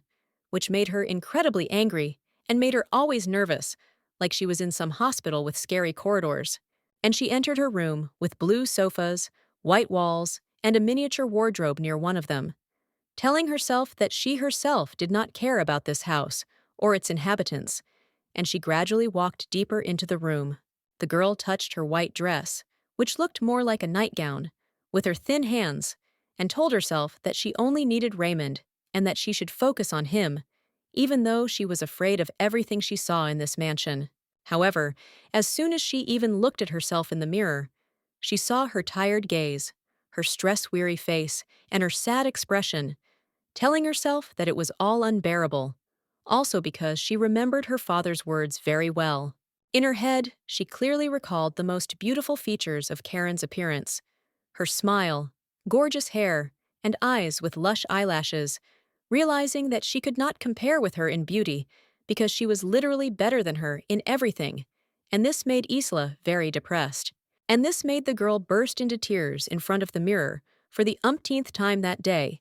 feeling powerless in front of everything and convincing herself that she was of no value to anyone in this place,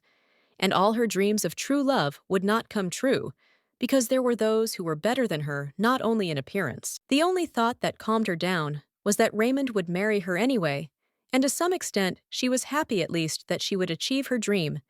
and with such thoughts, she decided to open the closet where she had prepared a variety of chic dresses for different occasions. Out of loneliness, she hugged not someone, but her own dresses, as if she could now only rely on herself, but no one else, saying only that Raymond would be her fiancé, repeating this phrase so many times that you couldn't count because of sadness and tears. To at least somehow calm herself down, she imagined Karen and Doolin as husband and wife, but old and twisted, thinking that they would be like that in the future, and then it would be they who would envy her, and not she the protagonist. She was already imagining herself with Raymond, who was only happy to see her and smiled, which is what Isola does when they are both in paradise, where the sun shines, there is a clear sky and warm air, which they will enjoy,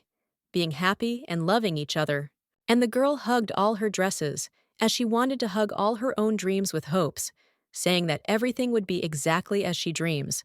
although now she only has thoughts about a bright future, and in reality, she does not receive support even from her father. However, when she decided to look at the images that she hugged and cried so much, she suddenly noticed that one of them was alien, because she had never even seen it before, which is why she looked at it with shock and incomprehension. She decided to take the dress in her hands and look at it with a puzzled face, only to be convinced that it was not her thing. But now she does not understand why it is in her closet and who put it there. But suddenly, she still remembered the strange history of this outfit.